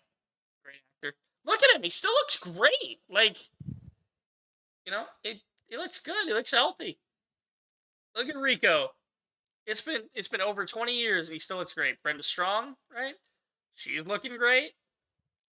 Denise Richards. Yeah, let's see. Denise Richards, she's still looking good. She's 51. She got the Amanda Tapping, right? If you look up Amanda Tapping. Like, we look up Amanda Tapping in 2022. Like, she still looks fantastic. Like, look at her. Amanda Tapping is like 54, I think? She's up there. She's similar to Denise Richards. Like, how old is she, right? She's 56. She's literally as old as my mother. She's the same age as my own mother. And she's been on all these shows. She's been around since, like, the 90s doing this shit. And she still looks fantastic. Yeah, Denise Richards got the same treatment. Look at that. She still looks great. She took care of herself. That's great. Patrick Muldoon, looking fine. A little more distinguished, but looking fine. Look at this. Can we please have him come and play, the guy in Rapture, Andrew Ryan? Can he please be Andrew Ryan in the BioShock TV series they're doing? He's right fucking here. Let him do it. Patrick Muldoon. I love it. Look at him. He looks great. Jake Busey. I love Jake Busey. I love Gary Busey. I love Jake Busey. There's just this energy in their face and the big teeth and everything from that family that, like, he looks a lot like his dad. Look at him. Look, he's living his best life. Look at this. You love to see it. Neil Patrick Harris, of course, he hasn't aged a day. He looks fantastic. He's good. He's ready. Clancy Brown. This is the guy I always forget. This is the guy that's like, in my brain, I confuse him with Ron Perlman, but I know Ron Perlman is Ron Perlman. Right? But I always forget his name, but I love Clancy Brown. Everything I've seen him in. He was in Pet Sematary 2. He was in Earth 2. Earth 2, a fantastic sci-fi series. A little low budget, but not bad. Clancy Brown's one of the main characters in the cast, so he's prominent throughout the show. He's really great. I think he was also in... No, he wasn't. There's this guy that's a recurring character actor in a lot of these sci-fi shows. He showed up on Voyager, but he was also on Earth 2. He was an adversary for the group in Earth 2. He was an antagonist. But Clancy Brown was one of the main character guys, and he was like the head engineer guy. But it's a great show. It's a great show. It's all about these guys trying to go to this planet and colonize it because people are all living on space stations. That's making them sick because they don't have a natural environment. It's a great show. Earth 2. Like Earth and then the numeral 2. Look at Clancy Brown. He still looks great. Like, he's got heavy crow's feet, but he always had it. Look at him. He even had it back then. He's just always going to have it. Which is, like, it's unfortunate, but, he's aged naturally. It's not, he doesn't look that bad so far. Good on you. Marshall Bell. Yeah, Marshall Bell he's up there. He's 80. He looks great for 80, though. He looks about as good as my grandpa did. But, Blake Lindsay, she's looking fantastic. Look at that. Katrina. Diz. We love Diz. Dizzy. Love it. Again, another movie I would watch for you guys. Starship Troopers. Seth Gilliam, you guys would know him from The Walking Dead. The priest on The Walking Dead. His baby face, right? Watkins. Starship Troopers. And then he's on The Walking Dead. Michael Ironside. Fucking love this actor. Everything he shows up in. He actually appears in Major Payne. I mentioned Major Payne earlier. He plays an alcoholic, abusive father to one of the cadets in Major Payne. He shows up to try to... It's like parent day, and he tries to show up to be there with his kid, just to fuck with him. And he's there, but he's drunk and whatever, and Major Payne, like, basically tells him to fuck off, It's pretty good. Yeah. Ratchik, love him. Rue McClanahan. God, she was 63 then. She died June 3rd, 2010. I mean, that's understandable. She's hanging out with Betty White. Look at that. That's awesome. She still looked good. She still looked good in 2010. Look at that. She still looks great. No, Dina Meyer is Diz? Hold on.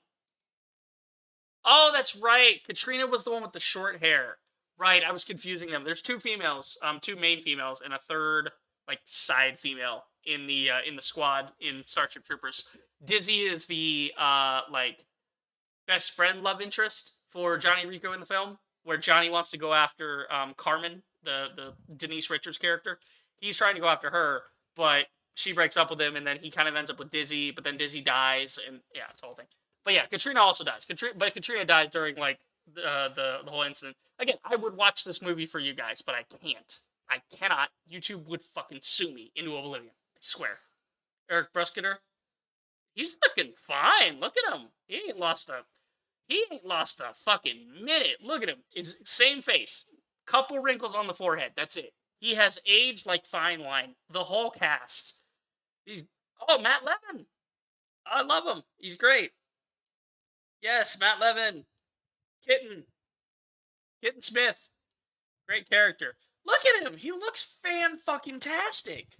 He looks like, he's got a little more of the jaw going on. I think it's mostly, like, the stubble and then the crow's feet. That kind of adds to his age. But he's still got the ears. You know, as a fellow ear dude, right? Like, my ears are kind of, they're out there. At least they were a lot more prominent when I was younger. You know, notice how he wears his hat? He doesn't wear it down. He wears it at the top of his bridge. That's because of those ears. I had the same problem when I played baseball when I was younger. I tried to put the hat on. It would always hit my ears, and my ears would get bent down. It was a big problem. Oh, man, that's great. Anyway, all right, so off of that subject. Anyway, we were looking for another thing, but we can't find it. So we will just have to continue on with what we have and hope that it maybe clears up. I don't know. I don't know if I'm maybe on the wrong setting. I'm on 1080. Maybe it should be on 720. Maybe that'll smooth it out a little. I don't know.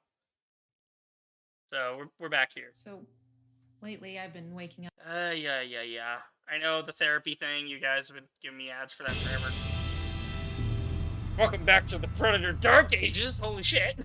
That was an opener.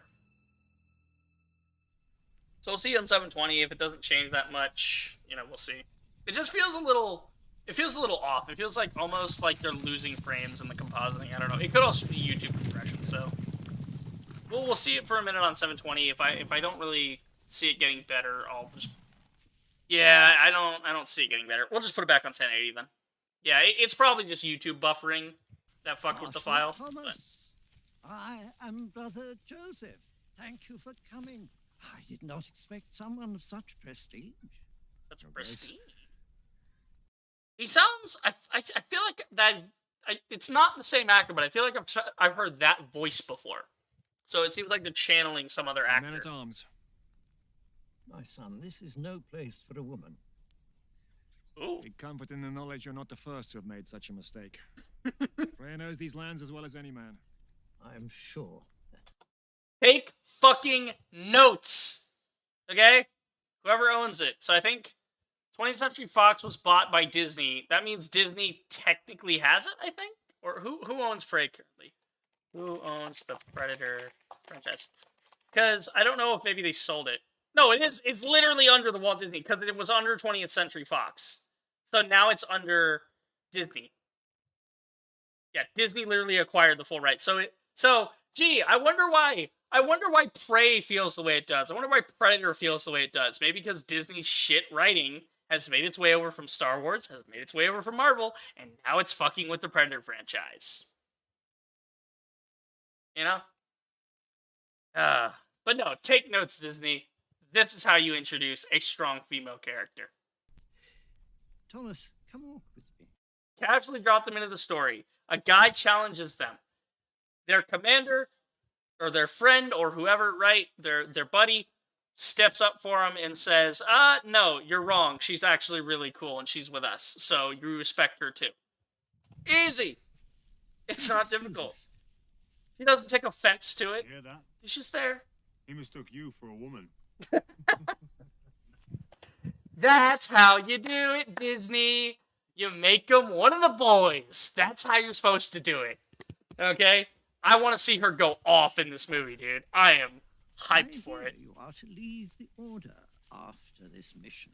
Your Grace, my men have seen too much death. Some deserved, some not. Many return from defending our faith only to find themselves questioning it. Why are we here, priest? The Archbishop believes we have someone who could be of use. You know what they said about this beast that you hunt. We have heard the tales. Witchcraft, dragons. But I'm yet to know why the church has shown such an interest. The local villagers have made a substantial donation to the Order in return for our help. So, naturally, God wills it. I like that setup. Naturally, yes. That's a great setup, actually. It's like, okay, well, why are the Templars here?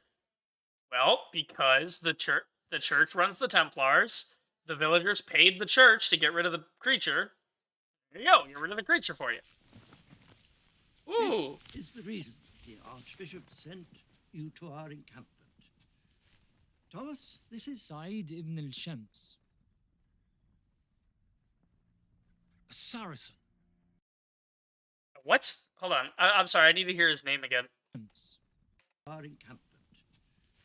Thomas, this is Said ibn al-Shams. Said ibn Shams?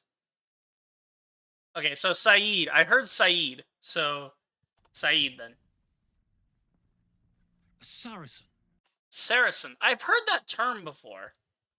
I mean, I'm sure they'll explain what the fuck it is. They'll give it context. But wasn't that a lyric to one of the things? Horse Soldier lyrics. There's a song by Core Blunt called Horse Soldier. And I swear one of the lyrics is... Yeah, the whole thing...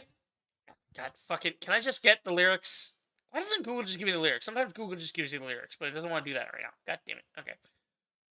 We'll see AZ lyrics. I think AZ lyrics are a pretty good one. Yeah, AZ's got it. Okay. It doesn't get too many goddamn ads my way. Okay. Yeah, so Horse Soldier is a thing by Core Blunt. I think it's a song. It's a song by Core Blunt, and it's a great song. It's a song about legacy and tradition and just badass shit, right? And the idea is it's talking basically about the spirit of the cavalry, right? The idea of the horse soldier, right? And how you can find it in basically every culture on the planet in every time period. And even in the modern age, it starts to make a return, because in places like Afghanistan, they ride horses into battle.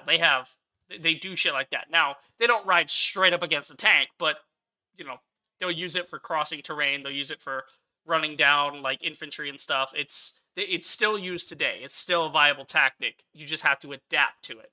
And, you know, it's a whole thing. I think I'll read the whole lyrics, because it's a great song, and I can't play it for you guys because I'll get in trouble from YouTube, because fuck them. Goddamn automatic claims. But you guys can look it up. Horse Soldier by Core Blunt. I mean, I can show it to you on YouTube if you guys need to know where the fuck it is. As you can see, I listen to it a lot. I've had the 1 hour version on before while I've been working. It's great. And yeah, the 1 hour things are going to kind of get phased out now, because now they have the loop option on YouTube. So now you just loop it. It's fine. So yeah, Horse Soldier, Core Blunt, you're looking for this picture. And he's got a couple other ones. I Want to Be in the Cavalry. That's a really good rendition as well. And, you know, that's a great one. Lament for Lannister's Cousin, Student Visas, Leader on Losing Control, The Horse I Rode In On. A lot of stuff in this album is you know, military horse focused. Anyway, so this is the one for Horse Soldier, and I swear it says Saracen in here. Circling Saracen. Yeah, I knew I heard that term before. Okay, so I'll try and sing it a little bit, I think, because it has a really good cadence to it. I'm a hussar, I'm a Hun, I'm a wretched Englishman, routing Bonaparte at Waterloo. I'm a dragoon on a dun, I'm a Cossack on the run, I'm a horse soldier, timeless through and through. So you guys kind of feel the rhythm of it, and you know, well, I was with Custer and the 7, 76 or 77, scalped at Little Bighorn by the Sioux. So you guys get the kind of tempo. I'm not going to sing the whole thing, but you guys get the sort of tempo you're supposed to read this with. So, the tears and devastation of once for a nation. This I know because I read the tube. So it kind of goes through. I love this line. This is actually my personal favorite line. Where, like, I mean, the first one, no, but, like, this one, it's just tucked in here. I love this one. So, I drank bear's blood on the run when I rode with the Great Khan on the frozen Mongol steppe while at its height. Right? So I was talking about, you know, the Great Khans, right? Or, you know, like Genghis Khan, right? And then, and I as a white guard, eyes being like I was, so eyes. And I as a white guard, I as a red guard, I as the Tsar's own palace horse guard when Romanov was murdered in the night. So speaking of the you know, death of the Tsar, there was an assassination of the Tsar family at his palace. The Tsar assassination, right? The People's Will, organized in 1879, they employed terrorism, assassination in their attempt to overthrow Russia's Tsarist autocracy. They murdered officials, made several attempts on the Tsar's life before finally assassinating him on March 13th, 1881, right? So Alexander II of Russia, right? So that was the sort of last Tsar of Russia. They got rid of him. So yeah, yeah. But it's a really interesting image in my brain when I hear this, because, you know, I'm thinking about, oh, horse guard or whatever. So I just imagine this, like, guy on horseback in the frozen, like, you know, like Russian dead of night, and he's standing out front, and then, like, in the window up top of the palace, like in one of the rooms, you just see a bunch of flashes and hear gunfire, and he just stands there and doesn't do anything because it's part of the thing or something like that. It just, again, I'm not versed on it, but that's what the image that pops into my brain at least. Anyway, so yeah, so this is where he says Saracen.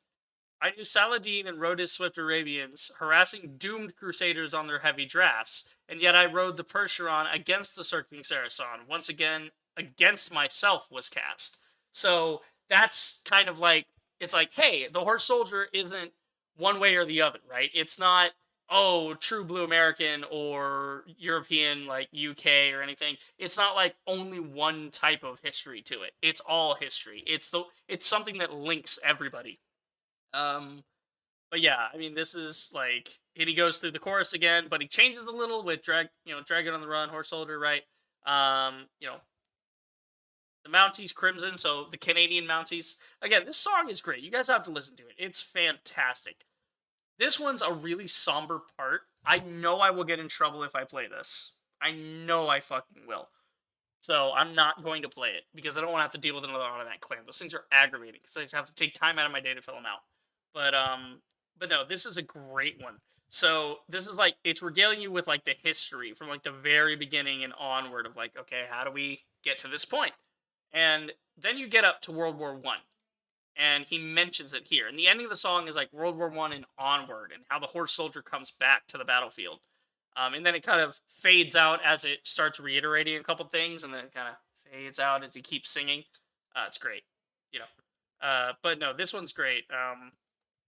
I knew my days were numbered when all the trenches lumbered for modern machinations, Delegru, right? Or Delegru, so fill the gap. Right? More modern machinations fill the gap, right? That's the version I heard. No match for rapid fire or the steel birds of the sky. With a final rear guard action, I retreat. No match for barbed wire or the armored engine's whine. Reluctant, I retire and take my leave. And then it's sort of instrumental for a couple seconds. It's like, 5 or 6 seconds where it's just instrumental. It kind of lets you linger on the somber tone. Horse soldier is no more, he's gone. And then it comes back in with this nice crescendo, not a crescendo per se, but a nice riser to this, where it just kind of brings the fun back into it and kind of makes you feel a little triumphant before the big bass, the big beat drop, basically. Today I ride with special forces on those wily Afghan horses. Dostum northern lions give their thanks. And no matter defeat or victory in battle, it occurs to me that we may see a swelling in our ranks. And then that's when the chord just, it's like the guitar just strums once, and it holds for a second, drums kick, and then it goes, I'm a hussar, I'm a hunt, so it gets back into the chorus. It's fucking fantastic. Also, there's a really interesting, I learned something about World War I was not aware of. This right here. This is something really cool. I'm going to let you guys look it up. I'm not going to show it. It's a nice fun Easter egg. But if you happen to see this, so you guys are seeing this, like, and with the Polish Lancers charging German tanks. I didn't know this was a thing. So back when World War I started, right, and then we were still very much on the cavalry infantry type of thing, and then we had tanks and mechanized warfare. That became the normal after World War I. World War I was the first appearance of the tank, right? And the Germans used it. They invented it, right? So the Polish Lancers he's referring to are actually guys that were on cavalry, like they were on horseback, and they adapted to this tank thing, because they used to use their cavalry to run through and, charge through and hit them all. And Lancers, they had lances. Now, the thing with the Germans that... Hold on, OBS just died for a second. Is it going to come back or what? Come on, OBS. There we go. I don't know what happened. I just got 206 drop frames for some reason. Okay, we're back. Okay, let me reiterate. The thing with the Polish Lancers is that they adapted to the German tanks by realizing that the tanks were slow and shitty, right? They were amazing against infantry because small arms fire could not penetrate these tanks, right? You had nothing to take these tanks out with other than anti-tank rifles and anti-tank grenades. But those you had to be in position for, and it wouldn't always work, and yeah, it's dangerous. So what the Polish Lancers would do These guys realized they were faster than the tanks. So what they would do is they would get into certain positions where the tanks couldn't turn quick enough to deal with them, or they wouldn't see them coming. And the infantry would lay down fire against the enemy infantry that would flank the tank. And they would start taking those guys out. Then the Polish Lancers, these guys would come in. They would come in from the side, and they would come in with literally these these anti-tank grenades and anti-tank bombardments strapped to poles, right? They would be on sticks, they would be on lances, and they would come in and charging, and they would hit the tank. They would aim straight at, and they'd ride past the tank and joust the tank, and they would hit it with these things. It's fucking cool.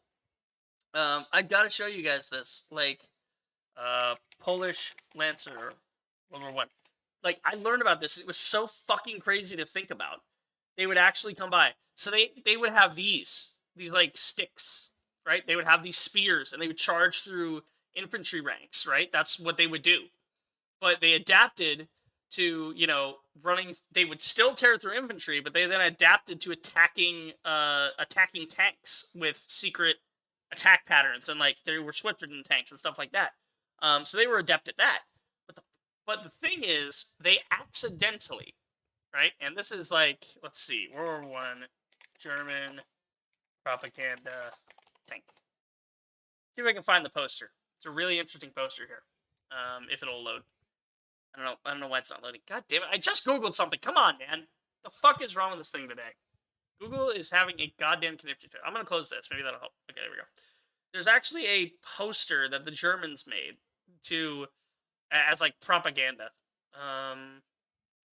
German tank. Maybe I should type horse poster. German tank horse poster. It's here somewhere. Hold your horses. The tanks are coming. No, there's one of these that when I looked it up, it was a very. Here it is. This is the one. This is the one. So this is from World War I. These are the Polish Lancers that I was talking about, and here's the German tank. Obviously, the tank is crushing them, right? And Der Pinf, you know, Nationalist, whatever. So basically, they use it as propaganda to be like, oh, look at the stupid, inferior Polish with their horses. We are stronger with our tanks. Our tanks will crush everyone. See how much smarter and better we are? So it was propaganda. But how this came about was there was a tank column that was rolling through a certain area. Well, the horses, the Polish Lancers on their horses were trying to get to a certain area, or they were trying to intercept it in some way. But there was so much dust kicked up from the horses and the tanks, and the artillery and everything, they didn't see where they were going. Then, when the dust started to die down, they found themselves in the middle of the tank column. So they, of course, got fucking massacred, right? So that's where you get the Polish Lancers charging German tanks. This. Because they never charged them straight on, right? They never had that as a thing. It was just the Germans propagandized it to say like, oh, we're better than these guys because our tanks, you know, tick out the cavalry, right? The cavalry is done and finished. Anyway, so this whole thing from Saracen, again, great song, Horse Soldier by Corblunt. Please go listen to it. It's fantastic. Who we got? A Saracen who can help you to defeat this beast. What help could a Saracen give me? He can advise you where he can. Advise? Why should I trust a man who sells his own country? This thing kills both Christian and Muslim. It does Sorry not about care that. for religion, even if we do. Brother, he cannot be trusted. He is a savage. They all are. I am not the one who murders with no remorse. Compose yourself, Templar. I love this setup. This is great. Because historically, if you guys don't know much about the Crusades, I know a lot of people know the cursory thing of, oh, the Crusades, it was a holy war, whatever. But they had beef. Big fucking beef. The Crusaders would go in and wipe out a lot of people. Like, literally, the phrase, let God sort them out, right? Kill them all and let God sort them out. I'm sure you guys have heard that phrase. That phrase comes from the Crusades. There was literally a thing. It's Crusades or it's biblical in some way. It's from a holy war. Origin. Let God sort them out. It was the craziest story. It's a really crazy story. Yeah, Novit enim dominus sundius, right? Latin. Kill them, for the Lord knows who are his. Which you translate it becomes the more modern phrase of kill them all and let God sort them out, right? Caesarius did not hear this statement firsthand, merely writing that Arnauld was reported to have said it. So it's technically hearsay, but it is a phrase reportedly spoken by the commander of the Albigensian Crusade. I don't know how to say it. Albigensian Crusade. Prior to the massacre at Béziers on 22nd of July, 1209, right? It famously enough, you guys probably remember that era as being 12. Ooh, it's 12 something for the Magna Carta. I don't remember what year it was. We'll have to look that up in a minute. But basically, direct translation of the medieval Latin phrase of "kill them all and God sort them out." So the idea was that the Crusaders came in and they were coming to this town, and this town was full of their enemy, right? Whoever it was. And the thing is, it was like they were basically using the town as a human shield because they knew that the Crusaders wouldn't send in heavy cavalry and shit against them because they wouldn't want to hurt the civilians, right? Same tactics used today by people, around, like, they use human shields. So basically they were hiding within the town to not be caught, basically. And so the commander of the situation, who was supposed to go in and clear the town, he basically went full bore fucking, religious nut job, and he just says, kill them all, let God sort them out. He's like, well, his guys are like, well, what do we do? How are we going to deal with the situation, sir? And he's just like, fuck it. God knows which ones are right. We're just kind of sending them ahead of schedule, basically.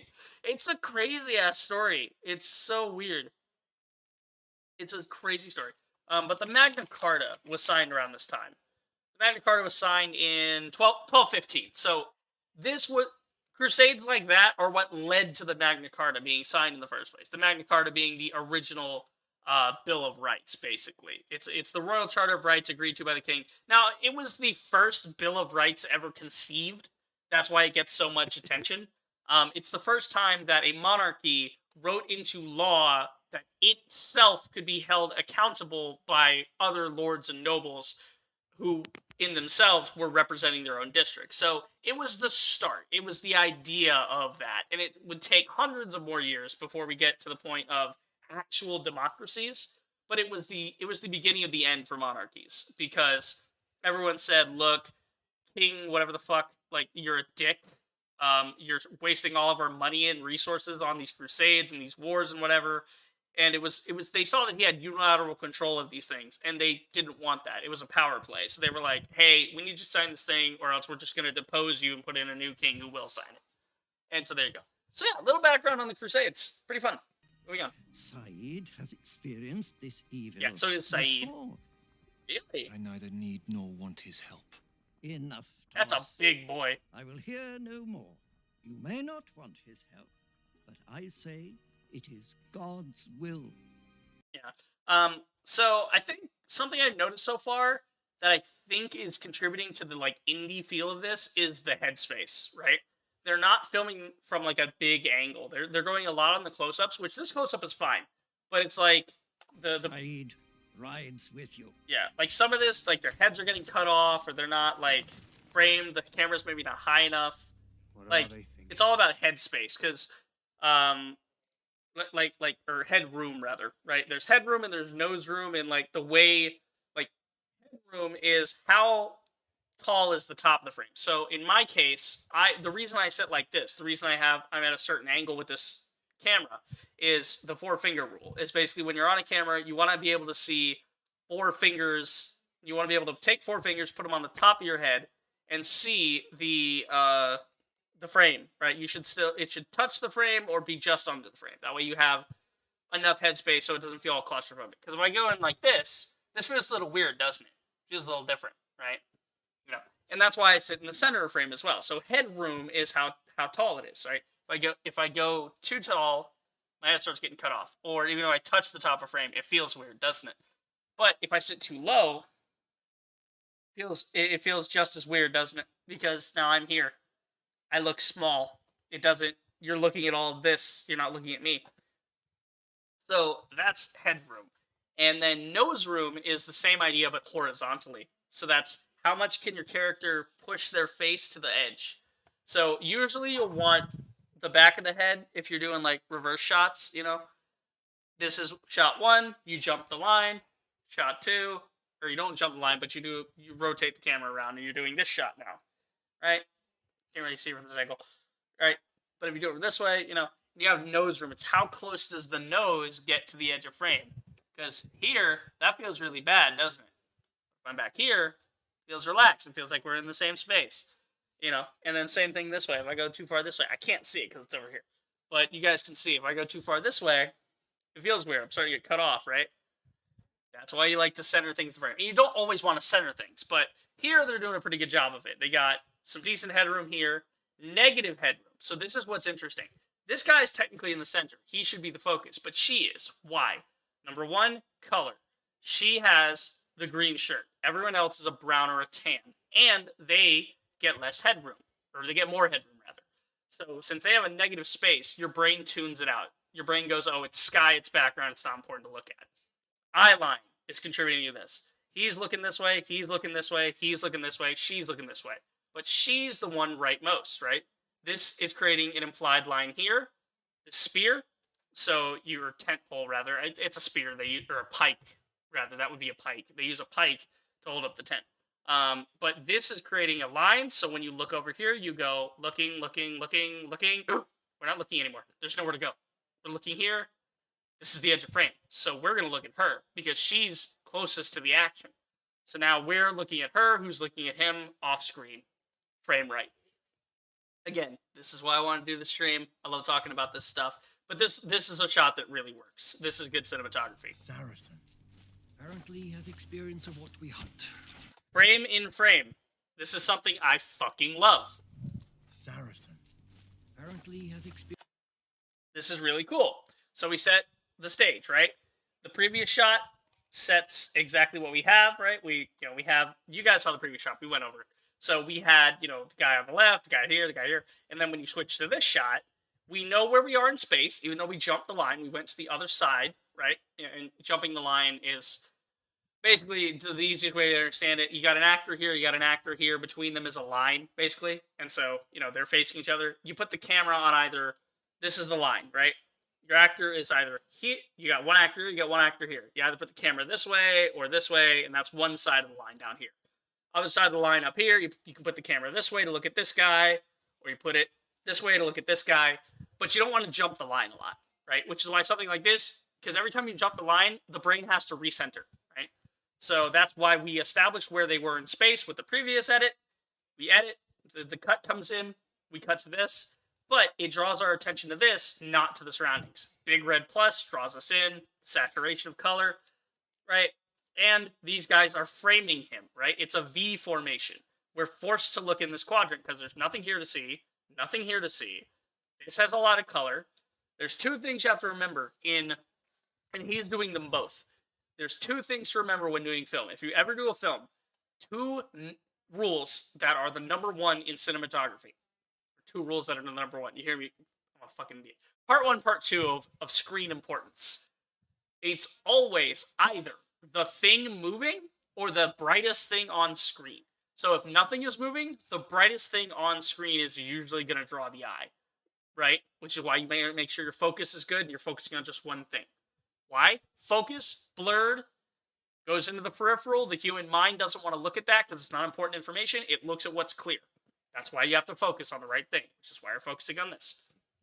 So, number 1, color.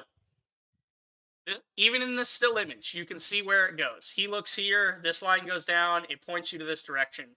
Big red, plus like a target. You're supposed to look here. But, in the scene, experience of what we hunt. He moves, he goes this way. You even see him acknowledge the screen presence of him and the woman who's off camera. But he moves. Watch it again. Saracen apparently has frame, experience of what we movement, hunt. and color. Movement and color. Is that together. so? And he's still there. Look at that. It's a bad omen. Look at the way he's framed as well. Is that so? He comes by. He doesn't go to them. It's a bad omen. I can feel it. Notice how we don't see him go by the camera. We saw the Crusader go by the camera, but Saeed got a different framing. He was smaller, meaning he doesn't hold as much respect and power in their eyes. They respect big Commander Crusader, itty bitty Saeed. He's not important. They don't like him. That's what the framing tells you. It's all there, man. It's science. There's formulas for this shit. There are ways to fuck with the audience's head, and they don't even know you're doing it, right? And even if they know you're doing it, right? I know these tricks, and I still love them. And I love the movie even more when they get it right. When they use these tricks correctly, I love it. I love frame in frame. Frame in frame is my favorite thing, especially if it's a mirror shot. A mirror frame in frame. Oh, I love the way it looks. These are great. With the drone shots, these are awesome. Again, the frame rate, something wacky with the frame rate. I want to get this on like a DVD or something. It's gotta only be like YouTube's, this video file specifically. I don't know. Nice dissolve. I like that. The soundtrack is great. Helps to set it. Guy with the crossbow. Love the look of it. Say hello to Webflow. In mods.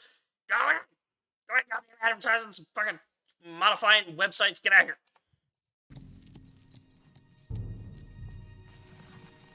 Oh, the lady's in the front. Also, can we comment on the fact that she's wearing green? Okay, look at this character and tell me this isn't a reference to Legolas. They're stealing the character design for Legolas because it's a great color palette. Green, you know, a little bit of brown thrown in there, blonde hair, sharp eyes, Archer. It's Legolas, but it's a lady Legolas. It's ladyless. Several bodies were dragged through here, away from the path. We go on foot from here. Yeah. So we like looking for a needle in a haystack. And again, that's an inspiration you can see. They like Lord of the Rings, they like Legolas. What do your elf eyes see? The same scene. Guys, I can compare it again.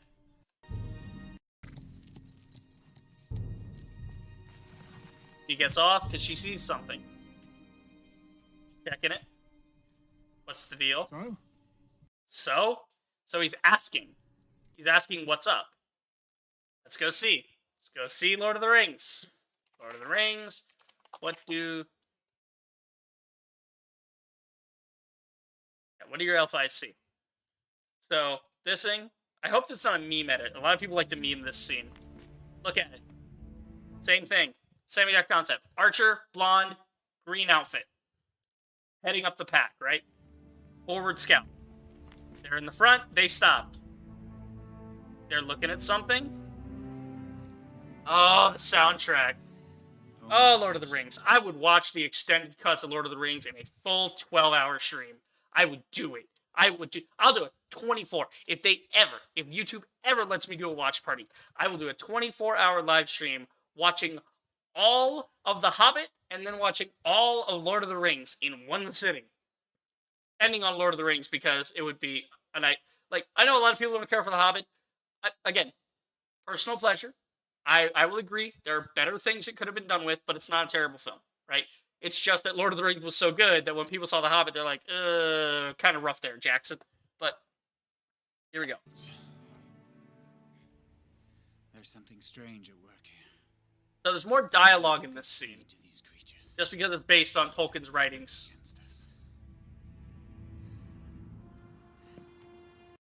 Okay. God fucking damn it, it is a meme edit. I just want the original scene, dude. I hate when people... I love that people meme it, but I hate that people meme it. Okay. Yeah, these are the Uruk-hai, and then we get to the elf eyes here in a second. Yeah, it's like over here.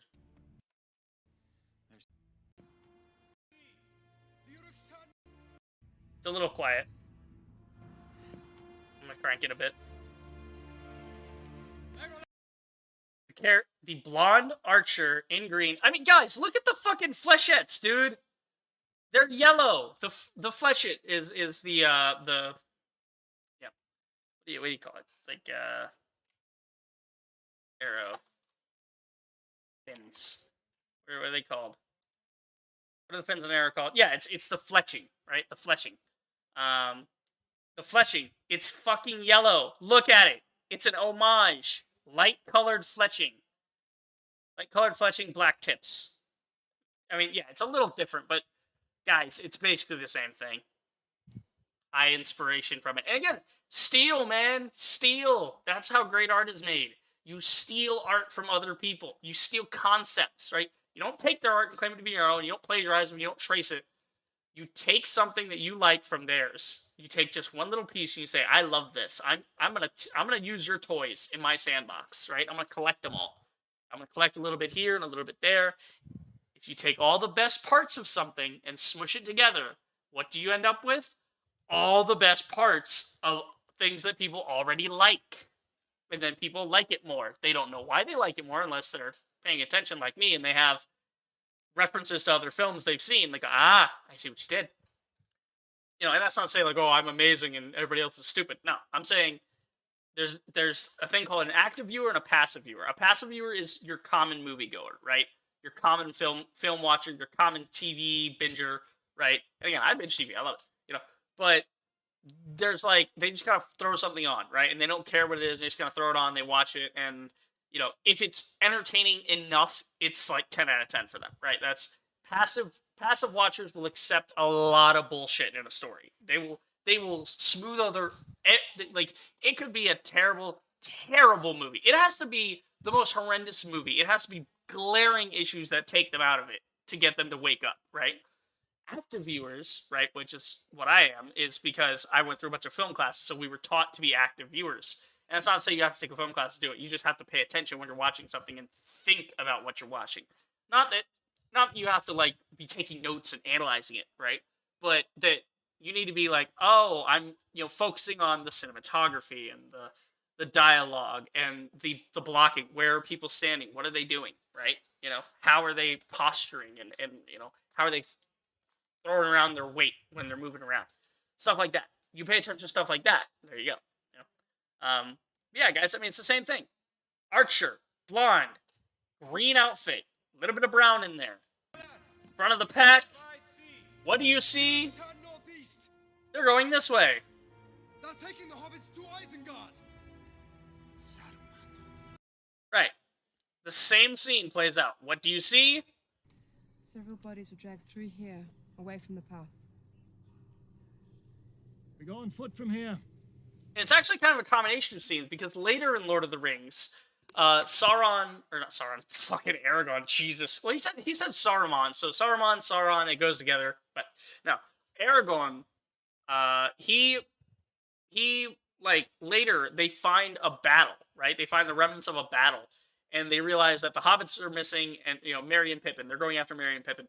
And so they realize Merry and Pippin are still missing, and they think they're dead. But then he looks down and he sees like a sign of them, right? And he's a hunter, he's a ranger, he's a tracker. So he starts tracking, and he's like, they went this way. And then here. And it's a great flashback edited sequence. I would show it, but we just showed a clip, so I don't want to show another clip right now. But it's a great sequence. And he's like, they went this way, then they did this, you know? So that's kind of a combination of the two scenes of, what do you see? Oh, well, I know that these bodies were dragged this way because I'm just that good, you know? So that establishes her skill set. That lets us know that she's adept at tracking. That she has sharp eyes and she's on the ball with this. I love his helmet. His helmet looks fucking great. It looks really, really good. What do you know of this beast? We call it Jinn. Huh? It means demon. What did I say? What did I say earlier? I said in Prey, they should have the yacht jaw. Maybe the yacht jaw could be from that culture, and maybe it's a translation. Maybe it means something like demon. These guys don't call it a predator or a hunter or an alien, right? They call it a Jinn. It means demon, right? Jinn meaning, you know, demon. It's the bad version of a genie. It's a maleficent force. So it's a demon, right? Have you actually encountered one? Yes. This is fantastic. I'm so in love with this. So? How do we kill it? I do not know. Well, how did you kill it? We did not. After it satisfied its hunger for our people, it moved on. Killing it is your problem, Christian. I am just here to offer help. Who said to bring him along? Like I said, he's a bad omen. We're not hunting a mere beast, you fools.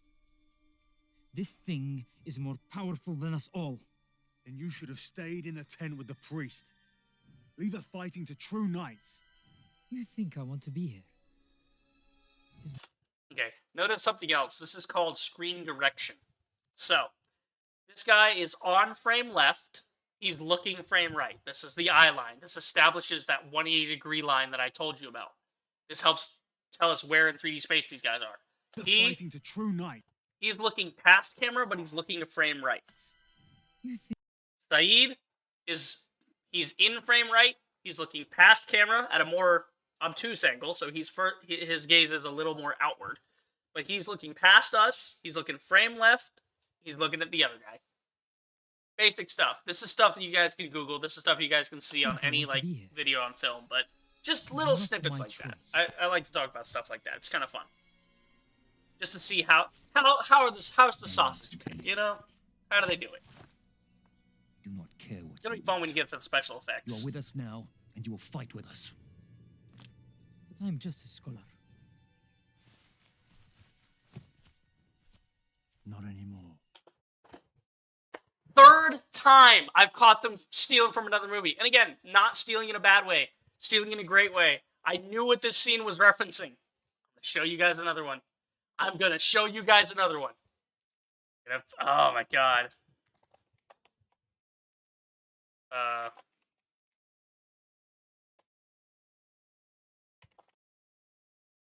We Were Soldiers. Great movie about Vietnam, I believe. Or Vietnam.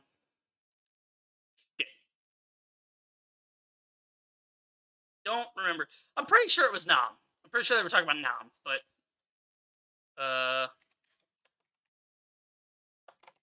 what's the plot to We Were Soldiers? Yeah, it's based on the book We Were Soldiers Once and Young. Journalist, this compelling war drama depicts the true story of the first major battle between the US and the North Vietnamese. So yeah, it was Vietnamese, right? So it was like the big major offensive that kind of kicked off the war. It was like, holy shit, this is serious. So there's I'm a non-combatant, right? I think there's... Can't take no pictures laying down there. I think maybe that's it. Yeah. So the thing is, one of these guys, I think it's this guy on the ground, he's a journalist. Also, another one with Barry. Barry, what is his name? Another one. He plays the character so well in this. Barry Pepper. Another one great with Barry Pepper. Isn't he... I feel like I've seen him... I don't watch the show, but I feel like I've seen him on, like... No, he was on Knock Around Guys. Knock Around Guys, another great movie. Wasn't he on, like, a biker gang show? I don't know if it was Mayans or what, but I feel like it was, like... What was the other... Oh, my God. He was in Lone Ranger? Like, the Johnny Depp Lone Ranger movie? Dude, I need to watch that one. I still haven't watched that one. I love the original Lone Ranger, by the way. I love Westerns. You know, I've been watching, Wanted, Dead or Alive. Great fucking series. Guys, I'm going to show you something right now. It's amazing. It's going to change your life. Pluto TV. It has some on-demand stuff, right? Some of the stuff is on-demand, but it operates like normal TV. Would you please? Right. So, it operates like normal TV. However, is there a way to close this? I know there's like a way to not have the previewer. Don't remember though. But it operates as a thing. So you got your horror channel, your terror channel, your black cinema channel, right? Stuff like that, right? So where the programming changes. Some of these, however, have like the series are so extensive that they have entire channels for just one thing. Baywatch has its own channel. Degrassi has its own channel. Recently, they've added Stargate. Stargate gets its own channel. Star Trek has its own channel. They have the Sci-Fi channel, right? Tin Man, Redline, like, oh my god. Like, Stargate has its own channel. Oh, they've gotten up to Universe. Last time I checked, they were finishing up Atlantis, so now they're on the Universe. Honestly, I might look on demand and see if I can watch Universe on here, because, you know, I might as well. You know, you got Courtroom, you got your Judge Judy stuff. But this thing is great. And there is, if you're like me and you love old television, they have the classic TV section. It's fantastic. Also, I love that actor. I don't remember his name, but I love that actor. He plays John Locke in Lost. Fantastic actor. Love him. So you got your classic comedy, your classic families, your black classics, right? You got your Family Ties. Family Ties has its own channel. Happy Days gets its own channel. My favorites are at the bottom. Whole bunch of Westerns. They have... Oh, Bob Ross got his own channel, by the way. I love that channel. It's literally the joy of painting all day, every day, continuous. You can just throw it on. It's great. Now, since it operates like normal television, you can drop it and you can watch it. You don't even have to make an account. Make an account unless you save like favorites or like make a list of things you want to watch.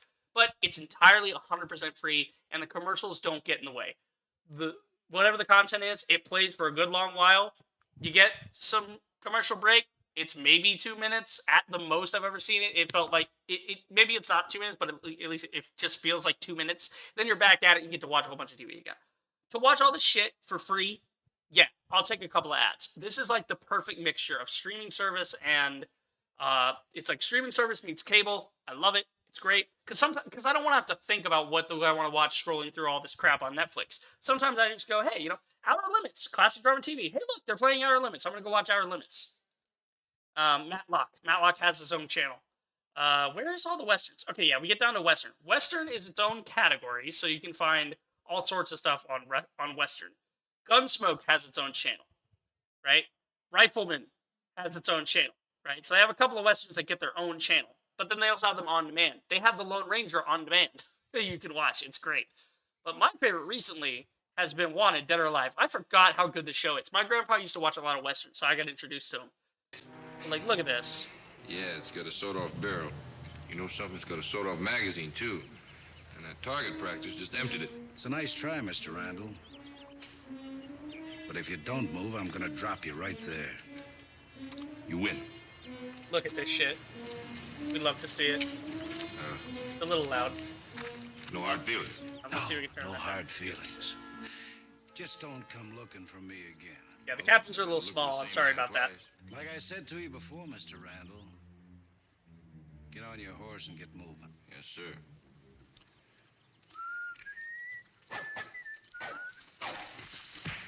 Yes! Queen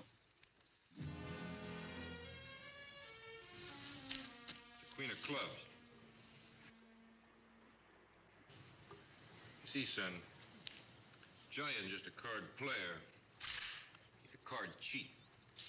Not a very good one. Once you learn how to read those markings on those cards, you can read them clear across the room. Guys, Pluto TV, it's fantastic. If you watch nothing else on Pluto TV, go watch Wanted, Dead or Alive. It's fantastic. I hate the intro to it. The intro, it could have had some better editing on the intro, just because it's a really boring intro. It's just he walks up, he grabs his thing off the board, he stares into the camera, just fine. But then they cut to a close-up, so if you're going to do the cut, why not cut to the poster and have the poster be like, Wanted, Dead or Alive, starring, you know, making a cool old-school Wanted poster. That's how I would have done it. Anyway, but yeah, no, like, fucking Pluto TV, Wanted, Dead or Alive, fantastic series. I've been so in love with it lately. Let's see. Oh, he did a voice of Modern Warfare 2. Okay, so what were we looking at? We were looking for Barry Pepper, right? Let's see. Flag of Our Fathers. Yeah, we were looking for... What the fuck were we looking for? Like a biker thing. Yeah, it was like...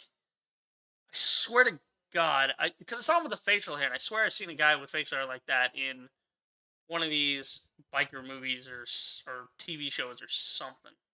I guess not. I guess I'm confusing it with something. Because there's like Mayans, but Mayans, I know my parents watch it. Mayans is a spin-off of some biker show from AMC that my brother used to watch. I can't remember. But yeah, no. I can probably find it if I look it up. But here, you know, I completely forgot Barry Pepper was in this. So yeah, the you know, he is the main character. He's the unreliable narrator in this. The book is based on a guy who's a journalist in wartime. This is the guy. So it's sort of his story, and in the end of the film, he's like, I think like the only survivor or one of the only survivors of this giant massacre. They called it Hamburger Hill, right? So because everybody on that hill got tore up, both sides. It was like a fucking meat grinder, right? So they nicknamed it Hamburger Hill. So I'm trying to find the specific scene where he says, "There's no such thing. I'm a not like," because the guy. I mean, like I want to show it. I want to make the comparison. We were soldiers. I'm a non-combatant. Let's see.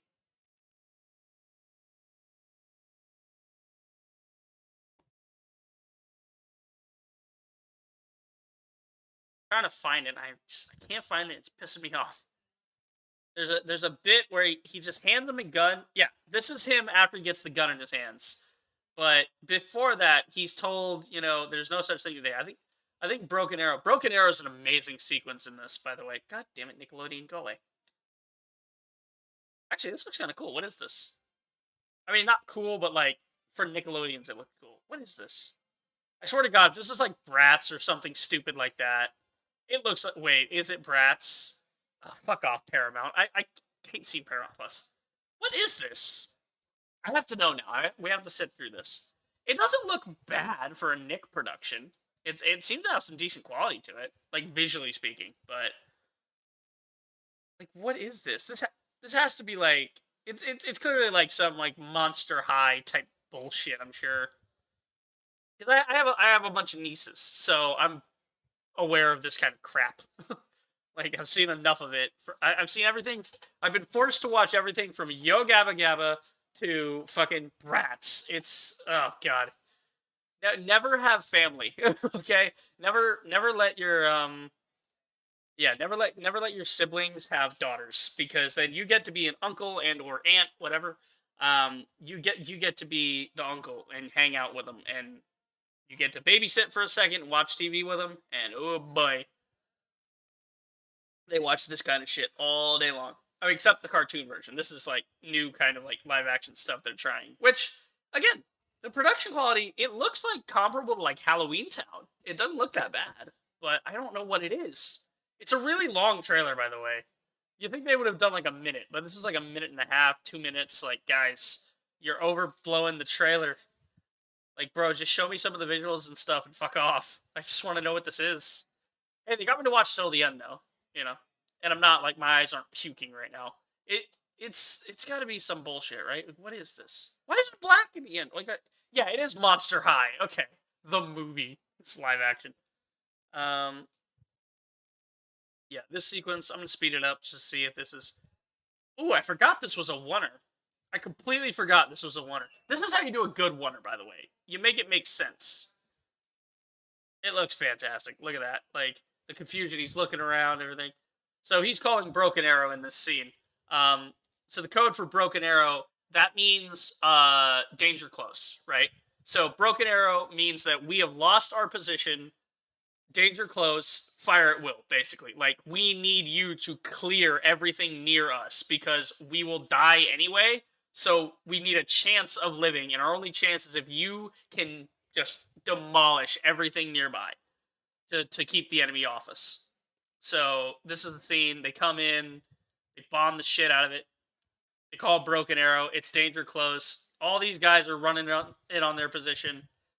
But here come the Mustang, and they just start, you know.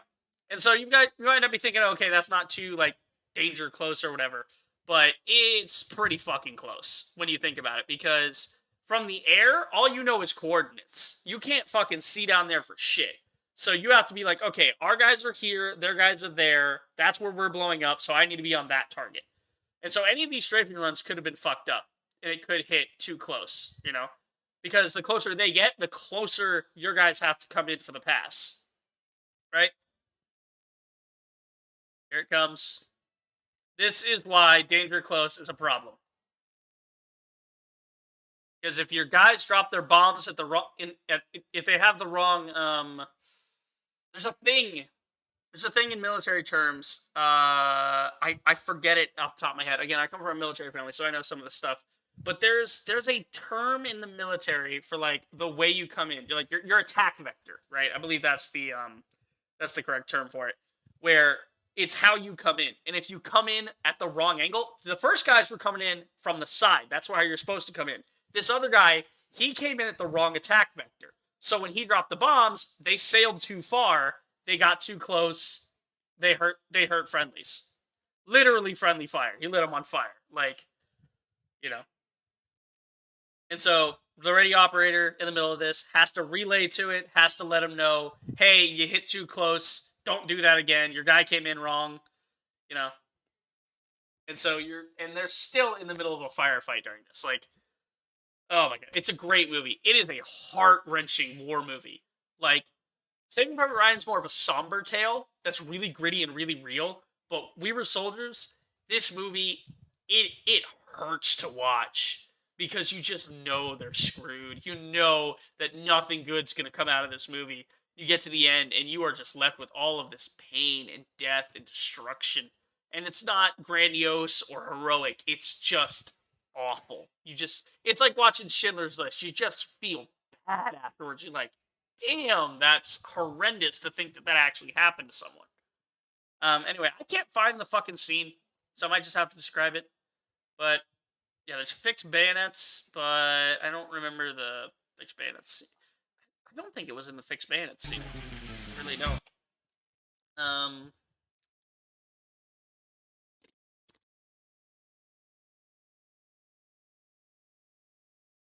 What is this? Whoa! I'm getting shot. What the fuck is this? What is going on? What the fuck? I am so confused. Okay. Very confusing advertisement for a show. Yeah, this has a great slow-mo shot of them all. Like, they fixed their bayonets. They got in close. It was the last charge at the end of the movie. They're all just fucking it all up. It's disturbing. This guy just picks up the bugle, and yeah. Yeah, or was this the end? No, the Americans broke the line. Yeah, they took the hill. I think this is one of the beginning moments. They kind of take the hill, and then they... Yeah, again, I haven't watched the movie in a while, so it's hard to remember it in order. I'm trying to see if I can find this goddamn thing. Yeah, no, it is the no such thing, like, can't take pictures down there. That is exactly the one I'm thinking of. Okay. Yeah, so we'll watch this. Sonny. So he's, like, kind of hiding in the ground. Yeah, this is the scene. So, the scene is Gunny over here. He's like, older guy. The older guy. This is the non-combatant journalist. Hands him the gun. Sir, I'm a non-combatant, sir. Ain't no such thing today, boy. Yeah, I'm a non-combatant. No such thing today. What do we see? An older veteran talking to a younger pacifist. Let's watch it again. See if you guys can recognize it with me. What do we see in this scene? He's handed a weapon. Listen to me. Do not care what. Here's the weapon. You are with us now, and you will fight with us. He protests. I'm just a scholar. I'm a non-combatant. Not anymore. Not today, you're not. No such thing today, son. 3 different movies. All amazing films, all amazing scenes. They took them from him, and they put them in here. I love it. And again, it might be that they're having these thoughts independent, and they're just happen to having good thoughts, right? On the writing. I mean, these concepts, they might not be aware of them. It might even be something subconscious. They might have seen it in another film, and then it springs forth to their mind when they're trying to do the storyboard for this. And then they realize, and they might not even realize where they're taking it from, but their brain does. And it's like, oh wait, we can do this. This is relevant information. So the subconscious pushes it to the conscious mind, to the forefront of the thought, and it comes out. So I don't know. I would love to talk to the director of this, guys. I mean, I don't know. I don't know if they would give a shit, but James Bush, dude, when you wrote this, clearly you're a film buff, and I love you for that. But like, I want to see like an interview with him or something, and see if he's got any sort of like inspiration from that. I mean, we can look at some of his films actually. The Fort, Lore, Devil's Lair. Devil's Lair looks fucking cool. SWAT team sent in to take out a religious cult, but get caught in deadly game of cat and mouse. Zero Dark 30 meets The Descent with an air of Aliens. Currently in development, so he has not actually completed these. Either that or he abandoned his website. But he seems to be working on these. Like, bro, I want to see more of his stuff. If he's writing it and directing it, I'm down, dude. Okay, here's a YouTube link. Let's see. Did it take us to the same video? Yeah, takes us to the same video. Okay. But I'm down for more of his stuff. This looks awesome. Anyway, yeah, let's continue here. Yeah, I don't know. James Bush, dude, if you ever see this and you want to do an interview, I will sit down. I will talk movies with you all day. We'll go over the whole production of Dark Age. Like, we'll do a whole stream. Like, you want to do, like, a 3-hour thing? We can do, like, a 3-hour interview of just the whole production. How'd you film it? What were you guys thinking? I've got some questions. So, you know, if you want to come on. We'll talk about it. I would love to interview you. Great. Trail splits here. There are 2 sets of the same tracks. West and north. Right. We spread out. Freya, Godfrey, take the trail toward the west. 20 leagues. We meet back here by nightfall.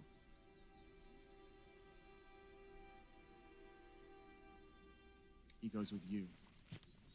He goes with you. He's like, you take him. I don't want him. You take the Saracen. Or Saeed. They're picking on him. Again, I don't know the whole beef with them between that and the Saracens and all that, so I don't know if it's a deserved beef, but as with most things, probably not. I mean, look at this. The guy with the crossbow. They're walking through the jungle. It's... I mean, in this case, it's a forest, but it might as well be a jungle with how overgrown it is. It's beautiful. You love it. I love this shot of them just tracking with them. So actually, it's not tracking, it's trucking. A tracking shot and a truck shot, 2 different things. So there's trucking, right?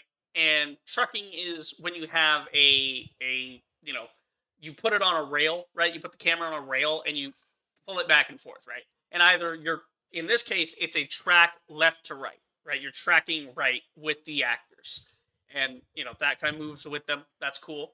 But then there's also trucking in and trucking out, right? So that's when you put the camera on a rail, but you're pushing in towards the actor, or you're pulling out from the actor, right? That's a push in, push out, truck in, truck out, right? And then you have dolly. Dolly in, dolly out, right? So that's like, yeah, it's a whole thing. And then there's zooming, zoom in, zoom out. So you get some really interesting effects sometimes. If you zoom in while while trucking out, but you're zooming the camera at the same time, then you get a weird, like, compression. One of them, like, or if you push in while zooming out, you get a different compression. I think when you push in while zooming out, you end up with what's known as the Jaws shot. So, how to do the Jaws zoom. There's a thing, yeah, it's the vertigo effect, the dolly zoom, right? This was popularized by Jaws. Just again, this is cool film stuff. I don't get to talk about this stuff often. So, they're gonna say Jaws zoom. Let's just see if we can see the Jaws zoom. So you guys would probably know the shot from Jaws, right? Get to the point of the beach. So yeah, there's the shark. It eats somebody. Everybody takes notice. It's so gnarly. It's a kid too. Like, they should have just killed a kid in this movie. So this effect is created from the. This is from the zoom. Okay, I believe the way they do this is they don't push and zoom. They push in, right? So they do a dolly in, dolly out, right? Dolly zoom. So they're dollying in, which means they're taking the camera, the whole camera assembly. Let's say this is the camera assembly. Actually, I have a bottle. So let's assume this bottle is the camera, right? This is the rig they're on. And they're pushing the camera towards them. That's called dollying, right? Dollying, trucking. Trucking usually more refers to left and right, but you can say truck in, truck out. It's basically the same thing, same dolly. At least in my head it is. I don't know. Anyway, so this is the camera rig. So they are dollying in, but at the same time they're zooming out. So they're like twisting the lens to zoom the lens, right? So to create this effect, they move it. It's a dolly zoom. It's now known as the Jaws effect, basically. Like, the Jaws effect, some people like to call it the vertigo effect, right? But really, Jaws is the one that popularized it. Jaws is the one everyone references, when talking about it. So that's just the fun stuff you can do with the camera. Is it's not just the camera lock. Like a lot of indie films make the mistake of locking the camera down. I like a lockdown camera, but that's only because I'm a fan of like the Twilight Zone, and Twilight Zone was more. But Twilight Zone's also filmed on a soundstage. It's more serial. It's more, or not serial. It's more. It's an episodic thing, and it's more lockdown shots. Right? There's not a lot of movement and action and whatnot. But with something like this, you can see there's a lot of steady cam, and that's what it's called when you have a, well, sometimes you'll just have the camera up here, and somebody be holding on to it, right? But the norm now is to use something called a steady cam rig, right? A steady cam is when you want to walk around with it, it's a gyro, right? So it's a gyro, whatever the fuck. What's the long word for gyro? You guys know what a gyro is. It's a fucking thing that keeps the balance of whatever's in the center by twisting it and letting it turn independently of the frame. The frame can turn wherever you want, but the thing inside is set on a different ring, so it never moves. It stays where it's supposed to be. So basically, you take a camera, you put it on this rig, and your guy straps it to him, right, the camera operator, and he walks around with this thing. But because it's on this gyro, right, on this Steadicam rig, and Steadicam is an actual term. It's a licensed term of that exact rig they use. It's a specific patented concept. So you have to say Steadicam because it's the literal definition of it. So they have this Steadicam rig and the camera strapped to it, and they're walking around pointing it at stuff, and they're walking with the actors, and you still have to be careful with it, but they've gotten very, very advanced to where you could walk around and not, like, look at how seamless this feels, right? But it's got that little bit of give, that little bit of motion to it, A lot of this was probably achieved with just, because, maybe he's moving, maybe he's using a gimbal, or maybe he's just a really good operator and he's very careful with his movements. Very careful with his movements. I would say they probably sprung for the Steadicam. You would be hard-pressed to find a film set that does movements like this and doesn't have a Steadicam rig or a gimbal of some sort. Right? A gimbal being the same thing. A gimbal rotates and it lets your camera move, but it keeps it straight. Like, it lets you move with it, and it doesn't transfer your movement into the camera. What in God's name? Here we go. A warning or Call back. or something else? Yep, they find the bodies. Call back the other No one ones. deserves a death like this. I don't think it's this demon. Demon. 2, maybe 3 bandits at most. Ooh, somebody with Probably heart with the heard bloom same in this stories shot. as Saeed. Nothing like a bit of fear. Hmm. Let us hope you're right.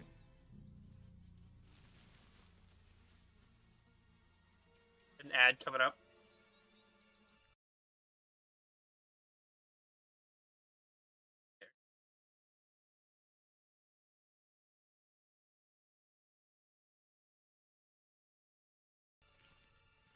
I'm loving this movie so far. Saeed, tell me more about this beast. They say it has claws as long and sharp as swords. Probably breathes fire too, right? Worse. Much worse. Do not listen to him. He's trying to scare you. It's working. It's working. See, I feel like I've seen that somewhere. Like that, like, don't let him get to you. He's gonna, like, Shrek, I'm looking down. But no, there's something specific. I can't put my finger on it, but I know I've seen that setup somewhere before. Oh, he's just trying to scare you. Well, it's working. Like, yeah. But that might also be stolen from Lord of the Rings, but I don't know. I don't know what scene specifically. What is it? Okay, the cinematographer, I really hope he did better after this. Simon Rawling, I hope he did better with the same. Obviously he did, he got a lot of clients, but like the way he closes in on like certain people's heads and stuff, it's just, sometimes he just gets too close. It just feels kind of really tight. Not really bad, it's just kind of different.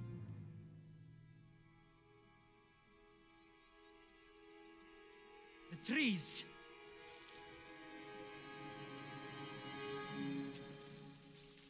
It led us here. Oh, here we go. What? He's got his sword backwards in that shot.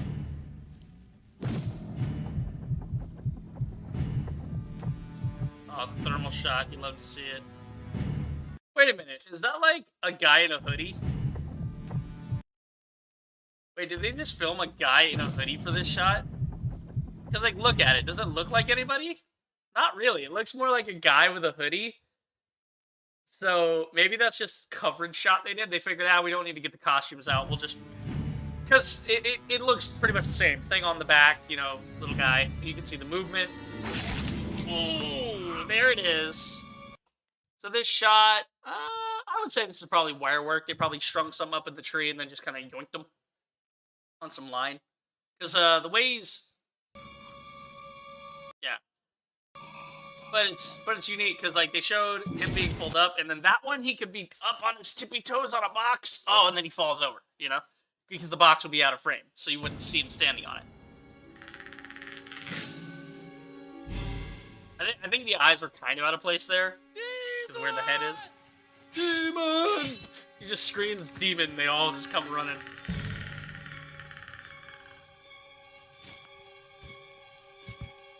Yeah. The effect is a little rough. I will say that. Their effects department... it's not that the effect is bad, it's just kind of... Like, it feels like they slapped a filter on it and called it a day. It feels like they didn't know how to make it go beyond and make it further related to the original Predator, make it look more like that. But it's cool. It kind of gives it its own vibe, you know? It feels a little different, which is nice. Great framing here. I like that a lot. What happened? The demon came for him. Freya has given chase. Foolish woman! Foolish woman. They go after him. And yet you're still here.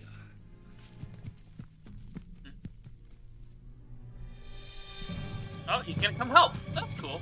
I mean, he probably should have just ran off the other way and gone back to the horses, but... Yeah. But, I mean, he's here to help anyway, so... That's, oh, it's in the tree somewhere. Yep, so there she is. Oh... Yeah, see, it doesn't feel that much like a Predator. It feels a little too light, doesn't it? Again, looks fine, though. For a fan film, look at that focus throw! Like, this is the thing. The rest of the storytelling is so good that I can overlook the special effects and be like, okay, it's an indie team. Maybe they didn't do the special effects too well, but they nailed everything else. Look at this focus throw. So this is what we like to call a focus throw. A focus throw, so the focus, I've talked about this before with the f-stop, right? The f-stop is how much light is getting into the sensor, and that affects your brightness and how blurry the background is and all this other shit. There's like a triad of stuff, right, that, that affects your frames. You've got shutter, ISO, and f-stops, right? So ISO is like how bright the scene is, right? How much light is actually, not necessarily how much is hitting the sensor, but how much is like filling the room. So ISO, I mean, I can bring up a chart for this actually. This would be pretty good. Not stutter. Shutter, ISO, f-stop. Let's see. There's usually a chart for what we like to call exposure. Yeah, so the exposure triangle. Okay, so it's not, yeah, so it's an f-stop, right? So it's an f-stop or it's the aperture. Aperture is probably the more well-known term, or the more common term, I should say. So we've got a couple of things. All of these things affect your exposure, and your exposure affects your fucking frame rate, right? So this looks very complicated, and it is. So you've got three things that affect this. Your aperture, your ISO, and your shutter, right? The ISO is light sensitivity. How much light is actually in the frame, right? Is it a dark frame or is it a lighter frame, right? So if you're outside with a lot of sunlight, that's a lot of light. You will want a lower ISO because more light is available, which means you don't need as much, which means lower noise. So if you're shooting a nighttime scene, you will have to crank the ISO up, which adds noise. It makes the image grainy, right? And, you know, cameras have gotten really good with this in recent years for digital, but it's still hard to shoot at night. You have to make sure that you're using the right lenses and the right... This is where aperture comes in, right?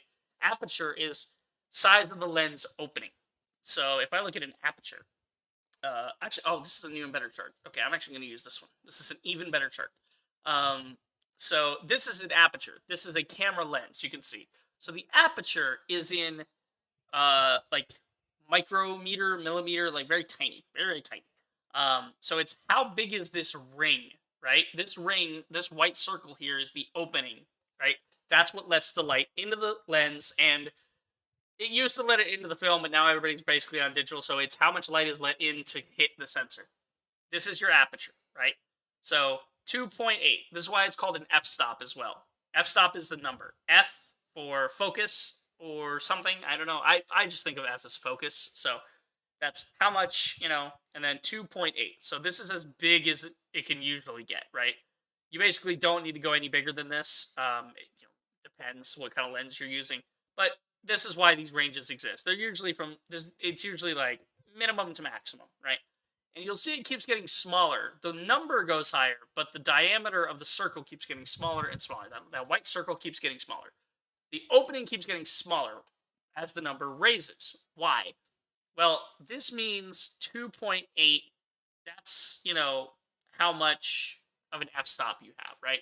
Then you go to 4, then 5.6, then 8, then 11, then 16, then 22. 22 is the size of the hole, right? So that's how much is like it relates to the size of the hole. I don't know. I can't recall if it's the size of the hole or if it's the size of the lens cranking that happens.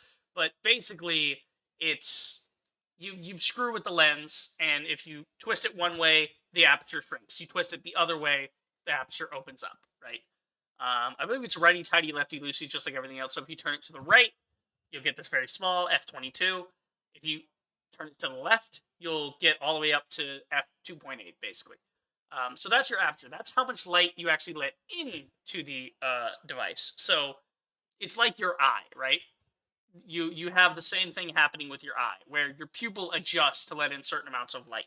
So if you stare directly at a light, your pupil contracts, right? So the more light you have, the smaller you make the aperture, just like your eye. The less light you have, the more you open it up so you can get more light in.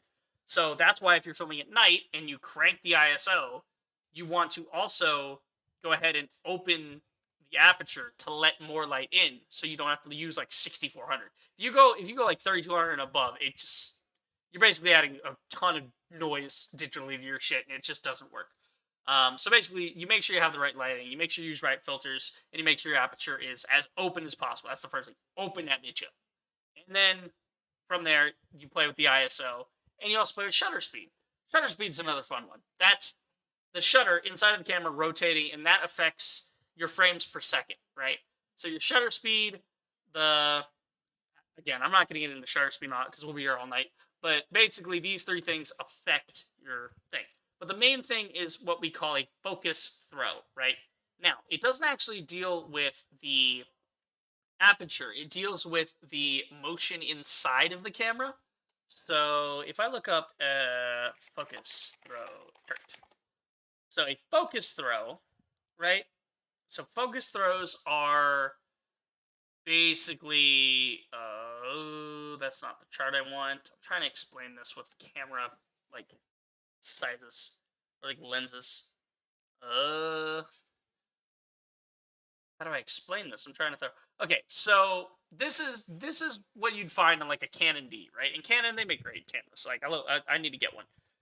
But the Canon series cameras, digital cameras nowadays, they have this, they have manual focus and autofocus. Autofocus is the computer inside the camera. It will try, based on what you set it to, it will try to keep whatever's in front at a certain distance. Whatever that is, it'll keep that focused. It'll try. Manual focus is what everyone in the field uses. Autofocusing, great for a still image because you can just get it to the right spot and then leave it and okay, cool, great, looks wonderful. It'll adjust automatically as needed. Wonderful. That's more for photography.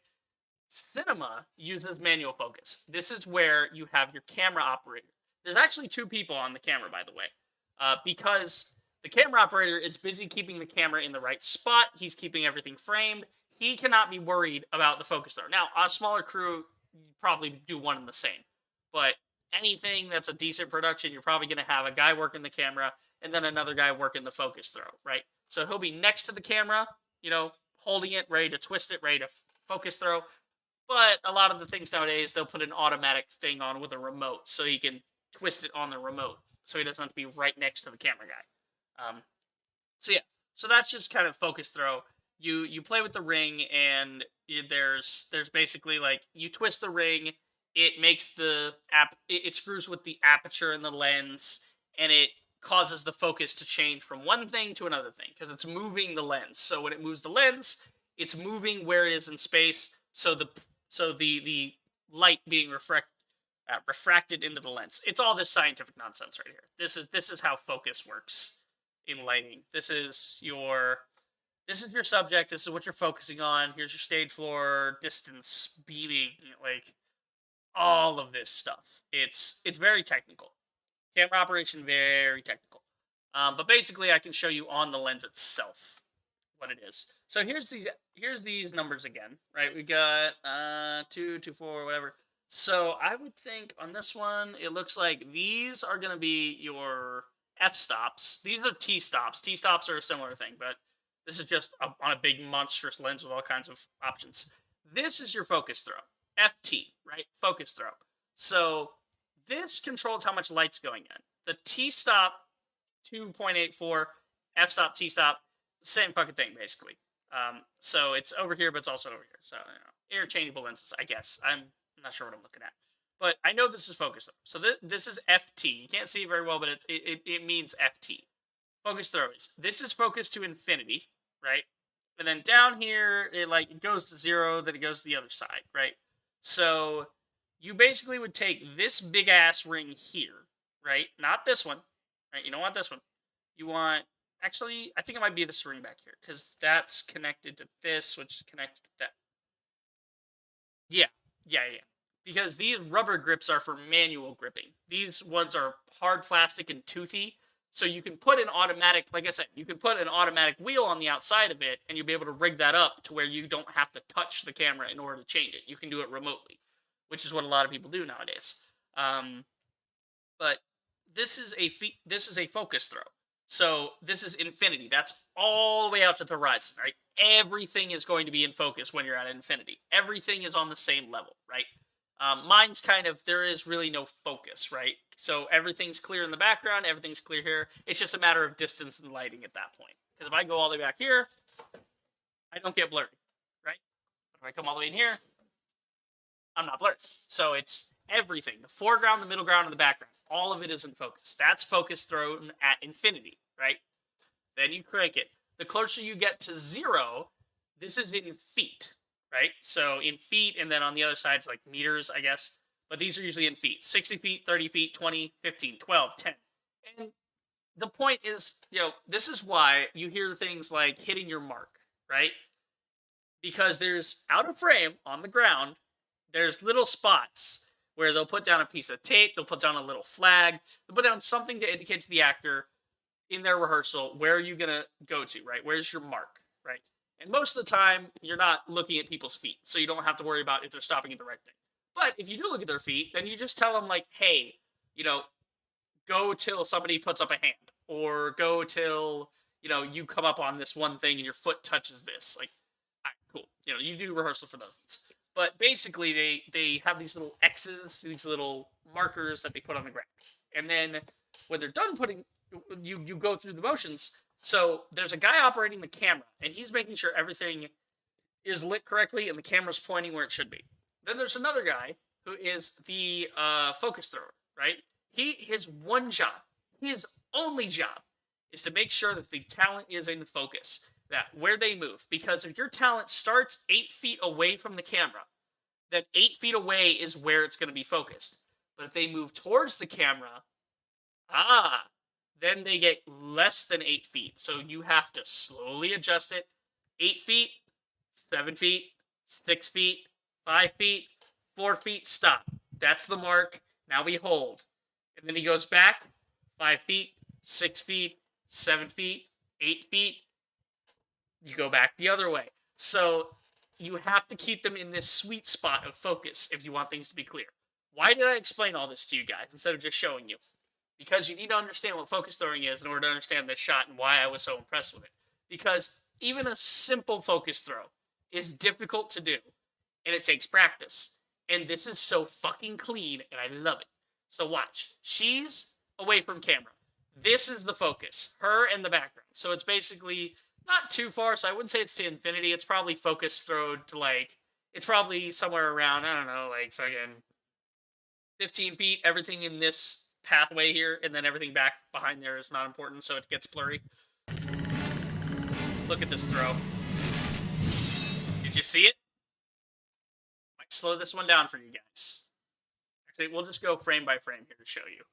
So see how crystal clear she is. Everything on her, it looks gorgeous, you know. And again, not about the actor, but she's pretty too. But she turns. She's in focus. She's in focus. Ah, did you see it? Do you see? Watch. Watch the camera on. You can see it frame by frame. Clear, clear, clear. Ah. Notice how the frame moves a little bit. That's because they're changing the focus. And it goes gradually. It does it quickly, but it's a gradual shift from one blurry, blurry, blurry. The focus is now very close to camera, which is where we insert the thing we want to focus on. The blades, which now get almost in focus. They're not... It works in motion, though. That's the important thing about cinema. It doesn't have to look good as a still. It just has to look good in motion. And it looks great. Got him! She dead. She dead as hell, dude. Alright, I'm gonna tweak it just a bit. He has a bit. He took her head. Took her whole damn head off. Why did he take her head? Some kind of ungodly sacrifice. No. To make trophies. It's prize for the kill. Surprise, not surprise. You see it? Not it. Just his eyes burning like flames. He lies! That's not what he saw! Why would I lie? Is this not what you hunt? Now you are scared. I am afraid of no man. This is no man we hunt. Yeah. I'm afraid of no man. It's not a man.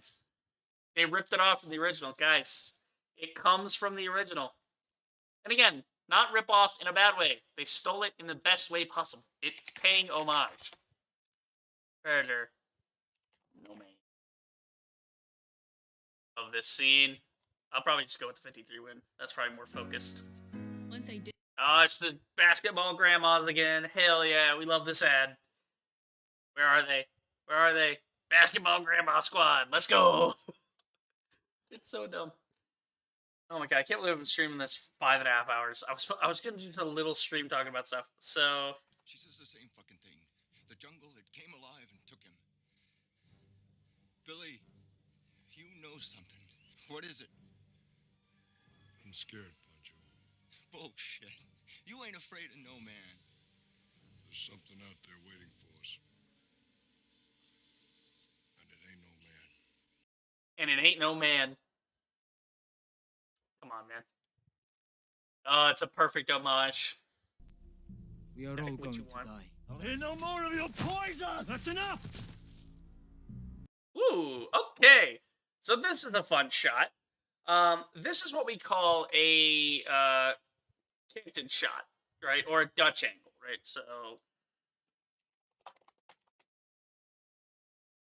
So it's known as a Dutch angle, right? It's a Dutch tilt or a canted angle or an oblique angle. I personally like to go with canted angle because you cant the camera, right? Canted meaning to tilt, right? You know, any Call of Duty players out there, you might remember the attachment canted iron sights, meaning the iron sights are angled on the side of the gun, so you're aiming. If you hit the button, your guy would look at the side, so he would tilt it to look canted. So a lot of people go by Dutch angle. I like to call it canted. So the Dutch angle, or the canted angle, right? It's any time that the camera is twisted, right? So the actors are obviously standing upright because fucking gravity exists. We have floors and gravity and posture, you know? So the way you achieve this, it's very, very simple. You just take the camera, you line up your actor, then you just go, you just tilt it a little bit. Doesn't have to go far, just tiniest bit. And again, famously in Citizen Kane and other such works, the Dutch angle or the canted angle, right? Whatever. I'm Dutch canted. I go with canted. So the canted angle is it's famously supposed to be used whenever there's something wrong or something's amiss, right? The world isn't quite right. This would actually be a perfect picture to show you guys with. So this is from, oh god, how many things are here? I don't know this movie. This is Fear Clothing in Las Vegas or something like that, like something Las Vegas with Johnny Depp. It's yeah. This looks like Minority Report. This is Brazil, a really weird ass film. I don't know what this is. Iron Man, right? You guys would probably know this shot. A lot of people know this shot. Inglourious Bastards. I don't know this one, but I love Philip Seymour Hoffman. Great actor. This one's from 12 Monkeys. A fantastic story. It's actually a film based on another film that was a French experimental film. And it basically got a glow up when they did the American version and they did 12. They called it 12 Monkeys. Because before it was like La Revanche something. It's French. So great idea, but executed better in 12 Monkeys because it had a reasoning and a plot, whereas the first one's kind of experimental and meditative, and it wasn't actually like cinema as you would think of it. It was more of like a slideshow of things, and your brain kind of had to fill in between the images. It's actually not a bad watch. It's actually kind of interesting, but that's just because I like 12 Monkeys anyway. 12 Monkeys is a great movie. Anyway, so let's pick the Iron Man shot. That'd be perfect. That would actually be a perfect one to show the Canton angle. So, you guys are probably familiar with this scene, and you know...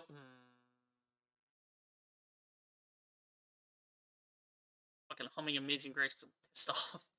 I hate when thumbnails won't just give me the goddamn image. Oh, actually, this one's got a guide in it. That's beautiful. Okay, so you guys can see, this is a 35-degree, canted angle, right? So what they did is they set up the shot, right? And then they probably had stand-ins. They probably didn't have the actual actors sit there. A lot of times they'll just have a stand-in who's the correct height and the correct, build to be similar enough to the actor so they can set up the camera and they can be like, okay, go to your left a little, go to your right, up, no, down. Okay, then they can adjust as needed. So they probably had some stand-ins sitting where, Robert Downey Jr. and I forget his name. I love the actor, but I forget his name. I lose these guys in the characters they play. So unless I hear their name 1,000 times, usually these guys are getting really deep in their character. I think it's Jeff Bridges, though. I think that's Jeff Bridges. Anyway, Obadiah Stane, Tony Stark, right? We know the characters. So in this scene, what's wrong, right? Well, Tony's worldview has been shattered. He's feeling off. He's feeling wrong. His mind is he's preoccupied with something that has harmed him or will harm him. Having his power source removed. This is killing him. So he not only is it a power, it's not only that, but it's a power dynamic as well. Stane stands over Tony. It's blocking, right?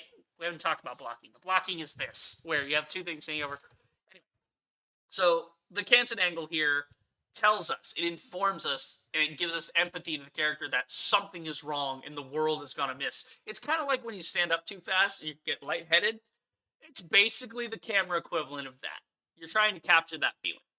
And you use it basically whenever something is off, when something is wrong. And it doesn't have to be big and emotional, right? It can just be something kind of simple when you do it, right? You can go back to Dutch angle here. I just want to see it again, see if we've got any other things that I recognize for using it. I mean, again, most of the time it's used when something's very off, but you can use it subtly, The very subtle Dutch angle from Battlefield Earth, of all things. And actually they seem to use it quite a few times. Interesting. I didn't realize they actually use it that much in the movie. So these are all from Battlefield Earth. Great fucking, personal pleasure movie. It is a terrible film, but you can watch it. It's watchable at least. So a couple of times they do the canted angle here. Canted angle here, actor can't breathe. Canted angle here, John Travolta's character is blackmailing this other guy, right? Canted angle on him, but maybe not as sharp. Maybe it's not as much on him as with John Travolta. So there's more prominence on how evil Travolta's being in this. Canted angle here, he's looking up at something. He's horrified, right? Canted angle on these guys. Interesting that these guys and these guys, they're framed in sort of the same way. Look at the angle he sits at. You could basically draw a line through it and get the same angle. That's because it's relating these two kinds of things, right? And then here, another severe tilt, right? Maybe not as severe as this one, but it's still kind of out there. Ah, look, you draw a line through this, you draw a line through this. They're pretty close, aren't they? It's relating it. It's... So even in a bad movie, you can have good cinematography. You can add interesting things, right? You're not always stuck with just, oh, it's a bad movie. It's like, well, no, you can still make it good in some ways. There can be interesting things in it. So the reason they're doing it here is because emotions are high, things are off, they're having an argument, shit's going sideways, so they're putting the camera sideways. We are all scared. Goes back to normal. We will prevail. The voice of reason. Our deaths will not be in vain. So how do we hunt what we cannot see? Back to the angle. Maybe Confusion. return for the other body to collect its prize. Richard, Damien. Adjust my pants again. We're all full of each other. It's Nia. That's badass. With the swords. It's like the Go team, like hand Follow thing. the blood. Be mindful. It may well be hoping we do this. Yeah. So notice the focus. That's a more subtle focus throw. You guys might not have caught that because it was kind of quick. But notice he's in focus. He's the focus. Focus throw happens over half a second, 1 second. It happens over like 1 second. Just to pull the focus from him to him, right? And there's a focus throw, right? And when you change it, you're doing what's called a focus throw. You're throwing the focus somewhere else. You're playing with it, right? And then pull focus, right? Pulling focus is when a character, like whoever the center is, they're pulling focus, right? So they become the central thing. But watch it again. See if you guys can spot it. It's a really cool one. Really nice. That's another subtle one. Sometimes it's slow. In an action scene, it'll be quicker. Because it's like, oh, this thing, then this thing. In there, a little slower. These guys, they go off. They're now not important. So we pull the focus just kind of gently back to him. Right? Okay. Follow the blood. And then we do it even more subtly in this shot. It may well be hoping we do Blurry, blurry, blurry, focus. Quick, subtle. Not a big leap. Did you know that if you live in America for the next few days, Get this you'll be fucking able to robot get a woman complete off solar my system? screen. Jesus, that was uncanny. I don't like the way she looks. That's weird. I want to make sure I'm still able to pause that. Interesting. So they were actually running with a Dutch angle. Woo! Got him in the net. So, a reference to the Predator. Again, the net, right? The net shot. Not as intense as you'd think. It was a little... Not as much weight, but pretty good. See, this is where the effects team could have come in and added something with just a little bit of sparkage to it, Maybe a couple of explosive squibs to like spark off his armor or something. Like if you want to do that digitally, do it digitally. You're already gonna go in and put the Predator in. What's a few more effect shots of like he's here, like the sword hitting it, like that's causing an arc of electricity, so it's just sparking, like that would I would have done that. You can't touch it because it's yeah. So maybe do that. He got thrown by this bitch. Look at that. They got the effect right. The color's not quite right. It's a little too light. Also, the bloom in the background, fucking horrendous. Please, somebody do something about that. Again, not to knock their work, but when you fuck up, you gotta let people know. That's how they improve. So maybe we tone down the bloom because this is the second time I've had to talk about it. So we tone down the bloom, guys. But oh, it looks great. Look at this outfit. It looks like a Predator, doesn't it? These are fanboys on a Kickstarter budget. And I'm having more fun with it than I did with the fucking Prey trailer. The Prey trailer pissed me off. I love this. This is good storytelling. That's a big boy. Look at him. He's a big old boy. Coming for him. Not shot, crossbow guy. Did you forget about me? Forget about me? Oh, look at that. That's really well done. Oh, he's flubbing it. Okay, so it's not a real rig. That's a CGI rig. And you can tell if you look at the movements of it and the general lighting of it. But it's close enough, and it feels really good.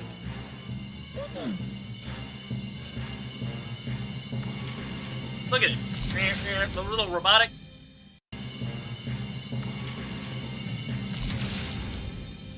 That's pretty good. Not bad. A simple blood effect, right? Love it. Apologies for the frame rate. I don't know what's going on with it. It's just being wacky. Oh, intense. Yes. Slashy. Slashy time. Oh! No more sword fight. No more slashy. Oh! Jesus. The blood pouring out. Oh, here it comes. He's gonna do it. He's gonna do the skull rip. He rips it out. Just rips out the whole spine and all. I love it. Man, I'm kind of bummed the Archer chick died. She was like my favorite. I wanted to see her, you know. But hey, she's one of the boys. She's on the menu. Get off me! I'm sorry. I didn't realize the captions were off. My apologies.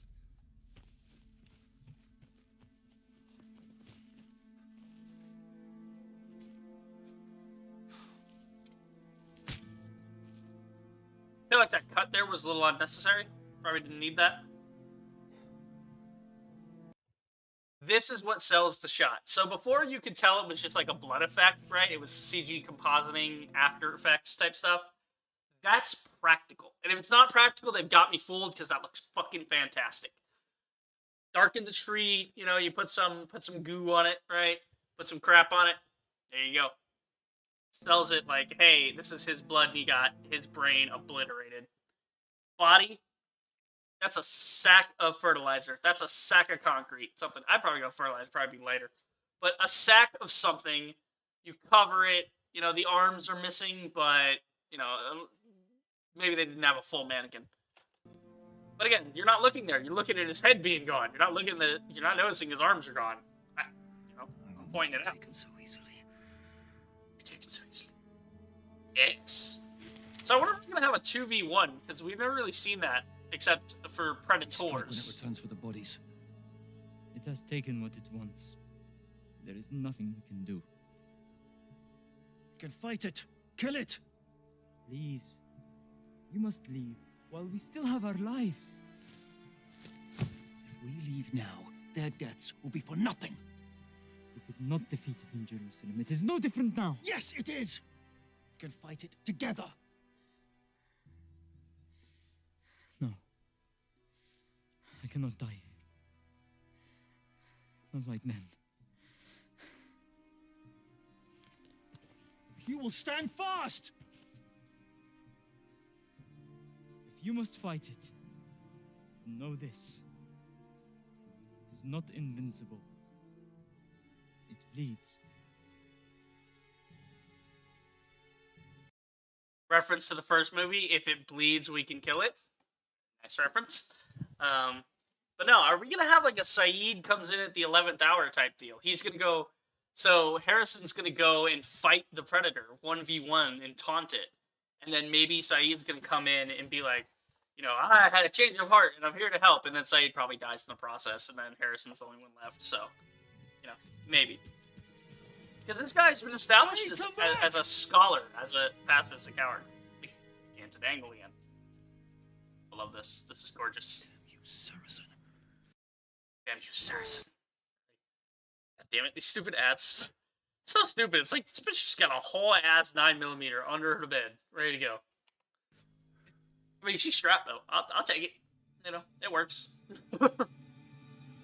Like, she is prepared. The helmet. Oh, the slow-mo shot. I love it. Slow motion, he's prepping for battle. The gloves come on. Oh, that leathery grip. I love that noise.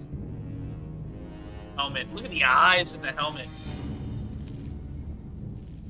So this is like Dutch gearing up in the first one when he was setting up all his traps.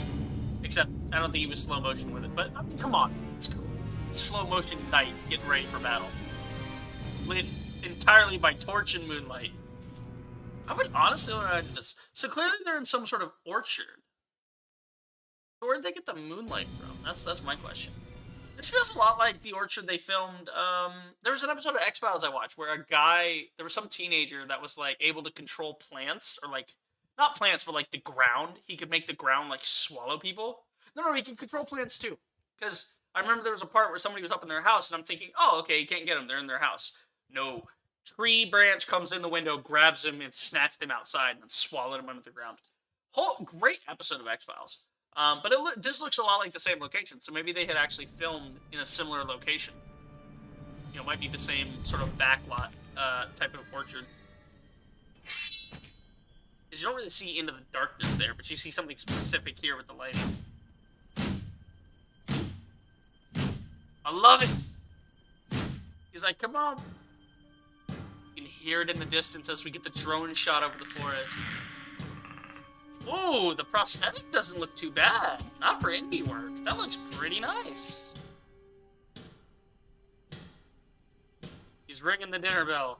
Saeed hears it and he's like, well, shit, he's actually fighting it. You know what? Maybe I'll go back and help. That's our connecting shot. That keeps us like, oh, Saeed is still around. We get it. Look at him. Good form. Good form. Shield at the ready. Keeping his arm from tiring. This is a neat touch. That he's not just a manly man holding the sword. No, he's smart. Keeping his guard close, holding it up so that he can push it away and stab at the same time. And it lets his arm rest because he's able to lean the weight. He has to hold his arm up, but he's only holding his arm. He's not holding the sword now. The sword is holding onto that. Now, it was in the last shot. Now he's just kind of next to it. But before, he was laying it on top. That's kind of a smart tactic. See, he's back to laying it on top again. So that might be a continuity error. They might have filmed that, obviously, in two different ways, so maybe it didn't line up. Here I am! Show yourself and fight me! The reverberation, it's not clear. It's a reverberation from inside, which is great. You can actually hide a lav mic this way. So a lav mic is a... what is it? A live action... variable, something. Lav stands for something. It's L-A-V, right? Lav mic. So lav mics are used a lot in Broadway productions and stuff, and a lot of the time worn by actors. They'll hide them in the collar, they'll hide them in a button, they'll hide them in a belt buckle. Something close to the actor that can pick it up without obviously getting ruffled by material. So they'll go through and do that. But in this case, he can actually use the helmet to the advantage, because they can tape the lav mic to the inside of the helmet, and they can probably even put all the components in the back of the helmet, not the outside, but on the interior. They might even have the components of the lav in the top of that helmet, just to hide it, and that way it's all in there, and then you have that. And then if the helmet gets knocked off later, which I'm sure it inevitably will, when it gets knocked off, he's not speaking, so you don't need to hear the noise. It gets knocked off, hits the ground, it's a prop helmet. Big deal. You know? So this is the, I'm here, kill me. He's even got the fire. Got the fire next to him. God, look at that. Look at that lighting. That's gorgeous. The blue, the hot orange.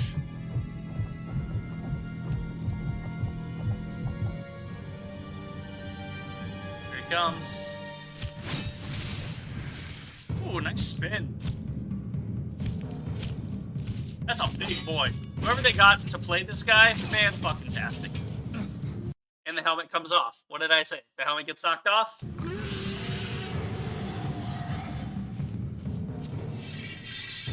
Oh, no way. Dude, the gall to take the sword that you got from some dead dude that you killed, right? You take that off, and now you have it. He's not even going to fight with his blade. He's going to fight with somebody else's sword. Just because. Again, the ritual of it. Remember what I said in the beginning of the stream, we were talking about Predators and the samurai fight scene. In that, it's about the ritual. This honors the Predator franchise, and I fucking love it. This is great. I want to watch the other ones. Even if they're worse than this, I want to watch the other ones. Not tonight, but... Or this morning, rather, because it's now 5 in the morning. I'm an idiot, but here we are. Oh, swing it. Nope, guarded. He's gonna throw him. Great wire work. I'm sorry, was that wire work? I can't tell. Is it? Goes. Okay, so this is the cut. So here's the cut. Oh, you know what it is? It might not be wire work. There might be a springboard set up here. So they might be, with this edit, they're reestablishing the shot anyway. So it's like, oh, your brain's like, whoa, what's going on? Oh, he's flying. Like, that's all you need to know. So if it was me, and I didn't have, like, because with wires, you got to set up a whole thing, and then you have to paint the wires out, and that's a lot of work just to throw a guy. So I would think to set up a springboard underneath the camera where you don't see it, out of frame, right? And then you have the guy just run by camera, and then just do this. Off the springboard, he flips. This is cut to a different shot.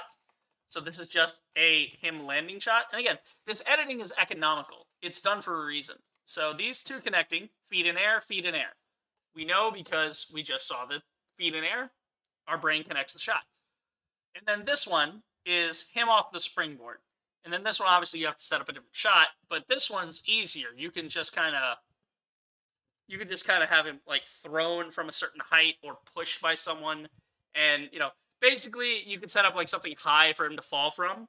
And then he just practices falling off that a couple times. Simple stuff, guys. You guys can do this.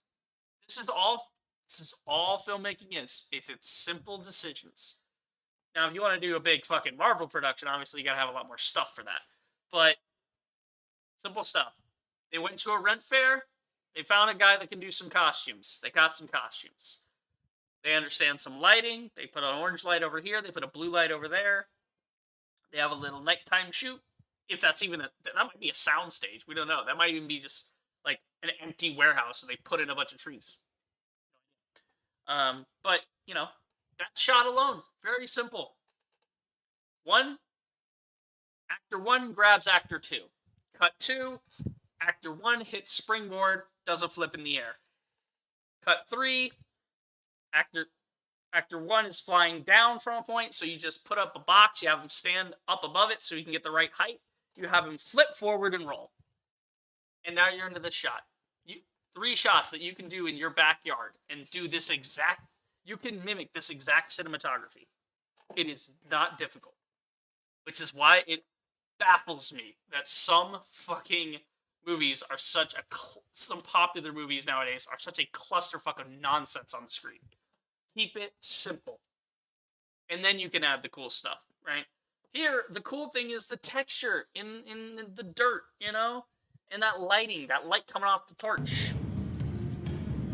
You know? And that's not even fire. It's not flickering. It's not flickering on them. It's just a light box in the corner that has like an orange filter on it. Not hard to do. These are all very easy shots. It looks complicated because the editing makes it look good. Makes it look interesting. Really, a lot of this is very slow. It's very choreographed. Oh, the full-on headbutt. You love to see it. Just bonk. He bonked him one. Yeah, Saeed's got to show up to save him, right? Oh. I need to see that again. I've never seen when someone full charge a Yacha before. I love that the Yacha knows he's not going to hit him. Like that hit's going to do nothing, so he just takes it. Like a linebacker. He just fucking eats it, dude. He doesn't care. He's like, come on. Boom. Yeah, no, what you got? Yeah, you got nothing. Again, it's the ritual. He's toying with him. This was the downfall in Predator 1. The overconfidence. Overconfidence. That's what leads to it. Ugh, I'm tired. I'm gonna slash at you. He's desperate now. Oh, there goes the sword. The fuck are you gonna do now? What in hell are you? What in hell are you? What the hell are you? Nice reference. Oh, he doesn't even care. The whole sword. Takes it away. Does not give a shit. crackling. I love that noise. Let him go. What do you mean, let him go? Stab a bitch! Come on, Saeed. For his. Ooh, interesting. Saeed just gave him an ultimatum. We've never seen this in a Predator movie. Because any other movie, it would have been basic. He would have just stabbed him in the back and saved the day. But he's a scholar, remember. He's not a warrior. He doesn't want to kill. Even if it's a beast. Simple agreement.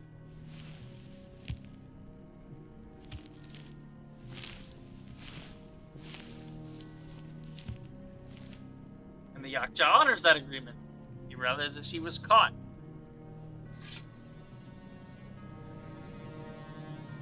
Open palms. Relax, I'm not a threat. He's looking at him like, bitch. You understand what's going on here? Are you sure you want to do that? But he put the weapon away. The Yaktja has to leave. The honor code in action. He takes a trophy. He won the fight. He claims his trophy.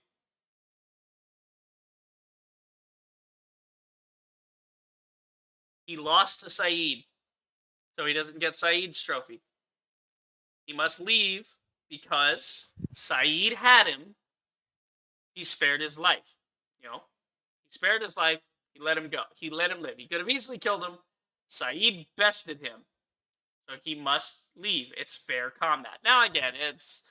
Would the Predator give up that easily? Maybe not. But again, we've never seen this interaction before. We've never seen a Predator have to give up. But we have seen what happens when you disarm before. We've seen that in Alien vs. Predator. We saw it.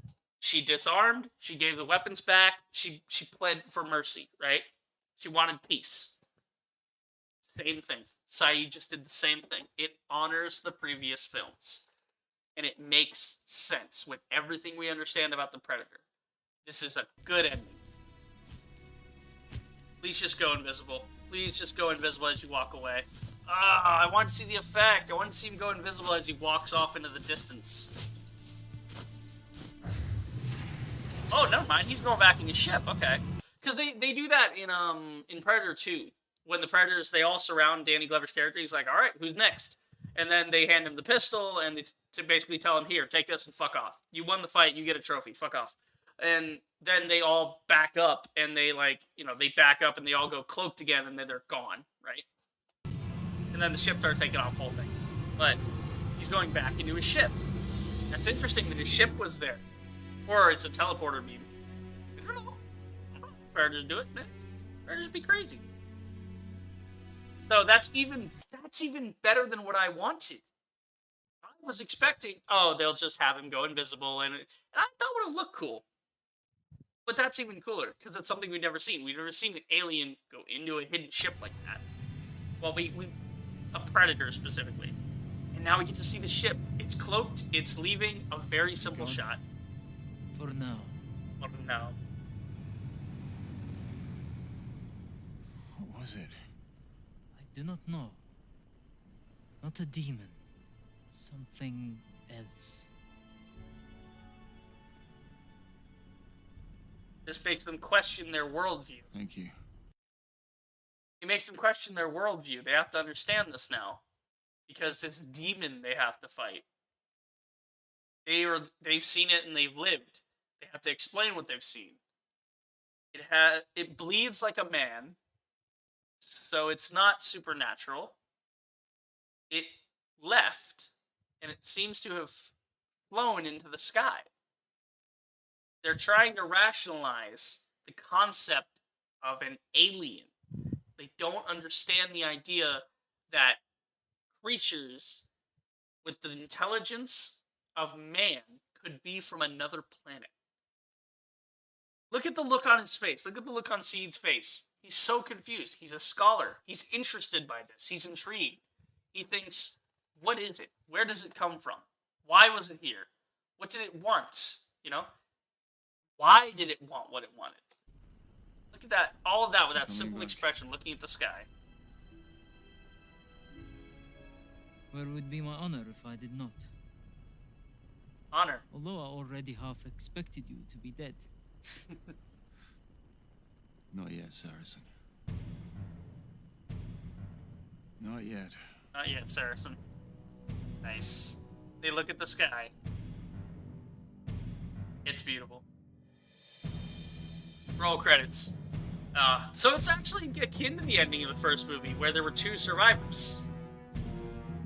One being the burly white alpha male guy, and the other one being a non-combatant foreigner of dark skin, right? So in the first movie, it was Dutch and the woman, right? I can't remember her name, but she was Latin, right? Or Hispanic. And then in this movie, it was Harrison and Saeed. Okay. I love this credit sequence, by the way. I love Philip Lane. Round of applause for Philip Lane. He nailed the Predator feeling. The whole stand there and just have him hit you, like, genius. The weight, the feeling, just throwing him around. Like, I know the editing and everything makes it look bigger than it is, but Philip Lane, you did a great job, man. That suit could not have been easy to walk around in. I wonder if they did the full prosthetic for him, because it looked kind of stiff. It didn't look like a full thing, so maybe they just did like a hard plastic mask that he was able to put on, and then they maybe blended it. But still pretty good. I did like that they just showed the face, because it's like, why would you be wearing the helmet if you're not in combat? If you're safe and back in camp, you take your hat off when you come in the house. Oh man. Okay. Round of applause to the whole cast. I want to see, like, damn, they have a lot of camp extras. Holy. So the Cloaked Predator was actually played by two different people, Ben Lloyd Holmes and George Morris. Interesting. So the Cloaked Predator, that's why the Cloaked Predator felt different than Philip Lane's Uncloaked Predator. Philip Lane did the Predator on screen. Ben Lloyd Holmes and George Morris, this is probably where you should have had Philip Lane doing it as well, just to keep it consistent with the movement, because he clearly knew the movement. Ben Lloyd Holmes and George Morris, they probably just threw him on screen and said, go, we're going to mask you out anyway, just go do stuff, and then we're going to add the effect. It doesn't really matter. So just kind of run around, go hit your marks. Whereas Philip Lane, he had to look good, he had to move in the way that a Predator does. Fantastic. Absolutely fantastic. It's a very small production. Not that many people. Juan Iglesias, thank you for this music, by the way. The music, nailed it. Fantastic. Executive producers Tim Clayton, Doris Sackler, right? You guys see the credits. You know. So, not a very, very small production, but definitely an indie production, right? Yeah. So this is where some of the production guys come in. We got to give props to these guys. So, first off, first AD, second AD, third AD. These guys are assistant directors. So the director of photography is here, and then James Bush is the director, right? So the director has a right-hand man called the first AD, right? They are like a go-between for, the director needs something done, the first AD goes and handles it for him. And then if there's more for them to do other than, if they need to disseminate it, you go to the first AD tells the second AD, the second AD tells the third, and so on, until it gets to where it needs to be. And so that's why you'll have a couple of other ADs. You'll have like the first, and then the second, then the third. It's like a hierarchy. So if it's like a little simple task, they might relegate it to the third to give him some experience. But if it's like something major, they might keep it with the first. But if the first doesn't have time for everything, they might go, okay, guys, I'm going to handle this. I need you guys to do this and this because you know how to do that. I need you to go do that because, I don't need to waste time with that. But yeah, we've got production manager, production coordinator, Paul Jones, production manager, Gareth Feet, absolute legends, Jeet Thakrar, absolutely legends. Can't do it without the production guys. Production assistant, Mike Stevens. Yep. Camera operator, Kieran Chance. Fucking nailed it, dude. The movement's great. Steady cam, Robert Beck. I loved it. Rob. You were great. First assistant camera, second assistant camera. So the assistant cameras are usually the guys that are doing the focus throws. They will do the focus throws. They will put the lenses on and off. They will change the lenses, right? They'll change the lenses out depending on what they need. They'll make sure the lens cap is on or off. They will change the battery in the camera, right? They will, there's a specific guy, I think on a set like this, you'd probably just have the camera operator do it, or one of the assistant cameras do it, where there's usually a specific guy who's supposed to handle getting the thing off the memory card, and sometimes they'll have a whole guy just for that, just for taking the memory card out, putting a new one in so you can film more, and then they catalog it, store it, name it correctly, that way you can edit it later. So yeah, great, fantastic. So you've got gaffers, right? So gaffers are your lighting guys. They're lighting assistants, I believe. Let me make sure. I believe the gaffer is the lighting guy. Yeah, the chief electrician is your gaffer, right? So he's in charge of the lighting. Fantastic. Loved it, Richard. You nailed it. Spark and Spark Best Boy. So Best Boy is Best Boy, Best Girl. These are titles given out to people on the crew that do exceptional work, right? And so Best Boy is like you did like the biggest job, right? Type thing. So let me get a definition for that, because I kind of vaguely covered that, but I don't want to. Yeah, a Best Boy is first assistant to grip crew or lighting department. So Best Boy is like the first AD, but they're not the first AD. The Best Boy is like the second, the right hand man of the gaffer, right? So they handle that. So cameras and lenses, actually. So this is different. So I said that, you know, it might have been these guys changing it.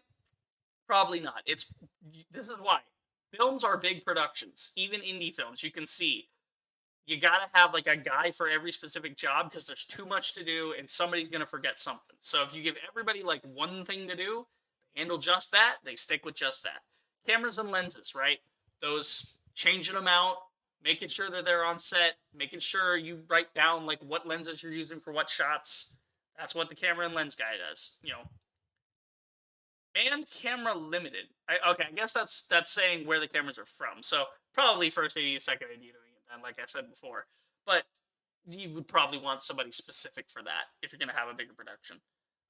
Sound production mixer. Shout out to Phil Eichinger and Simon Hornet. Awesome.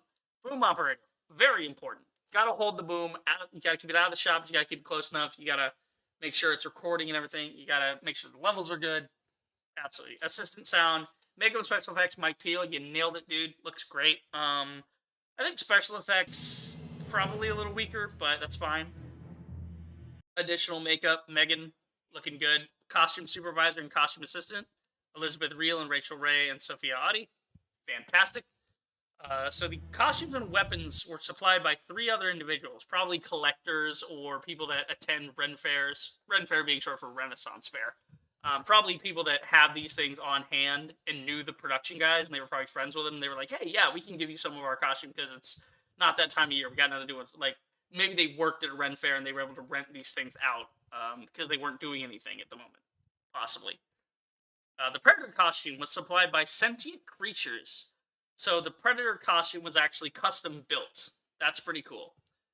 Tents, additional props, that came from Tony Lithwaite. So it seems Tony Lithwaite is probably some sort of like organizer of a Ren fair or just a collector of medieval paraphernalia and LARPing and stuff like that. Maybe like putting on live shows because he appears twice. So I feel like he's got the hookup.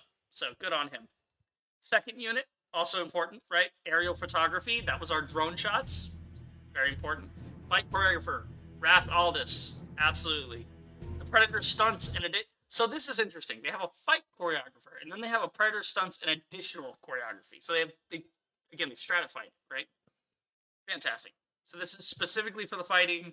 This is specifically for the Predator doing stunts, running, jumping. That all counts as a stunt, right? The stunt coordinator and horse master, the horse riders, right? Justin Pearson, like horses by the Knights of the Damned, right? So that's probably some sort of reenactment group or something that are, you know, in the business of like supplying people with, you know, or showing off like riding skills and you know, doing shows of knights and things like that at Ren fairs. That's probably who they hire. So, sounds about right. They have runners, editors, additional editing. I don't know what a runner is. What's a runner? Film runner. What do they call a runner?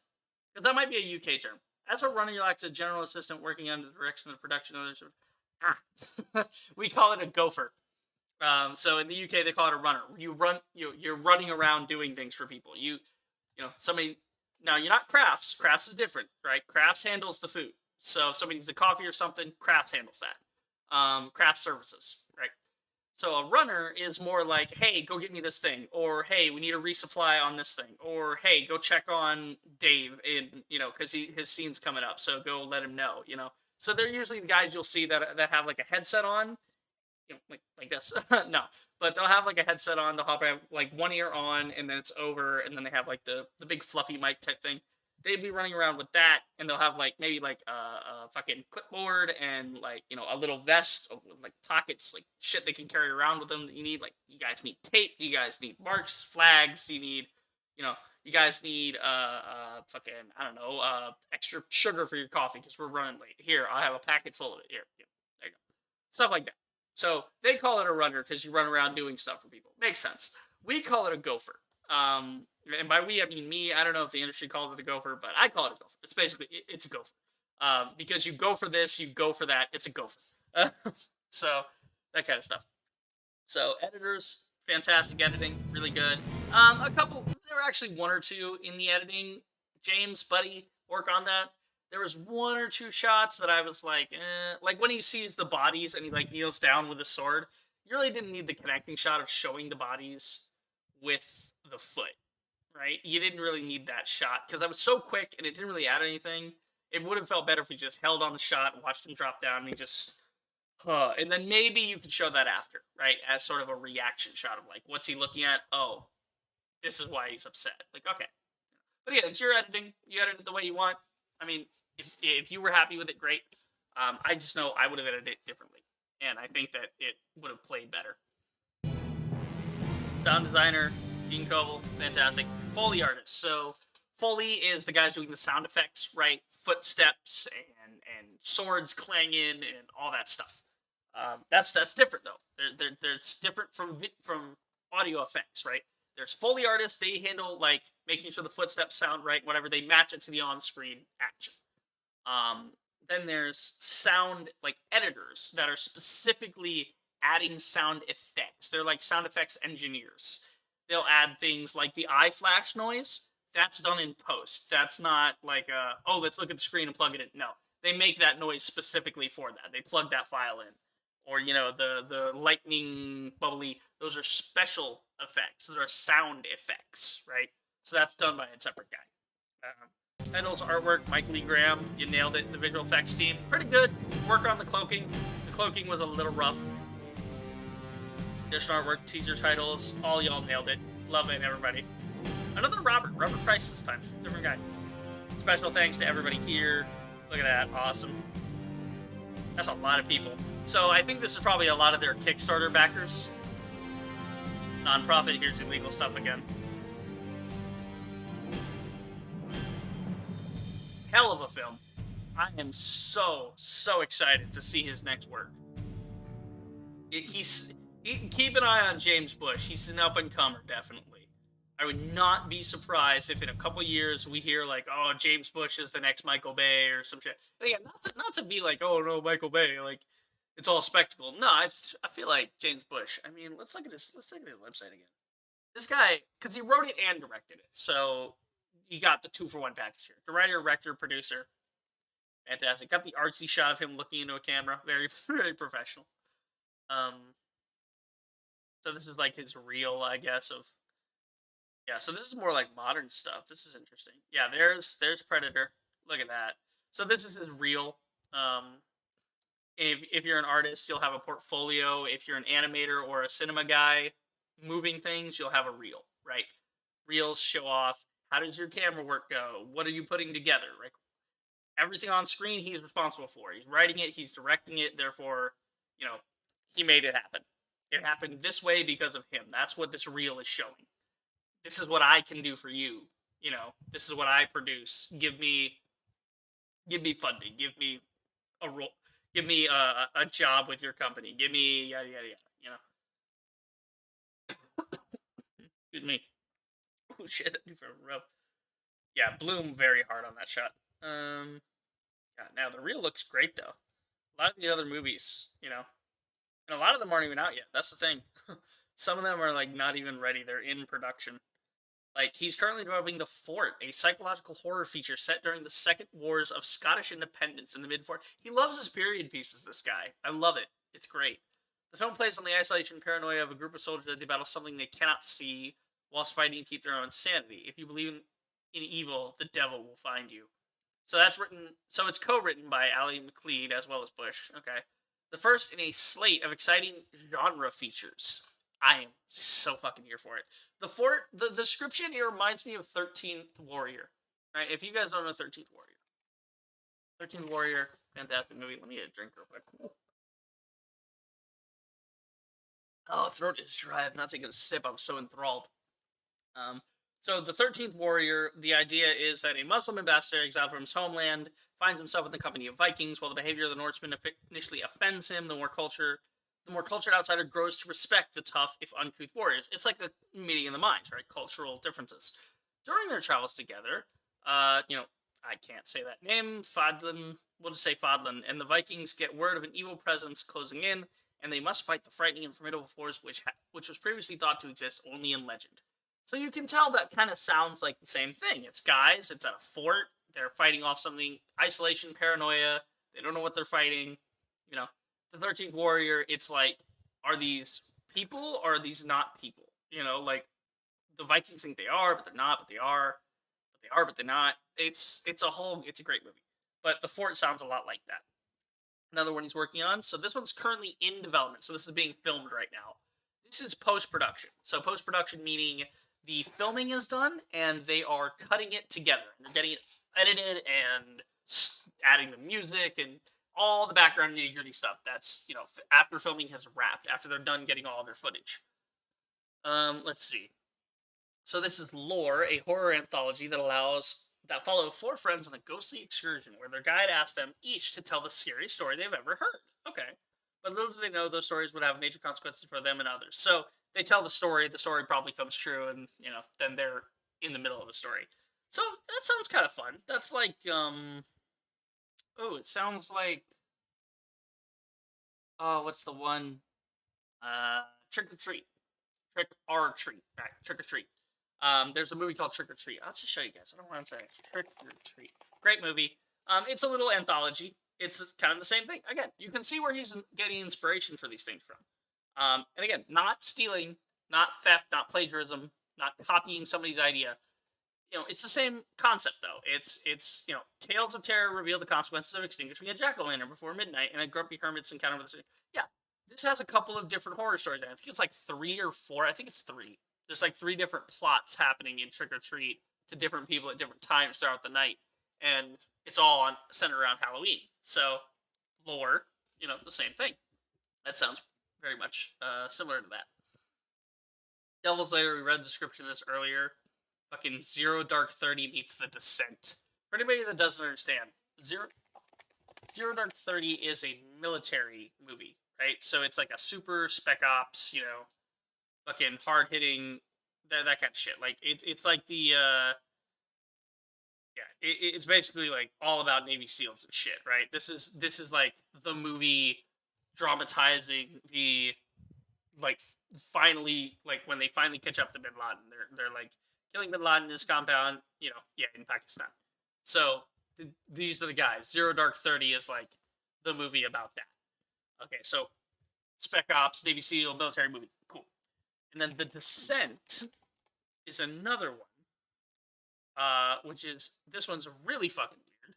The film follows 6 women who have entered a cave system. So these people go into a cave, they're going spelunking, and then they get trapped, and then they run into these fucking bat, human, cannibal people, things that have evolved down here.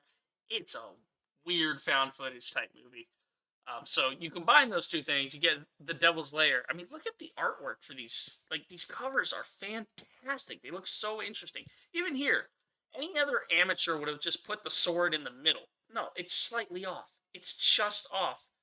It goes right into this. And this isn't like a big open gate. It's just this little... Oh, man. I love it. I love it. The tagline, if you believe in evil, the devil will find you. Love it. Lord, be careful what stories you tell. That one's going to be coming out soon because we're in post-production, so they should be finished with that soon. Still filming Devil's Lair. I really want to see that one. Hexed, right? is a horror thriller that follows a late-night coach journey. Coach? Coach journey that turns... Oh, coach, like you're riding in coach, like a plane or a bus or something. Yeah, that turns into a night of terror when it is attacked by a group of malevolent witches hell-bent on revenge. Interesting. So it's kind of like Jeepers Creepers. It's like middle of the night, bus gets attacked. Jeepers Creepers, 2 to be specific. I think 2 is the one with the bus. Is there 2 or 3? I don't know. All I know is that was actually filmed in my hometown. It was filmed on one of the back roads. And you can, like, they literally have a sign out there and everything, like, this is the road that Jeepers Creepers was filmed on. It was pretty cool. Let's see, Three Little Pigs, a dark fabled gangster film with horror elements. He likes his horror. That's interesting. So he's kind of like a Sam Raimi then. Seems to be. With horror elements. I'd like to see what he does without horror. Not that he's doing horror bad. It's just like, I want to see his other films where he hasn't relied on the horror concept, right? Where he's not so much on the horror idea. Dark Fable gangster movie. Based on said children's story, which follows 3 ex-cops who move to a remote town only to clash with the local firm known as The Pact and their boss. Interesting. It's a darker take on the usual gangster films of late, containing some brutal set pieces. Wow, so it's kind of like, yeah, three little pigs, right? Pigs being cops, so that's kind of interesting, actually. So it's kind of like Punisher, in a way. Maybe. I don't know if the cops are good or bad, or... I don't know. We'll see. Out now on video on demand and DVD. This is Cannibals and Carpet Fitters. Feature film version of the award-winning short film of the same name.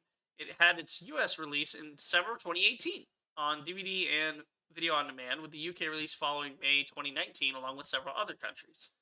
A group of carpet fitters are sent on a... Group of carpet fitters sent on a job to an old country house in the middle of nowhere. However, they soon discover it's a trap set up by the savage cannibalistic family, the Hannings. Oh, this is The Hills Have Eyes. I know what this is. Carpet fitters are forced to fight for their lives or risk ending up being the evening's dinner. Unfortunately, they are not quite your typical heroes. So that sounds more like comedy, right? We'll look at the trailer for that. Please go straight to YouTube. Yes, nicely done. So we'll look at the trailer for that. But if you don't know, The Hills Have Eyes, the whole like mutant radiation type thing. There's a family traveling through the area. They stop for gas at the only gas station around. The gas station guy sabotages them and like basically helps the local mutants like abduct people so they can eat them. Anybody that passes through that area. So there we go. So yeah, it sounds kind of familiar, doesn't it? Cannibals and Carpet Fitters, Hills Have Eyes. I mean, even again, if you look at the cadence in his titles as well, you can tell where the inspiration comes from. Cannibals and Carpet Fitters, right? The Hills Have Eyes. And again, the syllables might not match up, but the word count and the way it comes off. The Hills Have Eyes. Cannibals and Carpet Fitters. Sounds pretty similar, doesn't it? Again, that's a great thing. I love that he's taking the things he loves and injecting them into his own film. Blackout. This is cool. Horror short from Shriekfest 2012. Official selection of Holly Shorts Festival 2012. Official selection of American Online Film Awards. The nation has been struck by a mysterious electrical blackout, throwing the country into chaos. Criminals everywhere are using lack of alarms, CCTV to loot and rob all over the city.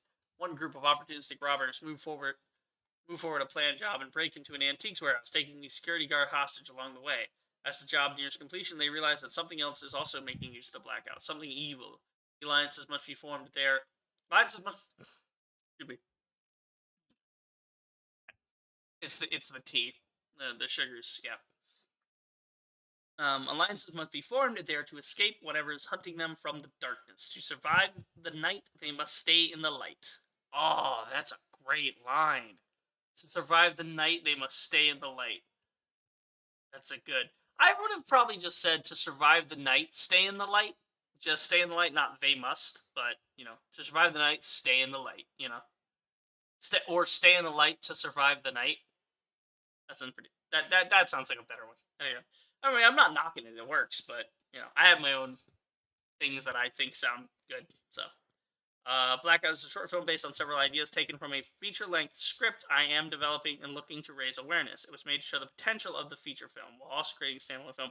I mean, he gets a couple of these more he gets a couple more of these features out, and people are going to be like, oh, that's cool. He's going to be like, hey, sing Blackout. Hey, I have the script. I have this proof of concept. We do that one now. You guys fund that? Oh, yeah, definitely. And, so, or maybe he doesn't return to whatever. Maybe he leaves it a short film. Sometimes you just, you leave the old work behind, which is fine, If you got it out of his system, there you go. Trapped is a short promotional video from a planned drama series about Russian and British organized crime in the UK. A woman trapped in a warehouse being interrogated by gangsters soon turns the tables. Nice. So this is the short version of Cannibals and Carpet Fitters, right? This was like proof of concept. When you're the best short, the title says it all. Colin and Dean are 2 carpet fitters who are call job. Yeah, okay, so we kind of read about that already. Secrets of the Dark House, short promotional video based on the horror novel same name, written by Linda Gain, depicts the chilling opening of the book, setting the tone of the horrible events that follow. Okay. So the other thing we can really look at right now is the trailer for the feature Cannibals and Carpet Fitters. Right, so this is, they got it. It looks like they cast the same guys for the thing. They moved them around on the poster though. Now they're like, the image is reversed. Now they're the other way around. Yeah, let's look at that real quick, and then we'll probably end it. Because it is 5:30 in the morning. I gotta go to bed. But yeah, let's check this out. Cannibals and Carpet Fitters, huh? There's something out there, and I think it's just killed my boyfriend. Oh, calm down, dear. No need to worry. You're safe now. We don't often get visitors, do we, boys? So how long have you guys lived here? Hello, Cupid Carpet. Okay. Actually, I just remembered, Hills Have Eyes may not be the inspiration for this. I realized, as I was looking at that, I realized the dinner scene there, clearly similar to, Hills Have Eyes does it, but it's maybe more in line with Texas Chainsaw Massacre, right? Where people come in to an unsuspecting area, they go to a thing, they get, they're like, oh, sit down, and they have them at the table, and then they whack them. Hopefully it's not as comical as that, because, dude, Texas Chainsaw Massacre was fucking goofy. Like, I don't know how anyone thought that was scary.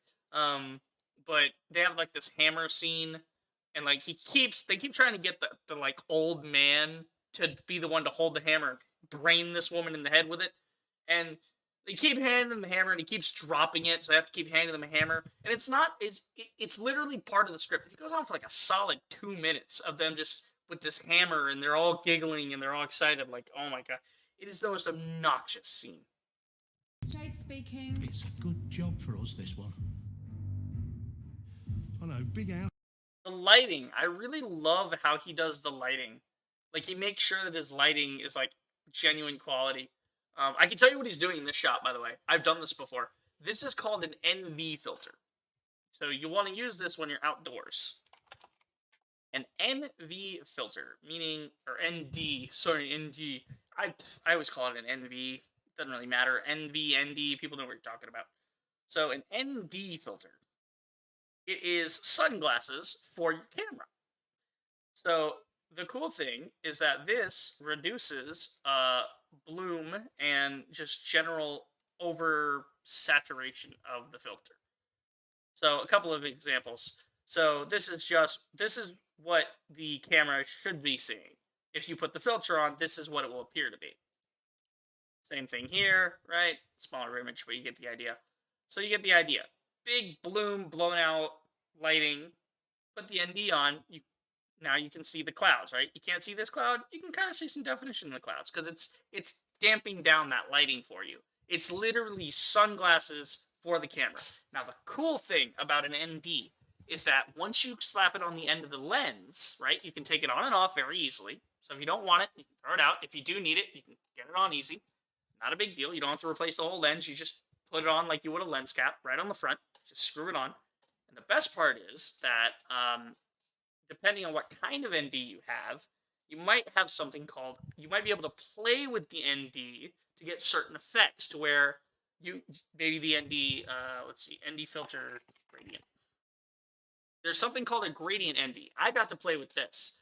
I didn't know it was a gradient ND when I used it, but I used them like, oh, this is cool. So I was playing with it, and it was a really fun thing to do. And a gradient ND looks like this. So the reason it looks like this is this half, it's a gradient. So this half is a normal lens. It's just glass. It'll pass the light right through. So it will look the way you have it set up to look. This is the gradient part. It hits this line directly in the middle, right? Directly halfway through, and it starts to get darker and darker and darker. Now, why would you want something half and half? Okay, we're going to look at, what happens when you do a gradient ND filter test. So if we look at what a gradient ND filter does, these ones are actually really cool as well. These are really, really helpful. I never got to play with one of these, but I really want to one day. This is an ND filter that's actually framed on the end of the camera. So there's like a mount that you can get for a camera that you click it on, and it's on the camera now as part of it, this little frame that he's holding. And then in it, this big pane right here, you can slot it in, take it out. It's a lot easier than having to take off an ND and get another ND and put it on. Because NDs come in like very light to very dark. So it depends. Whereas this, you can take the card out easier. So it's just easier to do. It depends on what your setup is, what you're trying to do with it. I'm trying to find an example of a gradient ND. Yeah, so this is a gradient ND. This is the cool part about a gradient ND. So a normal ND is just one layer, right? It's okay, this is black, or this is slightly darker. And usually you can get away with that. It's like, okay, too bright, slap the ND on. So basically, this is what it would look like. You don't want it to look like that. You want it to look more like this. This is basically your standard setup of what you want it to look like. You get a little darker, maybe you get in some 28 days later, right? Not Hills of Ice, 28 days later. And then you get very dark with it, which I don't know why you would want to get that dark with it, but okay. But the cool thing about the gradient ND, is this is with no filter. That means the cap is on, but you've twisted it so that the light coming in looks normal. And then you can twist the ND filter on the end of the lens. And you can go from this to this, or anywhere in between. You can play with it, and you can move it, and it is a great experience. I highly, if you're going to shoot any exterior scene, have the ND filter on you. Even if you end up doing something different and you don't use it, you will want it. Just to test and see if that's what you want to do with the shot. Yeah, they have a polarizing filter, right? There's also another version of an ND called a polarizing filter. There's a difference. It's polarizing or ND filter. They're basically the same thing, but polarizing gets rid of reflections, right? Where an ND will darken the whole frame, this will get rid of reflections. So if we look at the image, as you can see, the water here, you can see these highlights. That's the light bouncing off the water. Polarizing removes anything that's over like a certain gradient, right? Over a certain amount of light, it just eliminates it. So if you're filming anything in a window, right, or anything, like if you're trying to film through a window, like someone in a window, you would catch a bunch of reflections. This is why the polarizing filter. You put the polarizing filter on, suddenly everything that's casting a reflection goes away. Now it looks clear. Now you can look right through the window. That's what you literally need this. You need this if you're going to do anything with a car shot. If you're doing the interior of a car and you're going to film it from through the glass, from the hood, you're going to mount the camera on the hood, you have to have a polarizing filter or it's not going to work. Because, it can technically work, but you would have to go in, you have to film it, and then you have to go in and scrub the reflections out by hand and put in a mask for them, and get the polarizing filter. Again, a lot of this stuff I have not personally played with, but I've seen it in action in a lot of demonstrations and a lot of tutorials, and these things are fucking wicked. I love filters. Filters are my baby when it comes to my cinematography. I like anything that I can change on the fly, and just get a whole new result. I love it. Big job, big money, I get it. Don't panic. Hello? The carpet fitters? Anyone home? Oh, that's creepy. That is Hills Have Eyes. Actually, no. Well, Hills Have Eyes does that too. But Texas Chainsaw Massacre, when I say Texas Chainsaw Massacre, I mean the original from 73, whatever the fuck it was, back in the 70s. That's amazing. That's exactly what it is. Because there's a part where there's a peephole and he's looking through it. Leatherface, right? The bad guy in Texas Chainsaw Massacre. He's looking through it. Same thing. I know what you're pulling from, James Bush. I love it. I love it, and I would love to interview you one day. So, you know what? I'm gonna make the official announcement. I'm gonna clip this. I'm gonna ship it. I'm gonna try and send it to him and let him know. And I would lose my shit if he wanted to do an interview, because I loved your work on the on Predator Dark Ages.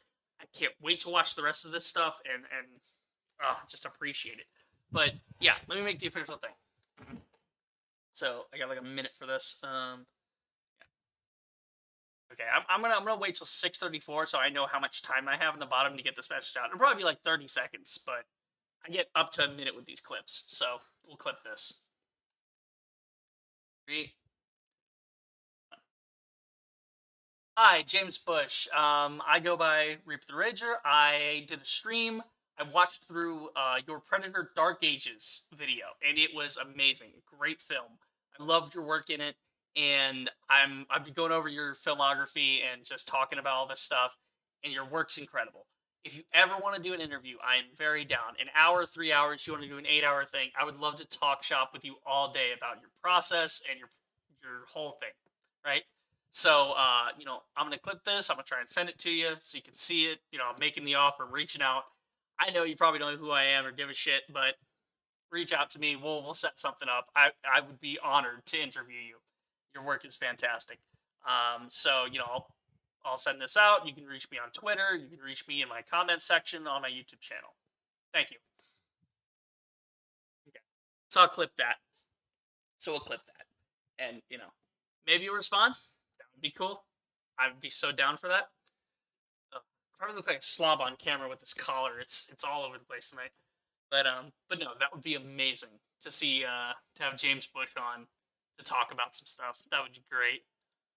The thing is, like, he's an indie creator, but again, this is the ND filter at work, guys. Look at it. The reason a lot of independent creators or independent filmmakers look independent is because they forget things like lighting, right? And they get the bare minimum of, oh, I have lights at the scene, we're good, we can see what we want.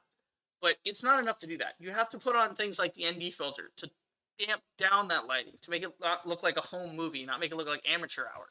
Right? That's what the big companies do, man. That's what these studios do with these big productions. That's why they look that way. They not only do this, they set their lighting, 3-point rim light, all this. They use ND filters, polarizing filters. They do this kind of stuff. And then when they get it finally back to the lab, they do color grading. Color grading is the process where you look at it and go, oh, there's too much green here, or there's too much red. So you tell it, you tell the program with a certain profile, like, okay, too much red, we lower the red value.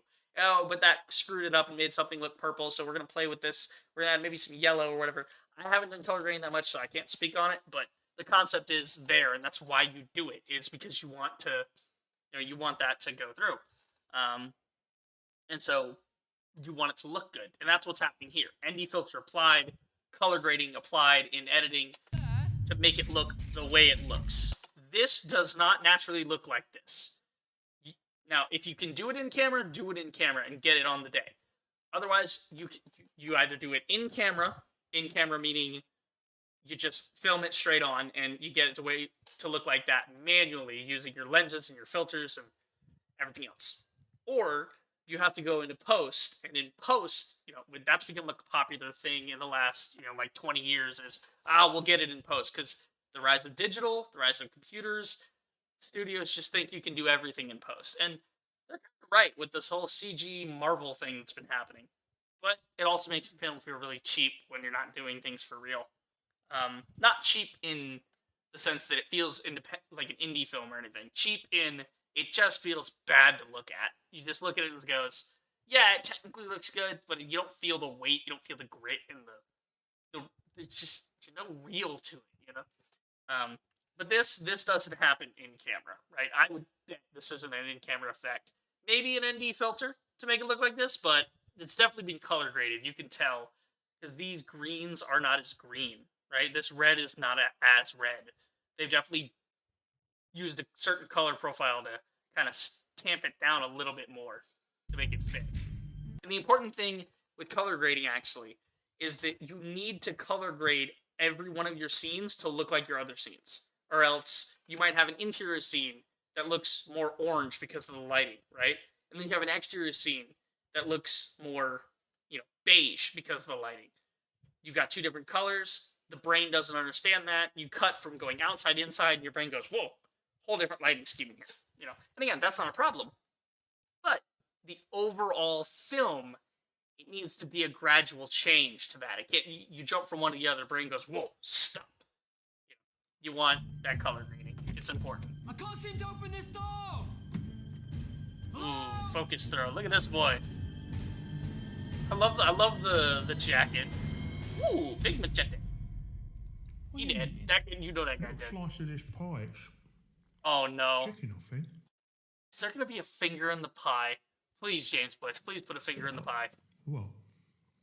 There is a human nipple in the pie. Nipple! Clever. I would have gone with finger, but no. We know you're in there, gentlemen. What do you want from me? You know what's weird? Because, you always get, the cannibal, the inbred cannibal, crazy hillbilly idea, right? Hills Have Eyes. Texas Chainsaw Massacre. Rural, hillbilly, inbred. That's, an Americana thing, right? The idea that this is, in somewhere like the UK is just so interesting to me. It's kind of fun. This has got kind of a Shaun of the Dead dynamic going on here. Big dude, little dude, little bit of blood, whatever. I'm feeling Shaun of the Dead. It's like he mixed Shaun of the Dead with The Hills Have Eyes or Texas Chainsaw Massacre, whichever one you prefer. I prefer Hills Have Eyes. But Intending to have you for dinner. what do you want? Ooh. Now what? Weapons. Weapons? Have that. I'm not working now, mate. Yeah. Again, this is another thing. And it serves it in here, but I think he's overdoing the bloom. I think that's maybe something he's going to have to let go of. But again, does it look okay in here? Sure, because we've all been in a kind of dusty kitchen like this, I'm sure. You've seen rustic old, there's dust in the air, and the lighting isn't really bad. It's just the bloom's coming in so strong that it kind of makes it really hazy. The overall picture loses some quality. Use it to defend yourself. Stay back.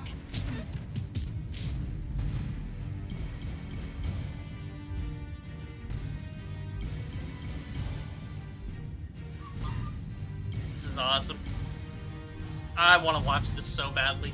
I might make another stream, or not tonight, but next time I do another stream like this, talking about movies, I might watch this. We might do a watch party of this. I don't know if that's legal or what, but we'll see.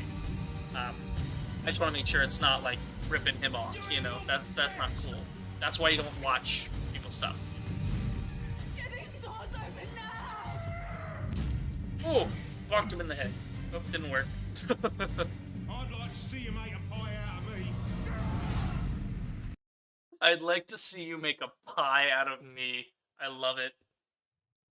I love it. Also, I love that it can't understand what he's saying because he's British. It's the accent. So the captions are, I'd like to say you Maya be early. It doesn't know what he's trying to say. Oh, what a great line. You just killed someone. Oh no, don't worry, he was a cannibal. Oh. Wait, even better line. How do you go from I'd like to see you make a pie out of me?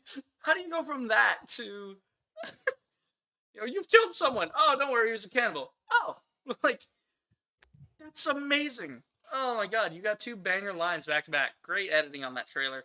Never work on an empty stomach. These taglines are fucking amazing. I assume Joss is writing these himself, but if he's not, whoever's writing these taglines for you, James, I'm sorry, I called you Josh a moment ago. James Bush. Whoever is writing these for you, dude, give them a raise. Take them out to lunch or something once a week, because they are gold mine. These taglines are gorgeous. They're so good. Anyway, that's it for the stream. We gotta end it here. I'm actually, probably, before I forget, I want to make sure I go back and, clip something. So if we go live, I should be able to clip it from here. I just want to see real quick. Let's see, if we go... I don't see the clippy tool here, so maybe we need to go to the stream, because I think you can only do it from watching the stream. Yeah, okay, we're gonna mute that, and we're gonna clip it. I gotta find the section I was talking to him. It was back here somewhere. Yeah, I was like, dude, you wanna come on? We'll talk about it. Where was it? Oh god, I cannot remember where it was.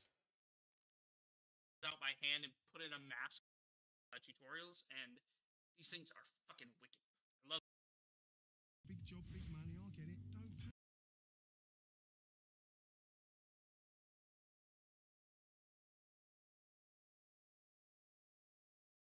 It was back in the 70s. That's amazing. Trying to see, like, I think it was earlier on that I trying to clip this before I forget.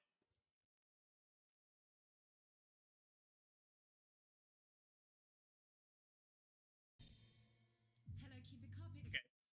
Actually, I just remembered. Hills Have Eyes main. Okay, I need to. Yeah, we'll skim through this. No, discard the clip.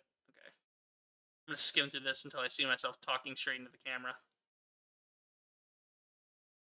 Okay, we watched that. That wasn't it. That wasn't it. That wasn't it. A while later, we were looking at all this. Okay, can I I think I'll double speed this. That way I can see what part I come in at. I don't have any captions, unfortunately. So I was talking about the filters. I think it was after I was talking about the filters. Might have been. Yeah, I think it was around her that I started talking about it. So this is me talking about the filters on the car. I just want to clip this real quick so I don't forget, because I know I will forget. Yeah, we're gonna clip it and ship it. I just have to actually find it to clip it.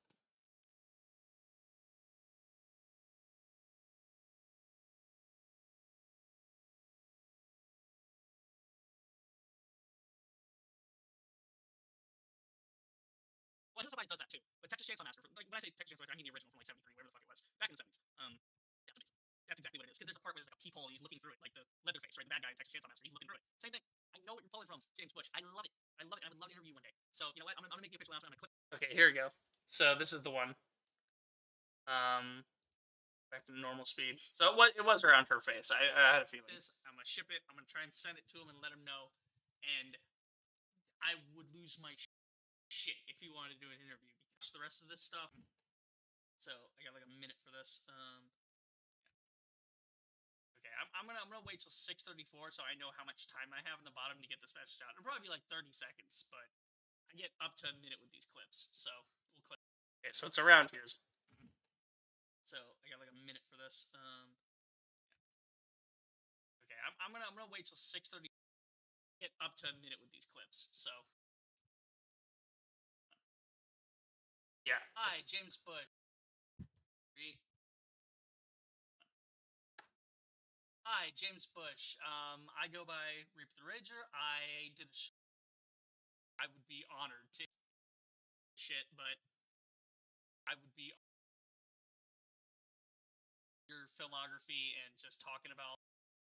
Wait till 6:30. No, there we go.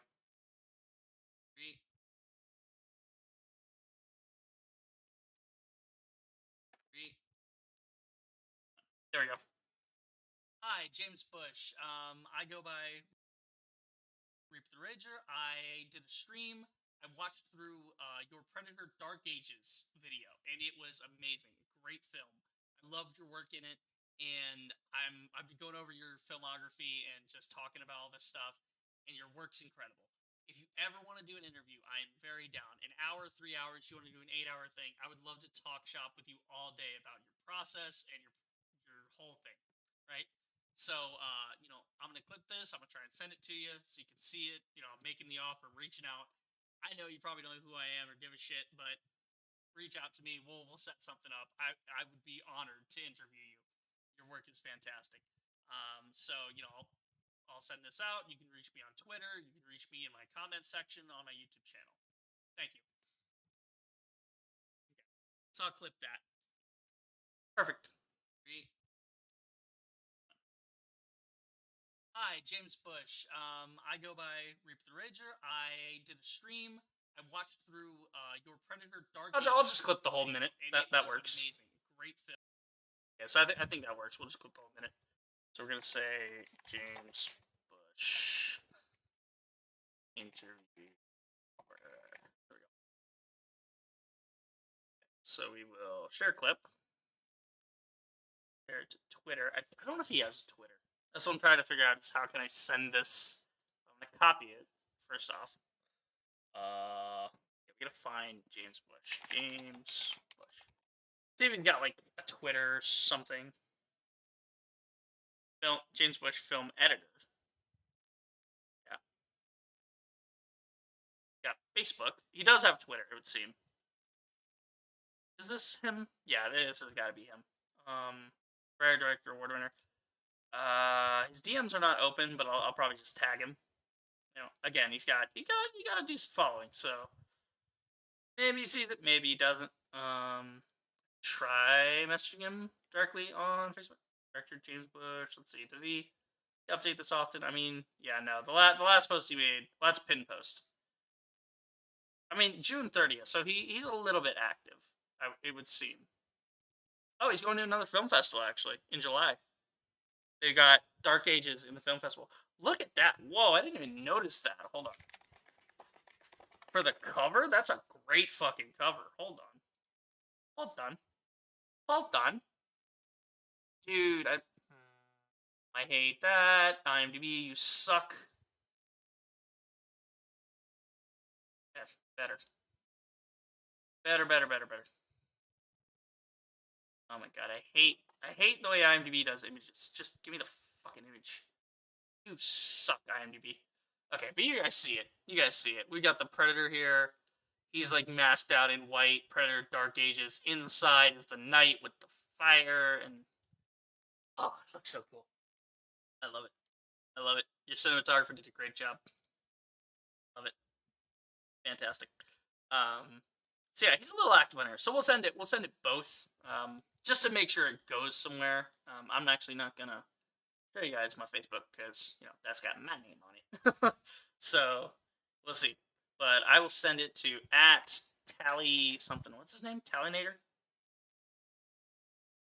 Oh, did I never tweet this? Wait, did I ever tweet this?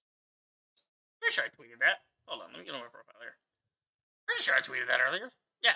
Random stream chatting about things. Yeah, okay. Yeah, it's there. Okay. I need to look for his Twitter. His Twitter is Tallynator101. Tallynator. James Bush, yes.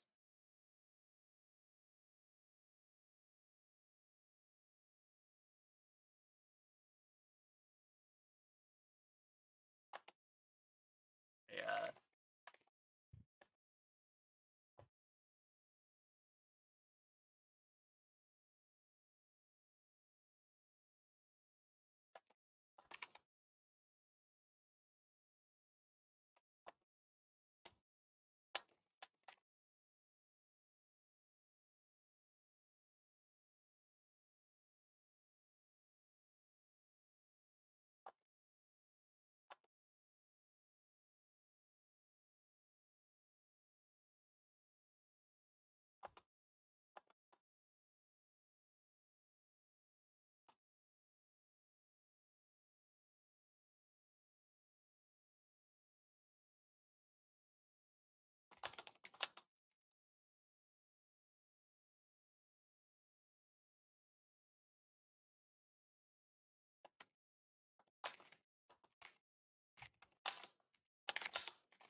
Can't really include that last bit.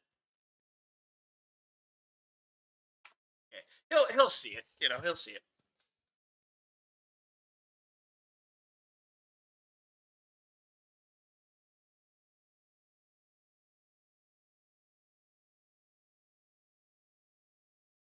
not video, film. The weird thing is, I saw it on YouTube, so my brain thinks, oh, it's a video. It's a YouTube video. It's like, no, it's a film. It's a film. I need to respect it. So yeah.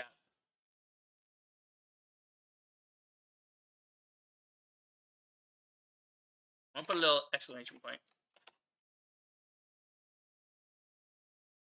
Just because I'm excited. Want him to feel that energy. So yeah, we'll go ahead and just tweet that out, and then I'll do it personally on my end. See if he's got Facebook, whatever. So we'll see about messaging that. But yeah, great. We will go ahead and actually, I don't know why I did that. I need to just bring that back. What is wrong with me? Okay, there we go. Yeah, actually, is there any like official way to get a hold of him? Because the tweet is one thing, but like, is there any way? Yeah, there is a contact. So yeah, so following him on Twitter, all this. He does have a phone and email. I might email him, right? I might send him a little message on here, but we'll do that. I'll do that off. I'll message him in a couple places. Just to I don't know what stuff he keeps up with the most or where he checks the most. So I figured I'll get him on a couple different channels. Anyway. That's it for the stream. Fantastic stream. That was actually really fun at the end there. Like the second half was first half we got it out of our system for Predator. Like it was, God, it's rough. It's rough talking about Prey and the current state of Predator. But that James Bush pulled it back with Predator: Dark Ages. That was great. That was fun. Stayed up way too goddamn late doing this. It's 6 in the morning. I'm going to bed. So. Yeah. Anyway, that's it for the stream. Hope you guys enjoyed. If you did, do the usual. Like, subscribe, check out my streams. I will see you guys in the next video. Dave the Ranger, signing.